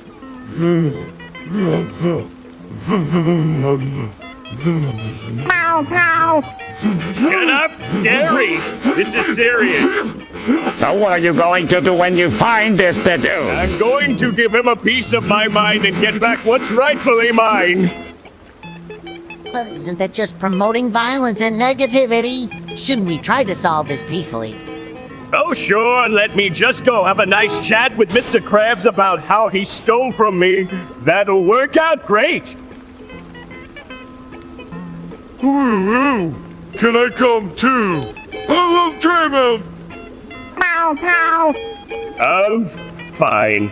You can all come with me, but don't expect any cooperation or friendly atmosphere from Mr. Krabs. Sound like it'll be quite the show then. Damn right it will be, and there will be lots of bad language too! Plankton, language! Yeah, Planky, watch your fucking mouth! Meow, meow, meow. Well. If it isn't little old Planky looking for his precious son. Give it back, you thieving crustacean! Oh, please. I did you a favor by taking the garbage off your hands. Looks like Mr. Krabs is the real chum here. Yeah, it's definitely not the dude. Meow, meow. Shut up, all of you! This isn't funny! Actually, it kind of is. In a twisted and chaotic way. Well, Planky, looks like you're not getting your son back. Fine. But this isn't over, Mr. Krabs. I'll be back for what's mine. The group leaves the chum bucket in defeat as Mr. Krabs laughs manically behind them. Nothing beats a good old-fashioned rivalry. Especially when I cut him. All right, everyone.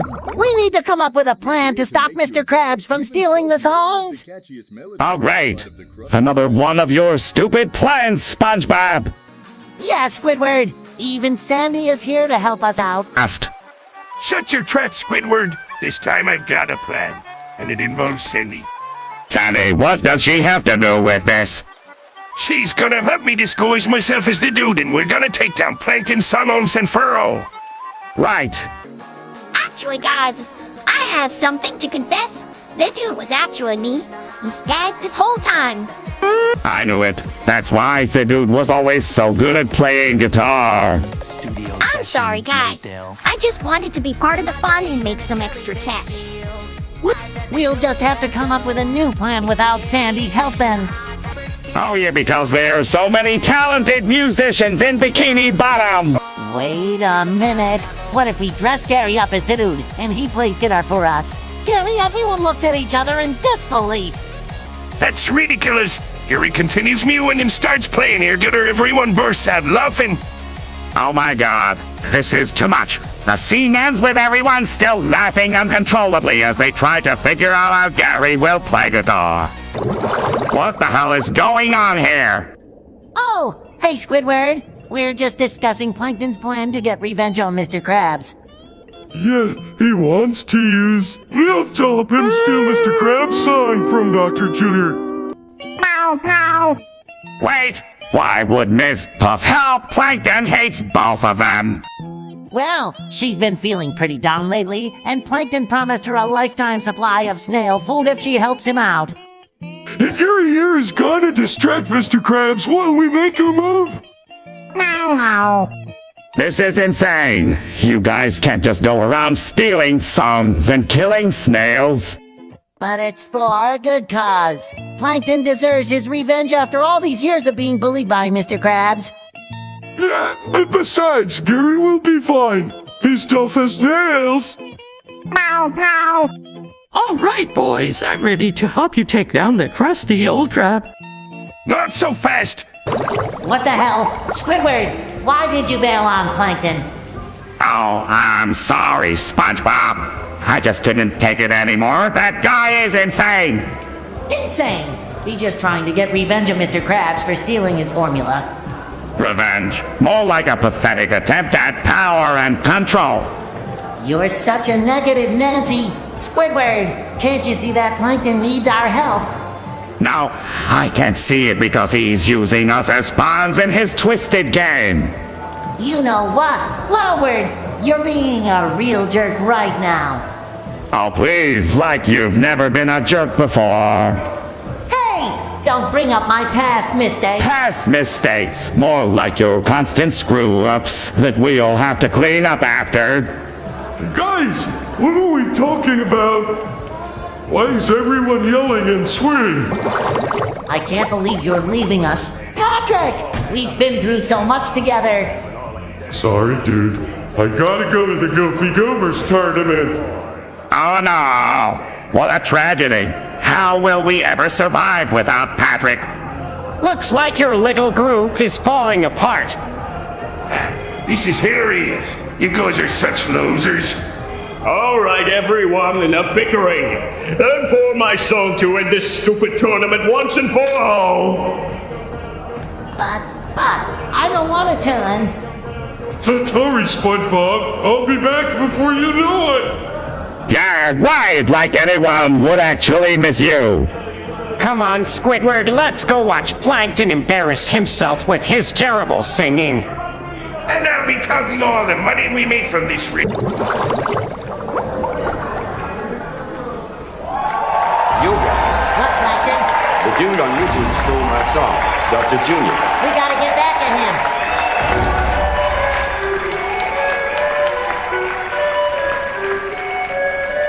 So you like stealing songs? Get ready to lose this battle. The dude, how much attitude do you have for this shit? The dude back for round 2. Hopefully you learned your lesson. I'll take you down too. Don't mark it off of me because my name is Dr. Junior, that's my name, and I can see it, but don't forget that you can't have it. Oh, yo, you know I can't let you take this, you getting ads, so I know you're profiting off it, you— Oh yeah, fuck you! Made Bob friend. Bob's a nice guy. He never would lie so. He said, how bad you are, you stupid price. The dude, you suck stub, you freak toe, and when it finally heals, you'll stub it again. Get a job at a volcano and get pneumono ultramicroscopic silico-volcano-coniosis. Oh, yo, yeah, you know I can't let you take this, you getting ads, so I know you're profiting off it. Oh yeah, fuck you! The dude, you're almost worse than Paramount!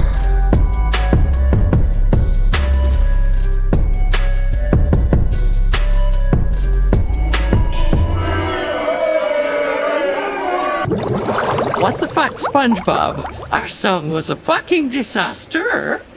I know, Lurspov. I can't believe it failed so miserably. This is all your fault, SpongeBob. You couldn't even follow my simple instructions. Your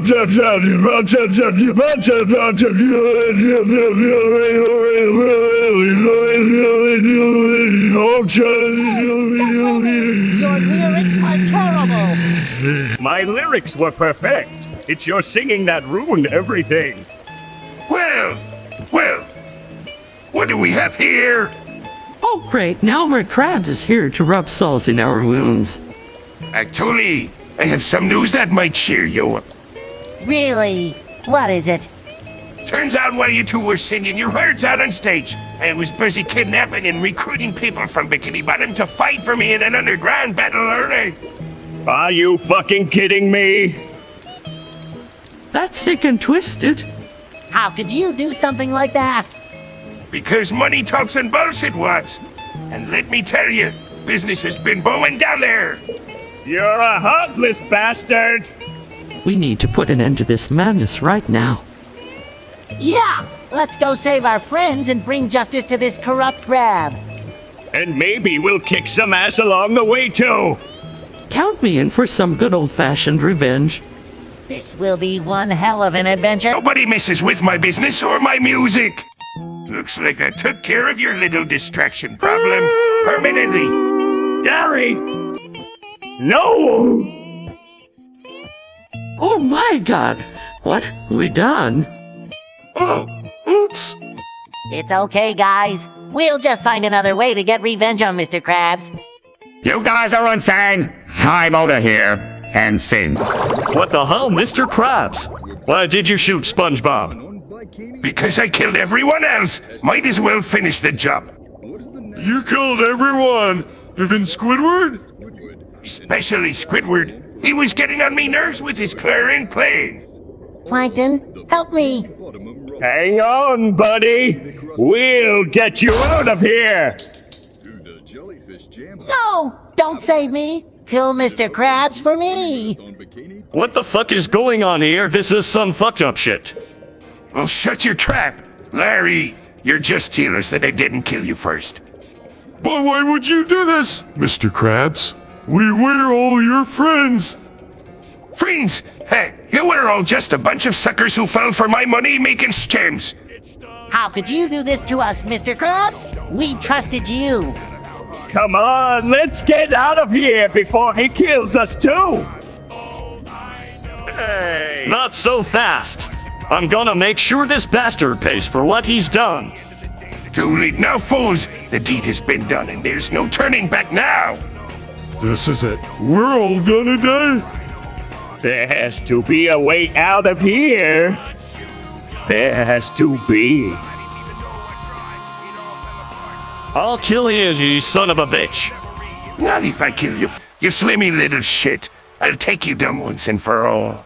Ah! You fools think you can defeat me. I am the mastermind behind every failed attempt to steal the Krabby Patty formula. Yeah, and I'm here to make sure Plankton kicks your asses. Because he's a jealous little runt who can't stand seeing others succeed. And because he has a tiny dick. Shut up! Squidward! This is between me and these two idiots! Hey Al, don't bring me into this. I'm just here for the entertainment value. That's right! We'll fight until our last breaths if we have to, Plankton wins! Ha ha! Looks like it's game over for you. I did it. It Mr. Krabs. Wow! Who knew such a tiny guy could pack such a punch? Now that I've taken down my arch nemesis, it's time to focus on the dude and his thievery ways. Are you gonna make a song about him too? You bet your square pants I am! And this one will be even better than Drive, Jer. Yeah! Take that cotton thief! Meow. This is just the beginning of my reign as the ultimate songwriter in Bikini Bottom. No one can stop me now. Oh joy! Another catchy tune from the mastermind, Plankton. I can't wait to hear it! Me too. Let's go spread the word about Plankton's victory and upcoming song! Yes, let the whole world know that the dude messed with the wrong Plankton. Aha! Yeah. What do you want now, Krabs? Can't you see I'm busy trying to take over the world? Look, I know we've had our differences in the past, and I just wanted to say, I'm sorry. Sorry? For what? For everything. Stealing your formula, neglecting your friendship. It was a real dick move on my part. Is this some kind of joke? Are you trying to trick me again? No, I swear on me mother's grave. I really mean it this time. Well, I appreciate the apology, but why now? Because I have something important to tell you. What is it? Remember that singing contest that everyone's been talking about? The one with $1 million prize. Yeah, what about it? Who's judging it? You don't mean... That's right, me. You son of a bitch!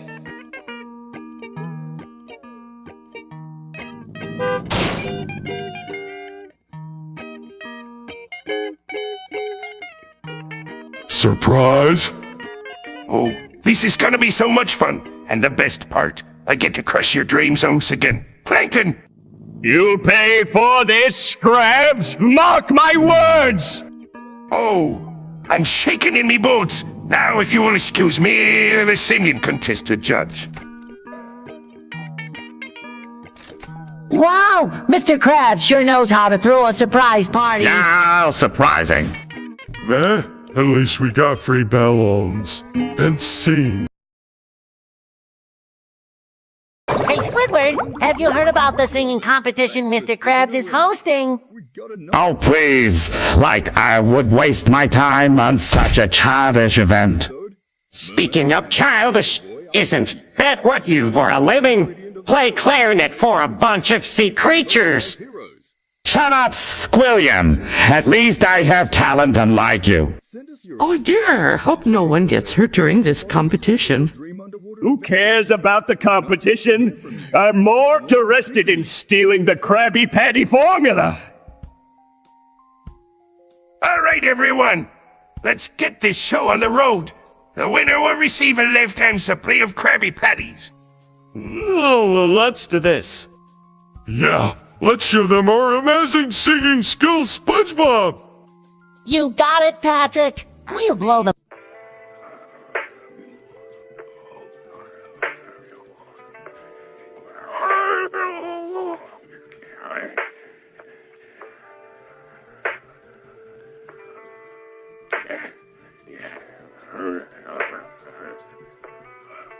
I'm putting no 40s on the G. I tap into the bloody bottoms is underneath. Cause all my niggas got it out the streets. I keep 100 racks inside my G. I remember hitting up all with the whole team. Now niggas pay us so called cause I'm Harley. I was waking up getting racks in a Harley. I was broke, now I'm rich, be niggas softy. All this designer on my body.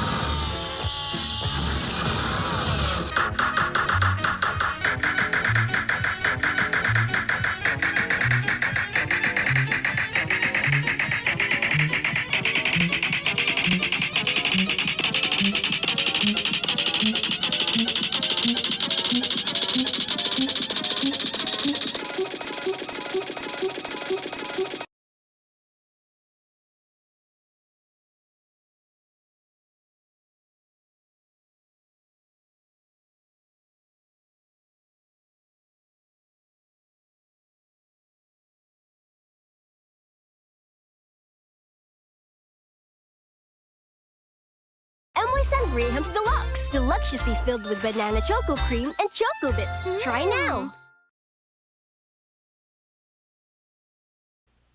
He's been a surgeon, a Flintstone, and an Amish guy. He's been fat, a Jedi warrior, and he's even survived Jurassic Park. He smelled like Nirvana and never forgot it was all about the Pentiums. Now, finally, he's back. Poodle Hat, the new album from Weird Al Yankovic, featuring the Eminem parody Couch Potato, plus parodies of hits by Nelly, Avril Lavigne, and others. Call the number on your screen to order Weird Al's all-new album, Poodle Hat. Just $18.98 for the CD and $12.98 for the cassette, plus $4.95 shipping and handling.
The Holocene has ended.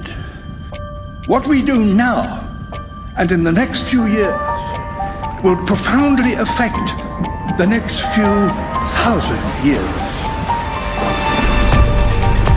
The only conditions modern humans have ever known so far are changing, and changing fast.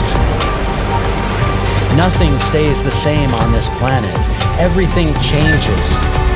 The Earth is going into one of these jumps, and you don't know what is going to be on the other side of those jumps. The Earth is always jumping.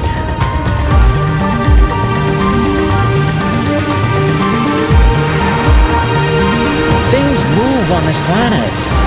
Things are not still. Everything is turning.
As it begins to run out of fuel, the sun won't simply fade away to nothing.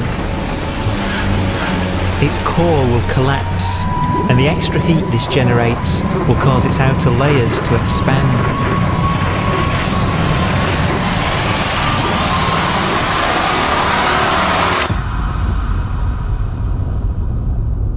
The sun is now dead. Its remains slowly cooling in the freezing temperatures of deep space.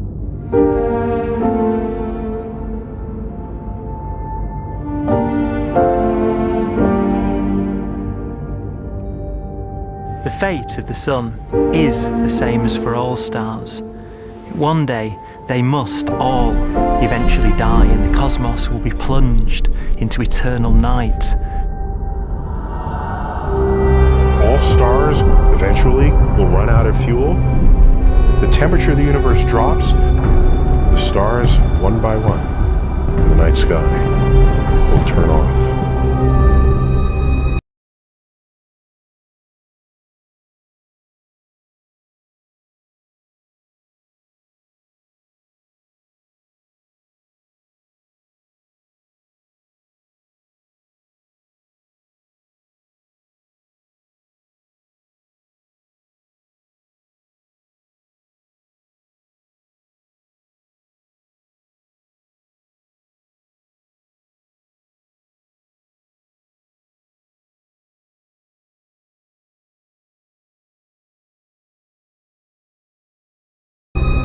And there'll be no more new stars created.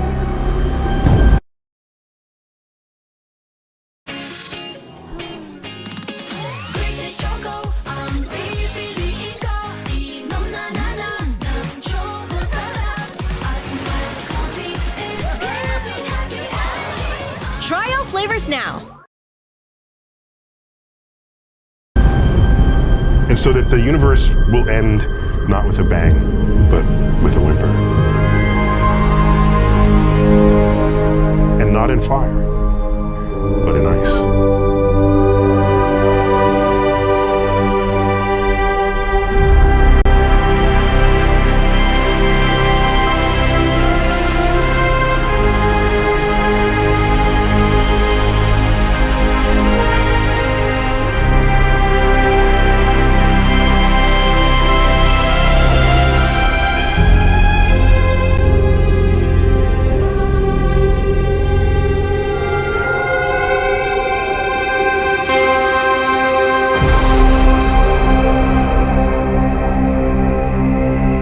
With no fuel left to burn, a white dwarf's faint glow comes from the last residual heat from its extinguished furnace.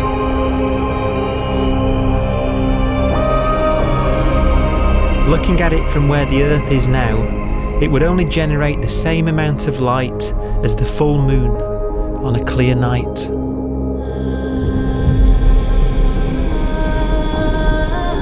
The faint glow of white dwarfs will provide the only illumination in a dark and empty void littered with dead stars and black holes.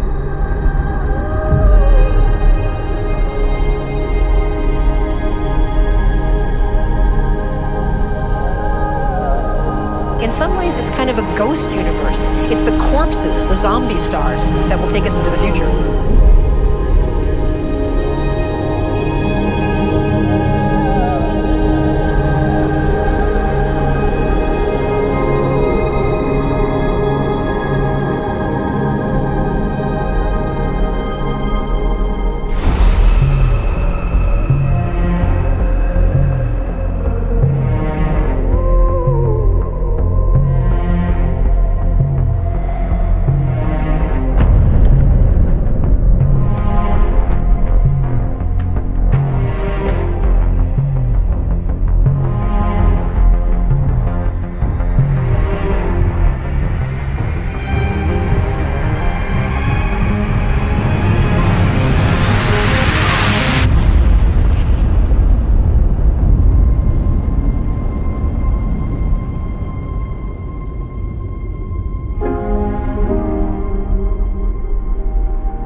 black dwarf will be the final fate of those last stars.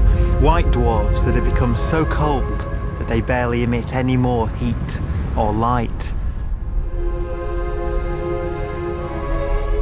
Black dwarfs are dark, dense, decaying balls of degenerate matter, little more than the ashes of stars.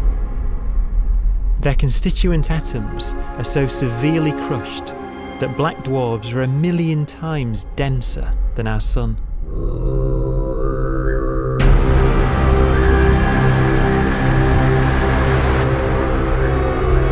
Stars take so long to reach this point.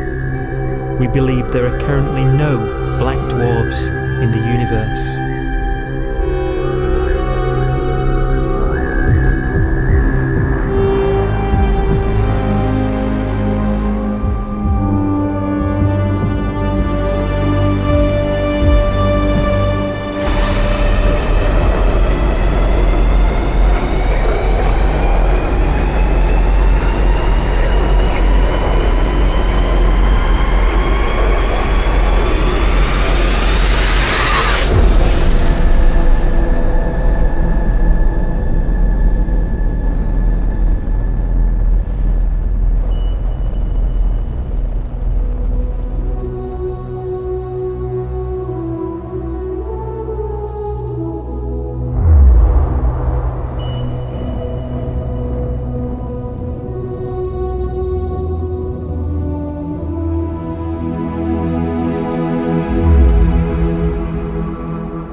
We have a pace of life that's based on really the energy available to us now.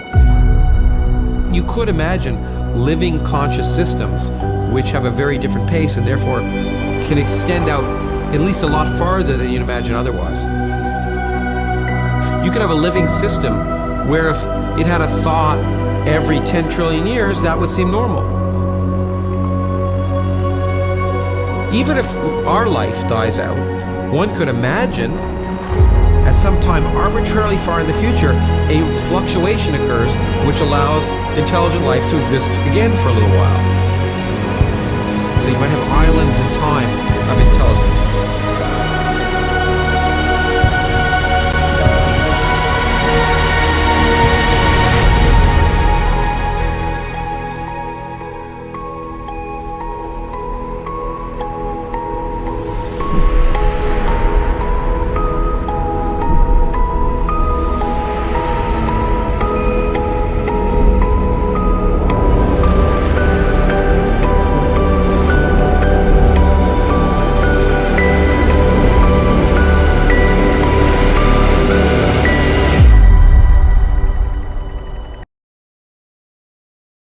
New Jollibee Game Joy combos. Eat to earn game rewards. Sarap mag-power up.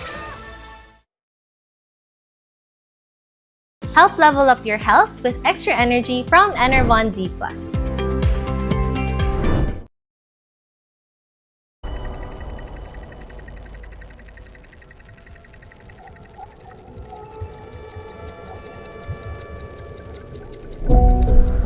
A proton, one of the fundamental building blocks of atomic matter, of what makes us up, can just spontaneously fall apart. Any material that evades the pull of a black hole eventually dies away as its protons disintegrate.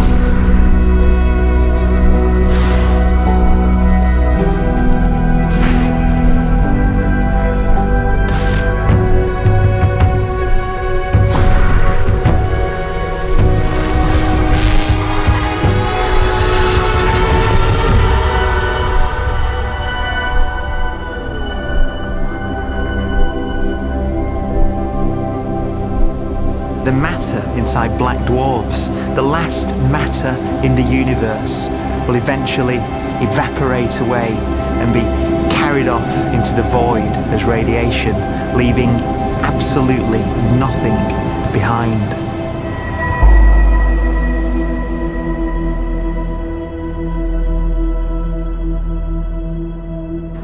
With the black dwarfs gone, there won't be a single atom of matter left. All that will remain of our once rich cosmos will be particles of light and black holes.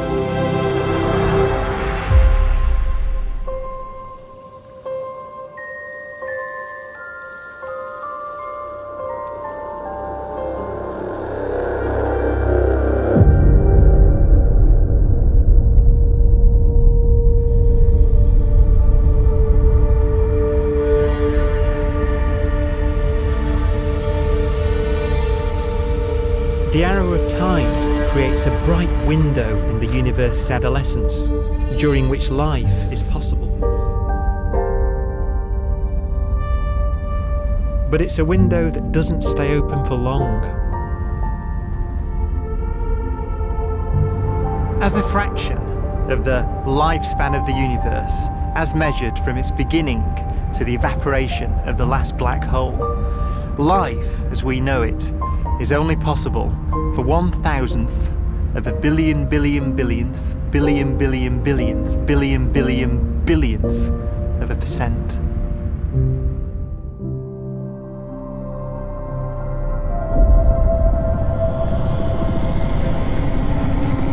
Black holes become the fundamental building block of the universe. A galaxy will basically be a supermassive black hole in a center with smaller black holes orbiting it. Zombie galaxies filled with black holes continue to evolve.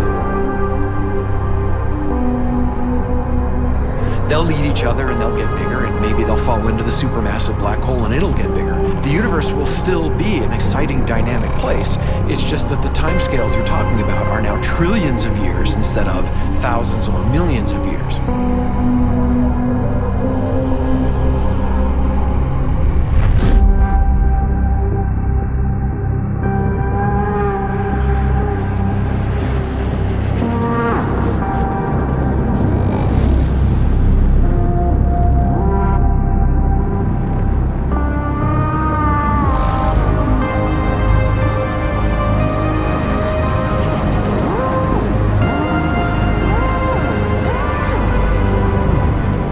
Black holes can bang on space-time like mallets on a drum.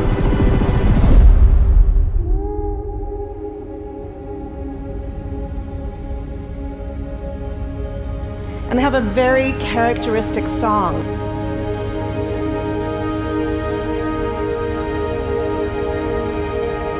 Imagine two black holes that have lived a long life together. At the end of their lives, they're going around each other, crossing thousands of kilometers in a fraction of a second. As they do so, they leave behind in their wake a ringing of space, an actual wave on space-time. Sabaw pala ang ulam na? Mommy to the rescue! Ang Lucky Me beef na beef mommy, may real beef taste. Sabaw pala ang ulam na. Mapapakain ka. Lucky Me Mommy. Happy Me. It's a journey that starts with people who will take you far and wide. Let's fly, everyone.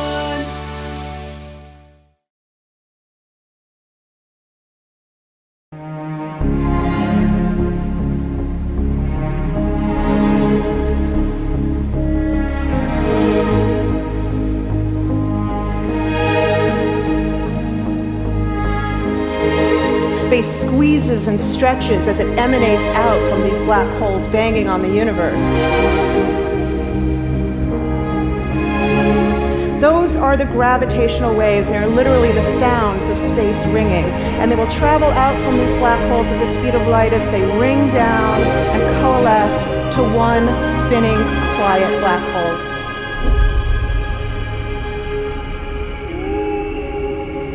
If you were standing near enough, your ear would resonate with the squeezing and stretching of space. You would literally hear the sound.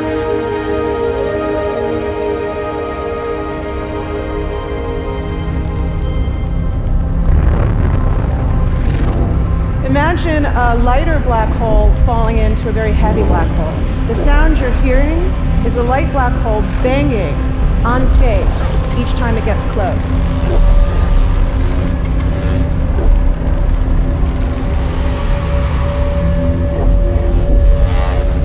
As it falls in, it gets faster and it gets louder.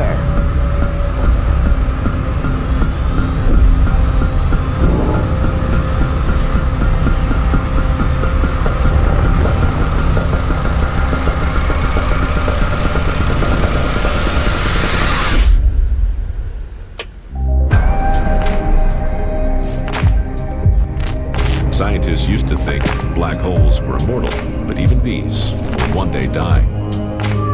Now we're talking about timescales of unimaginable length, quadrillions of years into the future. On that timescale, even the black holes begin to evaporate.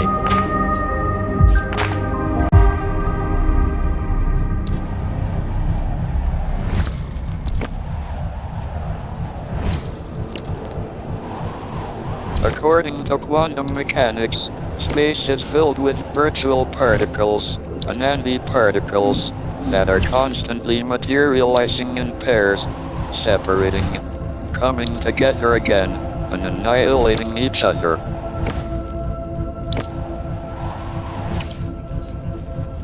In the presence of a black hole, one member of a pair of virtual particles may fall into the hole, leaving the other member without a partner with which to annihilate. The forsaken particle appears to be radiation emitted by the black hole. And so, black holes are not eternal. They evaporate away at an increasing rate until they vanish in a gigantic explosion.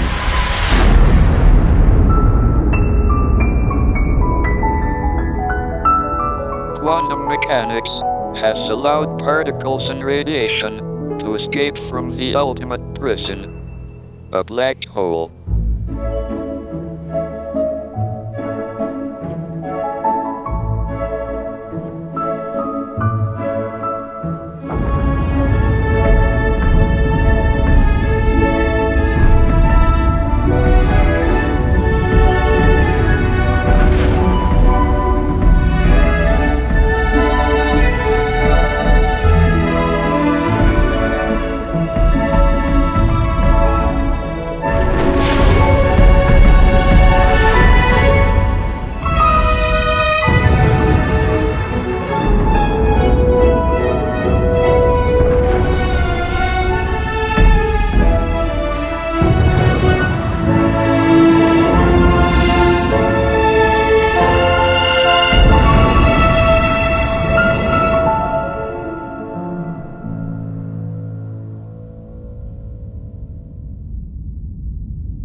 Philosophers and poets have asked the question, will the world end in fire or ice?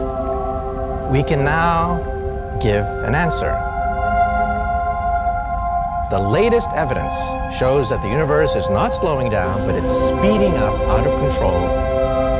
And the universe, we think, will die in ice. Trillions upon trillions of years from now. Empty space itself has energy. In every little cubic centimeter of space, whether or not there's stuff, whether or not there's particles, matter, radiation, or whatever, there is still energy, even in the space itself. And this energy, according to Einstein, exerts a push on the universe. What is the weird stuff that's accelerating the universe? We call it dark energy. And this stuff is the dominant stuff of the universe. Almost 3/4 of the matter energy content of the universe is this dark energy. And we don't know what it is.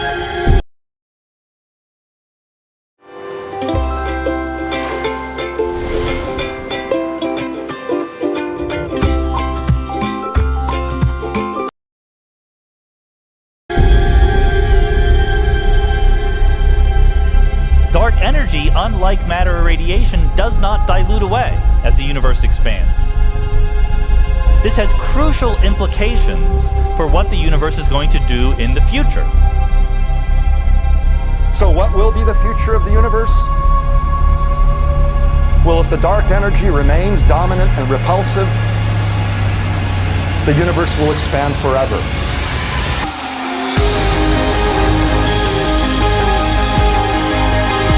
Faster and faster and faster with time. A runaway universe. 70% of the energy of the universe resides in empty space, and we don't understand why. But we do know what will happen. If that energy continues to be there, the universe will become cold and dark and empty.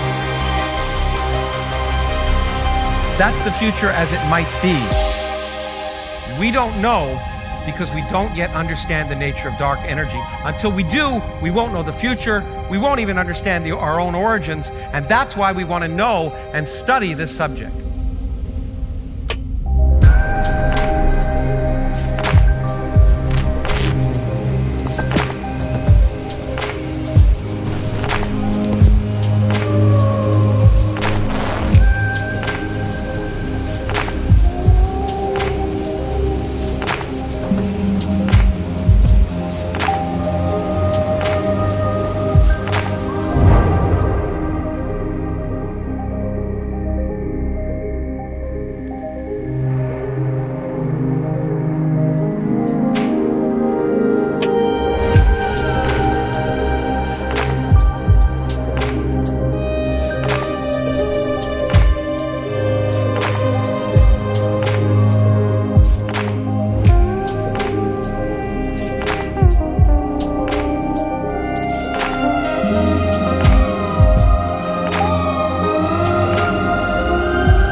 Forecast does seem to be for an ever colder, ever emptier universe.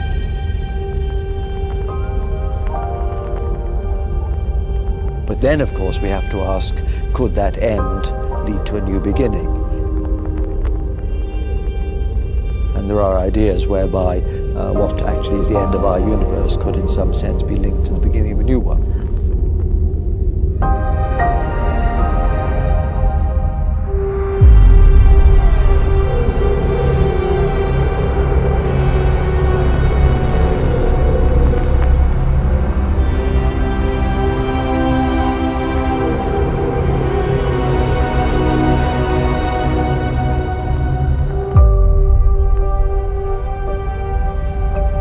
We've worked out the mathematics, the equations. They seem to say that if you have an atom smasher that can concentrate tremendous amounts of energy at a single point, you can perhaps open up a gateway, a baby universe.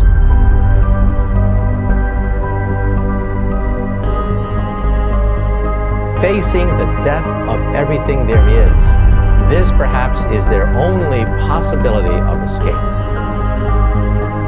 And this also raises a very intriguing possibility, sheer speculation of course, that perhaps any universe that has intelligent life in it will create baby universes, will create lifeboats, and proliferate child universes. So an evolution may take among universes in the multiverse. Survival of the fittest may take place. So those universes which do not have intelligent life are infertile. They have no children. But those universes that have mild temperatures, stars like us, would create civilizations that could open up child universes, and they would then proliferate.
kanya-kanyang mundo.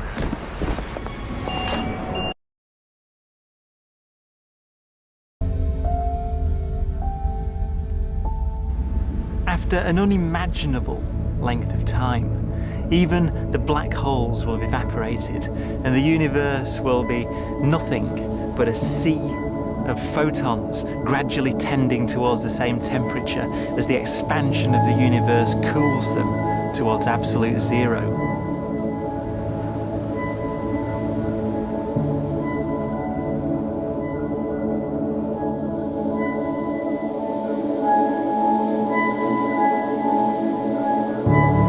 Once the very last remnants of the very last stars have finally decayed away to nothing, and everything reaches the same temperature, the story of the universe finally comes to an end.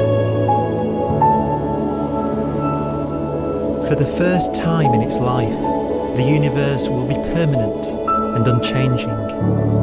Entropy finally stops increasing because the cosmos cannot get any more disordered. Nothing happens, and it keeps not happening forever.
From the primordial cloud of gas and cosmic dust, gravity forged the stars.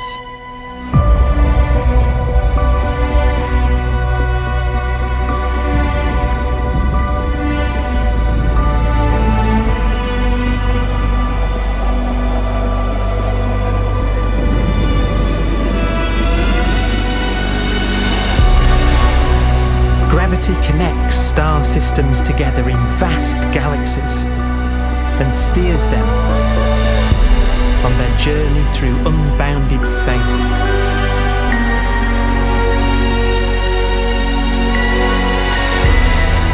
The relentless flow of time has driven the evolution of the universe and created extraordinary wonders.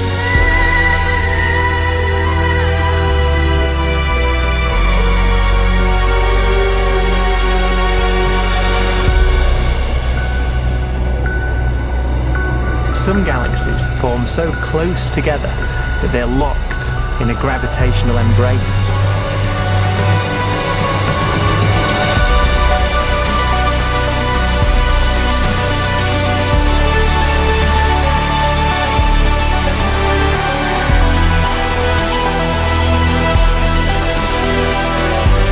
And what a magnificent sight it would be.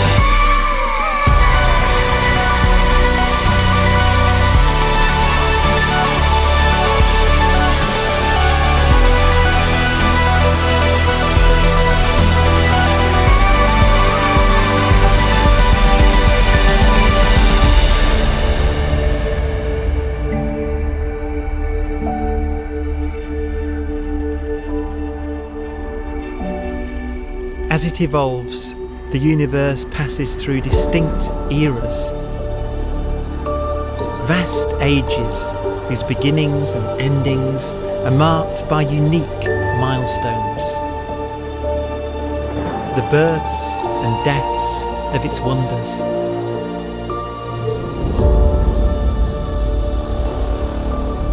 We are the product of a grand evolutionary sequence, cosmic evolution, about which we are only occasionally aware.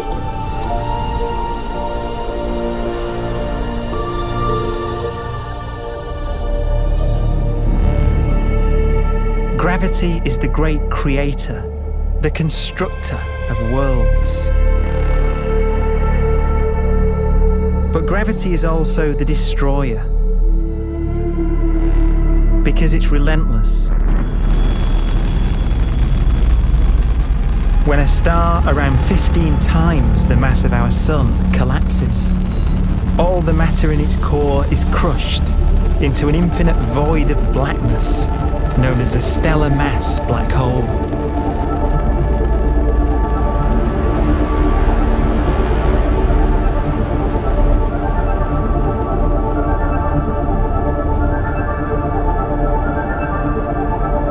The immense gravitational pull of these monsters can rip a star apart. They tear matter from its surface and drag it into orbit.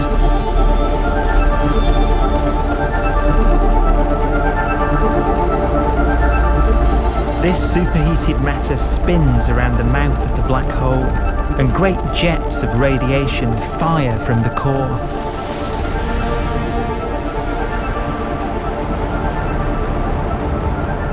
Although these jets can be seen across the cosmos, the core itself remains a mystery. Not even light can escape, so their interior is forever hidden from us.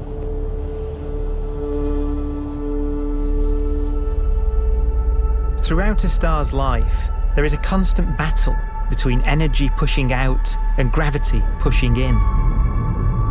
When it runs out of fuel, the star collapses and then explodes with the brightness of 1 billion suns.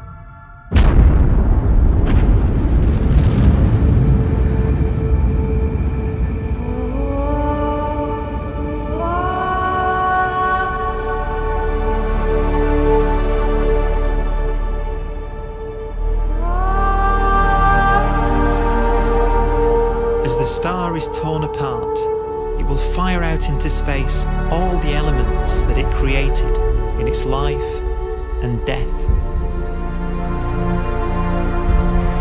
These are new stars forming from the elements blown out by supernova explosions. New stars being born from the remains of dead ones. And it's from this universal process of death and rebirth that we emerged.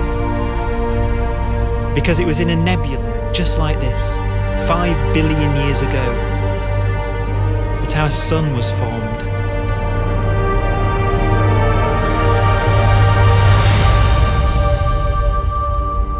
Clouds of hydrogen collapse further and further under the force of gravity, and the life cycle of a new star has begun. A star was born that would come to be known as the Sun.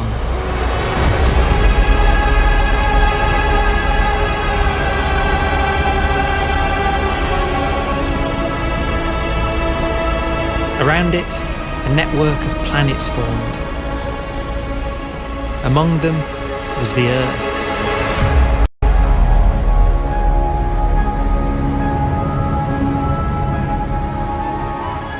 Debris left over from the formation of the solar system collides with the Earth.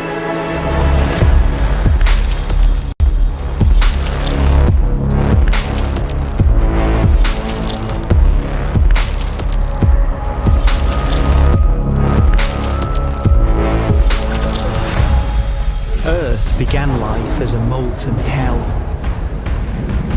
The early continents were still forming. The land land was dominated by volcanoes, hostile and lifeless. But deep in the oceans, life had begun.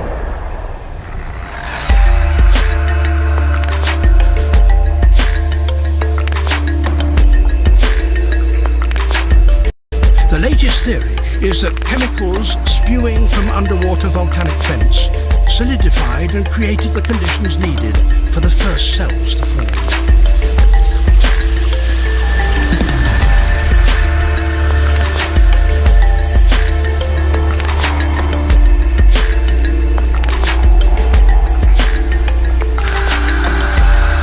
For some 3 billion years, simple microscopic organisms were the most advanced form of life on the planet. Cyanobacteria and other oxygen-producing microbes began to bloom. These flourished in colonies of plant-like microbes that pumped out enormous volumes of oxygen.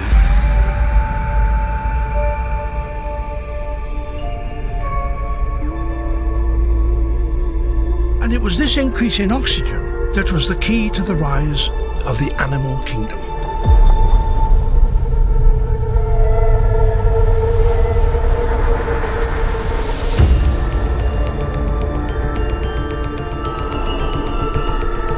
Organisms started using oxygen to respire, yielding a lot more energy, which allowed the development of more complex life.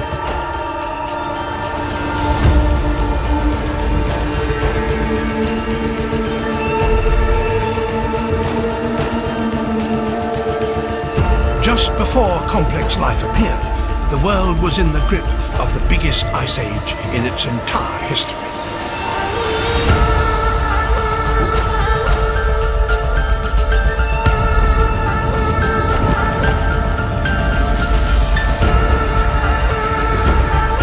And then suddenly, advanced organisms appeared.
Alternate history be like. There are many pivotal events in human history, but all pale in comparison to the Finno-Korean Hyperwar. The Hyperwar was fought between the two great superpowers at the time, the Great Han Empire and the ancient Finnish Empire, also called the Proto-Finnic Holy Roman Khaganate. The commune of Lemuria had also briefly joined the war on the side of the Finns until they disappeared without a trace. Starting in 8,245 and ending in 6,172 BC. The war lasted 2,073 years. Battles occurred across the planet's surface and orbital sphere. Both armies were evenly matched in technological advancement and experienced commanders, with the Han Empire utilizing proto-ninjas and Jedi Knights against the famed Ursine cavalry and pre-horse archers of the Finns. The Lemurians were the most destructive, unleashing arcane techno-sorcery onto the battlefield and horrors beyond comprehension. The war could be divided into 4 phases: the departure of the Nephilim in 8000 BC and the unexplained disappearance of the Lemurian billion people from Earth. The Huan Civil War in 6201 BC, which led to the collapse of the Huan Empire eventually. The Indo-European Rebellion in 6000 BC, which caused the Third Neanderthal Genocide. And finally, the War on Autism, which is still an ongoing conflict today, in which the autism plague was unleashed on mankind. The most likely culprit was the last emperor of the Huan Empire, Emperor Kim Il-sung, first Huan who activated the Giza mass autism array before ending his life. This weapon of mass destruction ended the Finno-Korean Hyperwar with the Proto-Finnish Khaganate partitioned and Huan Africa ceded to King Weihwus I. The war ended with heavy ground losses on both sides and the destruction of both empires' space fleets. Both empires also ceased to function, with future descendants of the ancient Finnish Empire having underdeveloped social skills and the descendants of the Huan Empire losing on average 3 inches of the penis length. The war would also destroy humanity's overall scientific advancement and wouldn't be reached again until pre-Diluvian Babylon. The causes of this war are largely unknown. Some say both armies were fighting over their shared ancestral land of Turan. Some say the war was orchestrated by the dastardly scientist Yakub. Some even blame the now disappeared Lemurians. But after my research, I can safely say that you should subscribe to youtube.com/Master of Froffleness and his Patreon. Thanks for the money, dummies.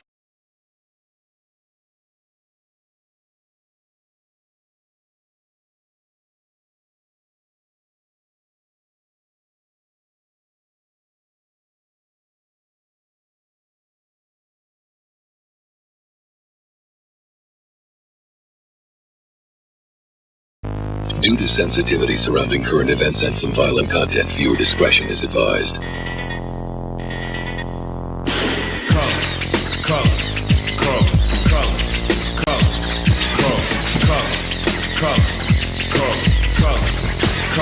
I am a nightmare walking, psychopath talking, king of my jungle, just a gangster stalking, living life like a firecracker, quick as my fuse, then dead as a death, back the colors I choose, red or blue, cause of blood, it just don't matter, sucker died for your life when my shotgun scatters, the gangs of LA will never die, just multiply.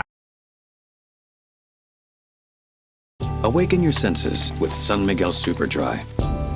Brewed with 100% German aroma hops for a clean, crisp flavor. San Miguel Super Dry. Surprise your senses. Raise the bar with San Miguel Premium Beers.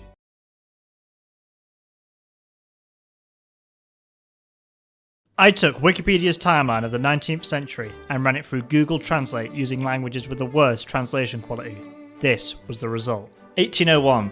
Alexander Hamilton marched that night with the Confederate Army to New York City for the news. New York is that dangerous that they need an army just to get a newspaper. The Second World War in Latin and French by Abukir. 1802, the Franco-British alliance ended after World War II. It was written by Ludwig van Beethoven months ago. 1803, the war between England and France was again carried on. Then, he returned to the Napoleonic Wars. William Symington described the Charlotte Dunn as the first working ship. It's about time. When France bought the Louisiana Territory in North America, it was nearly twice the size of the United States.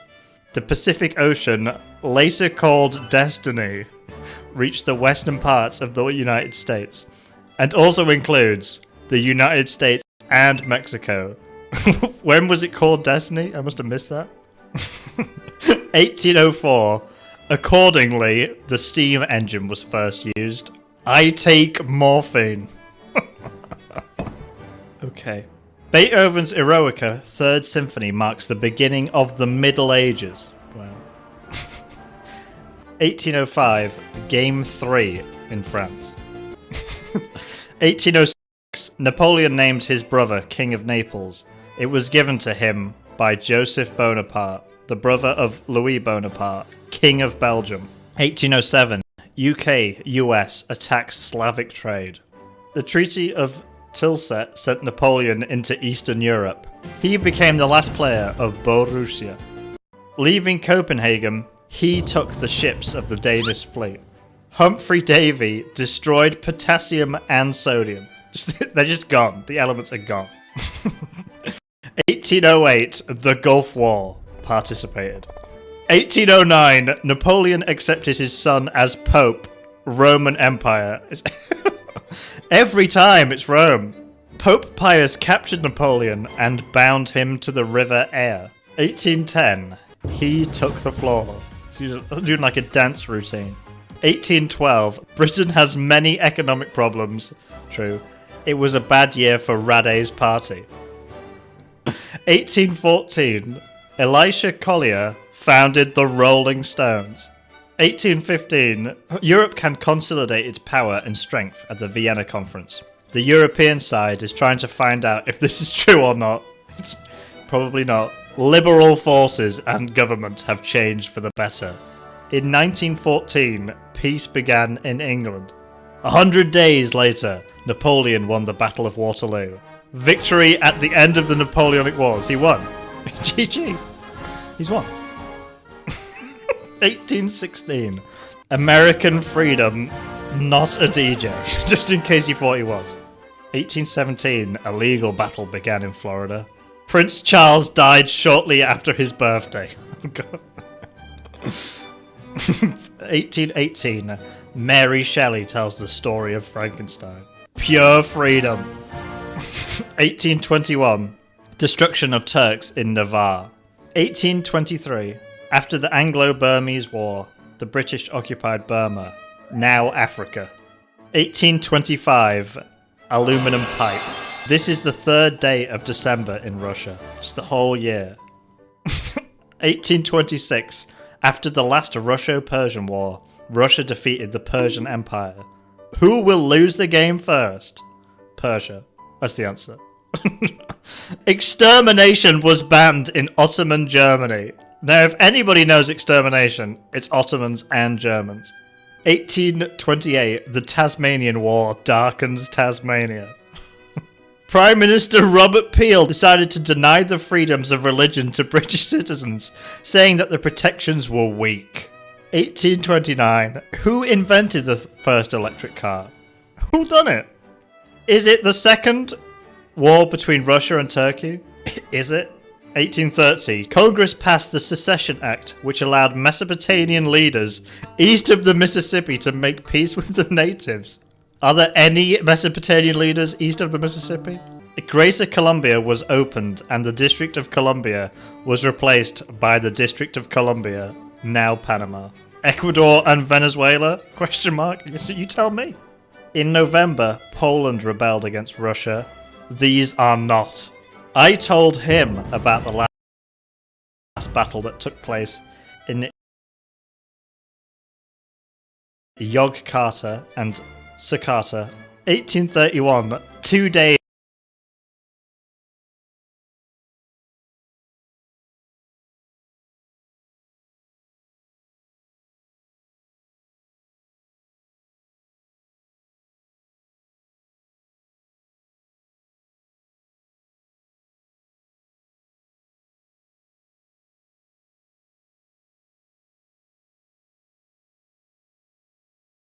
after the terrorist attack